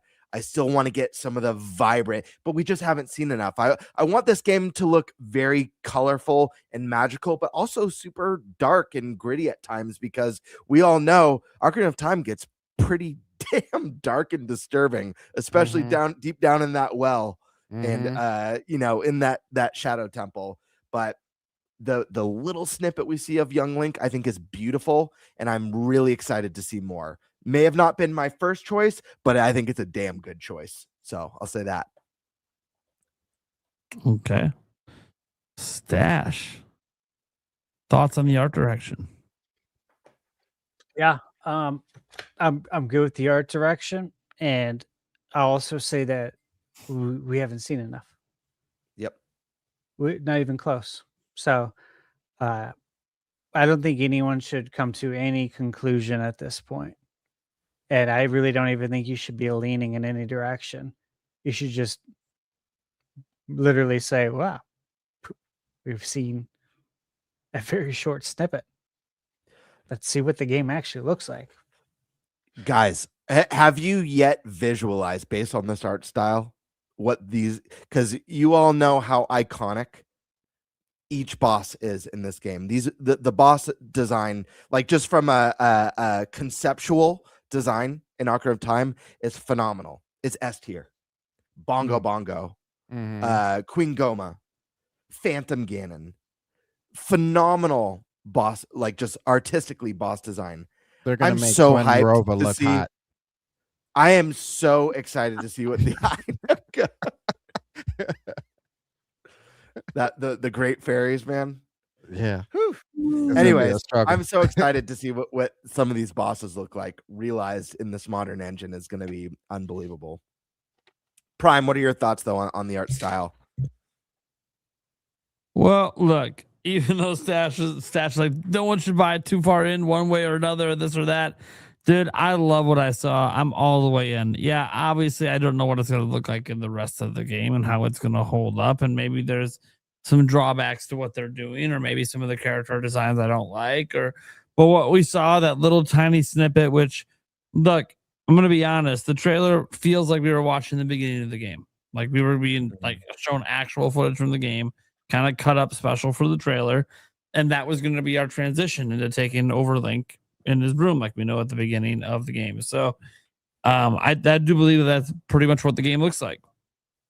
And that's because, you know, their cutscenes, you know, in Nintendo history are pretty much the same as the in-game graphics. They always have been.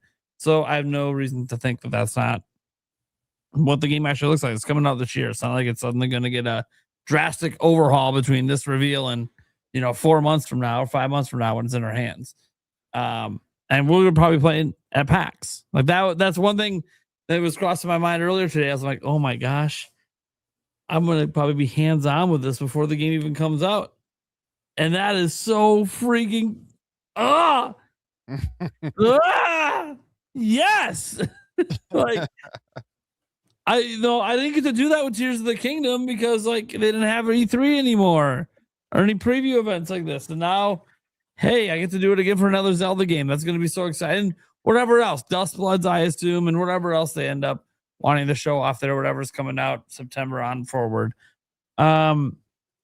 But yeah, I'm just really excited. I think that this art direction is everything I always wanted it to be, which is why I was kind of emotional at the end of my video today. I legitimately am living the timeline of what I want, which I never thought would ever exist. Because I like nothing ever caters exactly to what you want. None of us get everything we want. No, I'm not saying I have everything I want out of life. But in this particular case, in my lifetime, I'm getting to see some things from The Legend of Zelda that I never thought I would. And that is awesome. Now to transition to GameBird's follow-up question about Yeah. Majora's Mask. We could make it just a quick yes or no too. Yeah. To the Majora's time. Mask thing. Well, to that I say no shit. Majora's Mask was like made by reusing assets. You think they put in money into this to make these fucking assets, and they're like, oh yeah, we have a freebie game we can make that we don't have to invest $100 million to make because we already have 90% of the assets. Should we make that game? Or do we just not like free money? Or do we not like free money? Like, yeah, wait. Like, they're not going to release it till like after the next big 3D Zelda game comes out in 2028 or whatever. They're going to space it out. But I mean, the game might be fucking done in like 2 years, you know? Just wait for that 40th Direct where they do the full gameplay reveal, and then they do, but that's not all. After, look forward to Majora's Mask. Oh my God.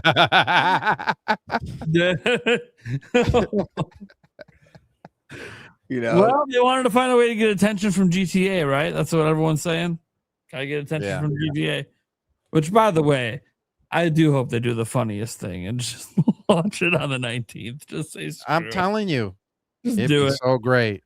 hey, I know what game I'm buying that day. GTA 6. Hell yeah.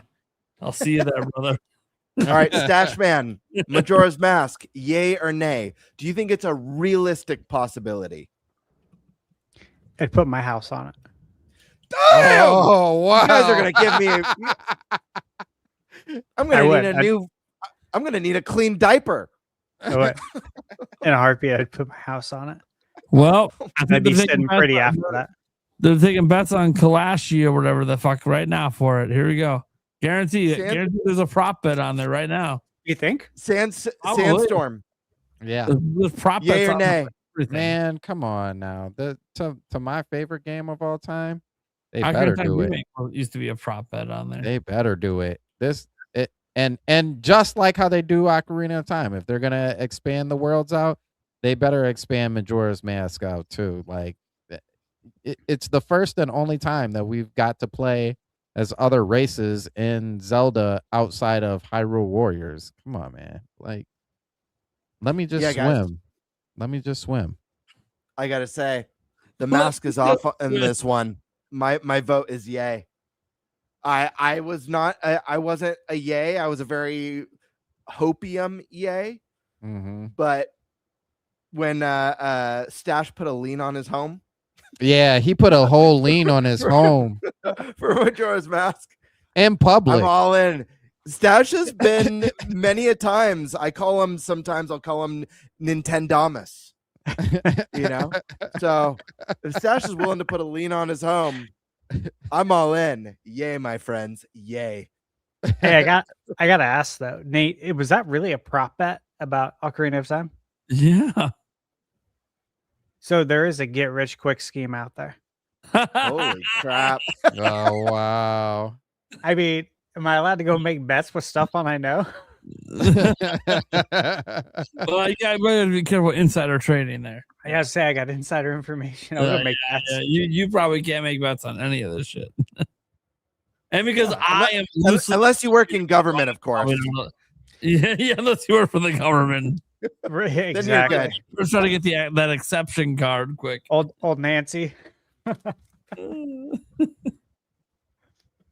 Oh god. All right, GameBird, your answer your own question about Majora's Mask. I answered yay. The mask is off. I said once Stash was willing to put a lean on his home, That's it. I'm all in. Yeah. I'm all in. Same for Sandstorm, I assume. Yeah, absolutely, man. Absolutely. All right. All right, let's go ahead and get to the Q&A. Your guys' statements. You guys can still super chat them in while we're still live. Joey Pitt says, bring Conker's Bad Fur Day to NSO. Yes. Hell yeah. Absolutely. Super The Money facts. Brawler. Wow, on time. There's a first for everything. I know. Mm-hmm. I looked at the time and I was like, I'm just going to hit go live because it's 8 o'clock. And sure as shit, it just worked out. There's also a last for everything, so don't get used to it. Yeah. And Eric isn't here. You might be seeing the problem. When he's here, it's 100% we're late. It's got nothing to do with him, but whatever. Actually, sometimes it does. Sometimes he'll be sitting right next to me, sitting there playing the Switch 2. I'm getting ready for the show. I'm like, hey, man, we're live in like 3 minutes. He's like, oh, yeah, I should probably hook my camera up and maybe get my lights set. Yeah, you think we're live in 3 minutes. It was Jimzo. Yesterday, I bought the deluxe edition of Dragon Ball Sparking Zero from the eShop. I'm so excited for Liza P, Star Fox Remake, and Fortune's Weave and Kingdom Hearts 4. Hell yeah. Lots of great stuff coming. To also, you can now wish list Ocarina of Time in the eShop. Hopefully not for $80. That's the thing we didn't touch on today. How you guys feeling about that $80 Fire Emblem? Oh yeah, that kind of. I already gave my anything because I'll be pre-ordering at Walmart. So yeah, I'm not paying $80. I'll tell you that. But maybe it's to help Amazon with their. To be fair, though, 3 Houses had 3 full campaigns. You basically got 3 games for the price of 1. If this game follows suit and has, they're obviously not doing the multiple releases like Pokemon. Fire Emblem is shifted away from that. If this game has 3 campaigns or 2 campaigns, you're getting more than your money's worth. Even at it's $80. Probably going to be, in my opinion, it's going to be each of those characters that they talked about. They're going to have their own campaign, so you're going to continuously play that game. Yep, and it's not like Pokemon where there's subtle changes. There's 3 endings, 3 different stories, 3 different main characters. In 3 Houses, you have completely different parties based on who you choose. You're getting an insane experience for that price. So if it's like that, it's worth it. Just saying. Yeah. All right. Like the Chomp says, happy that the Unks, Old Heads, and Geezers got Ocarina of Time. I'm also happy for my children who are going to get to play it for the first time. Facts. Mm-hmm. Reaper. Was the WTF game Kingdom Hearts 4 the Direct? Nope. Reese Riley has come out publicly to say his game has not been revealed yet. Jorge. I believe Nintendo usually shows 3 to 4 new first-party games per Direct, so this was no different. I can understand that it's been 9 months since the last Direct, but Nintendo seems disciplined in what they show. But they had a consistent cadence of stuff in there. They showed a lot of stuff. I don't know how much new people expected. We knew what most of the lineup was the rest of the year. We only needed a couple announcements, and we got 3 announcements, and one of them was for 2027, so. It's about what I expected. I think this is the sad part about leaks too, is for a lot of people, it sucks the hype. Obviously a lot of people have been talking about Ocarina of Time, but when Nate the Hate came out and said that he's heard it's cut real and it's coming this year, when people see it, if you're not like super hardcore like we are for that game, a lot of people just see it like, yeah, I already knew that. You know what I mean? And that's just the unfortunate side of leaks in general. The same goes for Star Fox. Meanwhile, I knew all about the leaks, and I'm like crying. Yep. But you're hardcore. Leaks don't ruin my hype, but they just make me. Oh, man. All right. Tomorrow, brother. Hey, guys. Just letting you all know, I'm always having a blast with this show. It's the highlight of my week. I love it, and I'm still a big supporter. But hey, I'll have to have less super chats for a while. I got to save up for the 30 games coming out. Back. Oh, so you're partaking in September, I see. It's an expensive year, man. It's 1 month. Just 1 month's a problem. Thank you so much. Admiral Brawler also bring back NFL Blitz, NBA Jam, and NHL hits. Got to keep it going. One more from him saying they should add a dirt biking for Excite Bike. There you go. To Sports Resort. Joycey Jace here. She's hyped. Ocarina of Time remake is real. Love y'all. I remember when Joycey asked on the podcast, when she asked me specifically several times, but I thought it was actually coming in real. Joycey, I told you the truth the whole time. All right. Tomorrow, I think Welcome Tour should be free for NSO members. I think a lot of us agree with that. Wind Demand. In the Ocarina of Time remake, imagine if we get previously cut content like the unicorn fountains or the brand new cutscenes like Ganondorf destroying Castletown. Yeah. All possible. I will say something to that. So I think out of just real quickly, sorry. Just out of a lot of the Zelda games, in this game in particular, you don't really see Ganondorf actually doing evil stuff. Like most of the stuff that he does has already happened in between the 7 years, and then usually you're just playing catch up to what. Yeah, you hear about it. Yeah, you don't ever actually see it. So like, is Ganondorf evil? He's justifiably evil, I will say that. But he's never had that like presence of like, yo, you're a bad guy. You know what I mean? So I would like to see a lot of that. Like what was said, I'd like to see him destroy Hyrule. I'd like to see people run in, or he like bring in monsters and just start killing people off, or however that looks. Him putting curses on the Deku tree. I want to see these things so we can justifiably be like, yo, yeah, he may be trying to help out his people, but nah, he's not going about it the right way. He's actually a bad guy. It's almost like they have this moment in the game where he kidnaps Princess Zelda right in front of you. Mm-hmm. Well, he chases after her, but you never actually see that. Like you never actually see him. It's almost like right after that shortly after that you pull a sword, and then the 7 years happens, and he left. Spoiler happens. Yeah. Dude, it feels weird. I gotta start talking about that as a spoiler again, because it's gonna be a new game for people this year. But right. It's also like kind of cool that I get to talk about that as a spoiler again. Like, there's gonna be people about to be introduced to one of the greatest moments in gaming for the first time, and I can't wait. Can't wait. You think you could still? Do you think you'll still be able to deflect energy balls with the jar? Probably. I hope so. I think it'll be so fun. They got to keep all the jank in. You got to at least keep some of the jank in. Just make it an Easter egg. I love that. Yeah. Yeah, it only works if you beat the game at least one time, and then they let you just do it every time. Who gives a shit? All right. All right. Tap the backlog gifted a member. Thank you. You want a brawler? All Switch 2 editions should be free. Yep, we had a similar super chat like that earlier. Dust Bloods is Switch 2 exclusive. Yes, it is. Yep. Demar Brawler says game chat would be better if it wasn't friends only.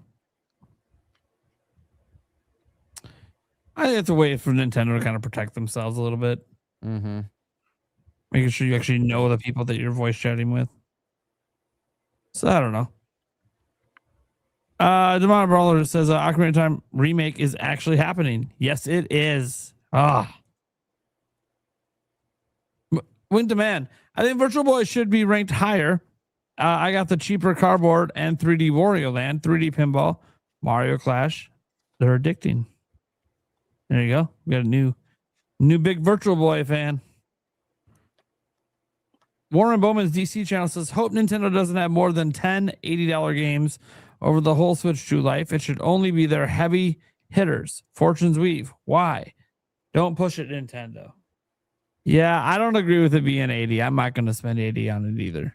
But it is unfortunate that I have to do that pre-order thing or buy it digitally. Like it kind of sucks that I can't just walk in a store for MSRP and get it for $70 anytime I want. Yeah, it's unfortunate. I would love, that's the thing. I would love to have Nintendo actually asked about an interview is like, why did they think that Fortune's Weave is worth 80, but then like Mario Tennis is worth 70? What makes Fortune's Weave such a bigger deal compared to Mario Tennis when historically Mario Tennis has actually sold more? I think it goes back to, again, if there's 3 full campaigns in it, or 4, there's 4 main characters in that trailer. What if there's 4 full-fledged campaigns? Then give me that answer. Yeah. No, I agree. I think the messaging could be better there. I agree. I mean, that collector's edition sold out instantly for it. The Yeah, $120. and they did the thing too where they hid the price again after the show. Yeah. Like, we gotta stop that stuff. Now the collector's editions, whatever, that's always gonna be something that's short, sweet, sells out. But anyways, again, I'm still gonna buy it, guys, because I was willing to spend 70 when I can get it for 70, but it sucks. Joy CD says Ocarina of Time is real. Did you get that? No, yes. God, please don't change that, Nintendo. Please leave it where everybody spamming through it keeps repeating it. Please. You gotta keep it for old time's sake. Gotta do it. Jorge, that Ocarina of Time remake teaser was basically Nintendo fans' Final Fantasy VII remake teaser from E3 2015. I still have my gold N64 cart of Ocarina of Time. Now we wait in bated breath for gameplay. Yep. And if you can get it anytime with Nintendo today, who the hell knows? Nintendo can give us gameplay anytime they feel like it. One more question, guys. Just a yes or no for time's sake. Do we get a golden cart? Please say yes. Oh, that I'm would gonna be say yes. so cool. Please, Yeah. yes. Please. Dude. Yeah. Please. Let it finally happen. The first and only Switch/Switch 2 golden cart, please. Yeah, that would be nice. Yes. It's got to glitter too. You got to make sure. Yeah, it glitters. that shimmer. Blizzard Peak says the player relates to Link more if he's silent. All right. I don't necessarily agree, but I respect your opinion. Reaper. Ocarina of Time is going to be in the style of Breath of the Wild, and that's why they didn't show gameplay. They know people are going to be pissed. Open world, no dungeons. Okay. All right. Yeah. You okay. must have never played Ocarina of Time. Yeah, they're not gonna get rid of the dungeons. I can tell you that right now. That would just be the most asinine decision ever. Also, we already saw what the art direction was. It's not like Breath of the Wild, so I don't know. All right, whatever. I just feel like you're just making up things to be mad. I don't think open world dungeons is unrealistic. It's just it's not going to be the way you're describing it. Open world dungeons just mean the dungeons exist in the world and there's no loading screens. Oh, I thought he was saying them separate, like open world and no dungeons. Like, no, it's definitely going to have dungeons. But if you're talking about open world as in the hub of Hyrule Fields is no longer a hub and you can go through each of those sections without loading screens. Oh, absolutely. Yeah, 1000%. All right. But then that's weird I will say that's weird for one area, and that is for Lord, what is the whale's name? Lord Jabu Jabu. Jabu Jabu. Yeah, because his mouth is already open, and to walk right into that is like, that section might be a little bit weirder. I could see them changing something up for that. All right, Demonic Brawler. What no one is even considering is the fact that two of the best companies at remaking remakes are like best friends with Nintendo right now. Maybe they gave them some advice. Maybe. No idea. Again, we don't know who's working on the game. Yeah. Hush Al Ghoul says, let's throw a curveball. Snoop Dogg to voice Link. That was funny earlier. You think he's related to Roz? I have no It's idea. possible. It's possible. I don't know anyone with the last name of Al Ghul outside of Roz. Reaper says Snoop will be Navi. Listen for shizzle. Shenanigans. OG commercial had Ocarina of Time as November 23rd launch date. Same again. I don't think that's a Thursday, is it? Because it'll be on a Thursday. Jimzo, in my opinion, Ocarina of Time gets new DLC and expansions that the original version never got. That perhaps the game will be between 60 to 80 in USD. Opinions on this? Well, the DLC would have been Majora's Mask had they kept it like it was, but back in the day, there was no such thing as DLC, so it was an entirely different game. Well, we could get Ura Master Zelda, Quest. aka the Master Quest. Yeah. Master Quest makes the most sense for DLC. Look, they're calling this just Ocarina of Time, so whatever they include in it is just what's now part of Ocarina of Time. Right. So whatever they decide to put in here, look, it's going to be a $70 or an $80 game regardless. Yeah, it's just I don't know what they're going to put in it. You know, Watch it be 40. That'd be sick. That would be sick. I think what we need to talk about though is I wouldn't say if, but what amiibos we're gonna get with this. I don't even want to get into that conversation. The amiibo might cost as much as the game itself, just to buy one. Great Deku Tree amiibo. Right. Dude, make Twin it like Rover amiibo, I'm buying day one. Dude, that'd be cool if they did. The Great Decatrue should be like a 12-inch amiibo. Yeah. So Great Fairy amiibo as well. Great Fairy amiibo should be 12 inches. Waffle Biaful Ploy says a plumbered Kingdom Heart game or a numbered Kingdom Heart game. A numbered Kingdom Heart game. Being on Nintendo day one is huge. They usually get the side games while PlayStation gets the numbered games. Yeah, I think that was the whole point. They wanted to make a statement. Want to make a statement. We're here. We're day one and we're committed to Switch 2. That's the statement Square Enix made. Same statement Capcom's been making as well. The Japanese devs are on board. So the rest of the world, what the fuck you doing? Expedition 33, what are you doing? Let's get that announcement. Let's get on Switch 2. All right, guys, let's go around the room, let them know what we got going on, where they can find us, and then get the hell out of here. We'll start with our only remaining guest, Mr. Sandstorm McDowell. Yo, it is Sandstorm McDowell. You can find me on the Sandstorm Show Rebirth, as you see in my little subtitle here. We talk about gaming just like on here. We're a unique channel where we also talk to our subscribers about both faith and mental health, as well as gaming. So if you guys want to come through and have that conversation, we're always there to help you guys out, and we always send prayers and everything else as well. We will be next month, July. I can't remember the dates. The 12th through the 14th, I want to say, is DreamCon, which is RDC World's con, I guess, if you how you put it.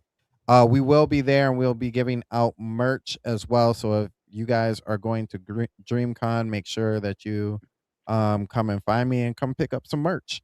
Other than that, you guys can find me on Twitter as well. Action Jack, Nintendo Cisco, Trey Vito, and Geronimo, who are also a part of the Stormcast. But I want to thank you guys so much. Thank you, Prime, Stash, GameBird, and Eric, who is not here. So in spirit, thank you guys for letting me come on again and talking about one of the most hype times. I actually think this is the most hype time of 2026 so far. So thank you guys. Oh yeah. Thank you, Sandstorm. GameBird. Hell yeah, guys. You can find me here on YouTube at GameBird Classic or on Twitter at _Birdmaster. Tuesday night, I will be doing my GameBird live stream, so definitely tune in for that. Should be a fun time. Last show, I got pied in the face at the end of it, and that was an exciting time. I've been super busy, man, from hospital visits to new career opportunities. It's been all over the place for me. But what an exciting time. Definitely keep your eyes peeled for some Ocarina of Time discussions on the channel. Maybe even getting some people together for a full, now that it's official, Ocarina of Time wish list collab video. I don't know. I haven't talked to anyone yet about it, but I do think that would be a fun one to do. And I'll be sure to be keeping you guys entertained that way. All right. Stash. You can find me on YouTube at ThunderStash Gaming. And I got a lot I'm working on. Obviously, I just got back from Summer Game Fest. Played a ton of games, insane amount. I got footage for all of them. Converted all the footage yesterday and today. So I'm going to start working on getting those videos out. So stay tuned to my channel for tons of Summer Game Fest content, tons of gameplay for games that aren't out and don't have demos. Could only play them there. So should be pretty cool. I'm excited to show you guys. Awesome. All right, guys. Well, I'm Nintendo Prime. I got your daily news videos over here. You guys can go ahead and follow our Nintenbyte Podcast Clips channel. That's where Eric does all his magic over there, clipping up each topic for you guys. You guys can go ahead and also follow us everywhere our audio podcast is heard. It is on Apple, Spotify, everywhere. Just, look us up. Otherwise, guys, thank you so much for being here, and we will catch you same time next week.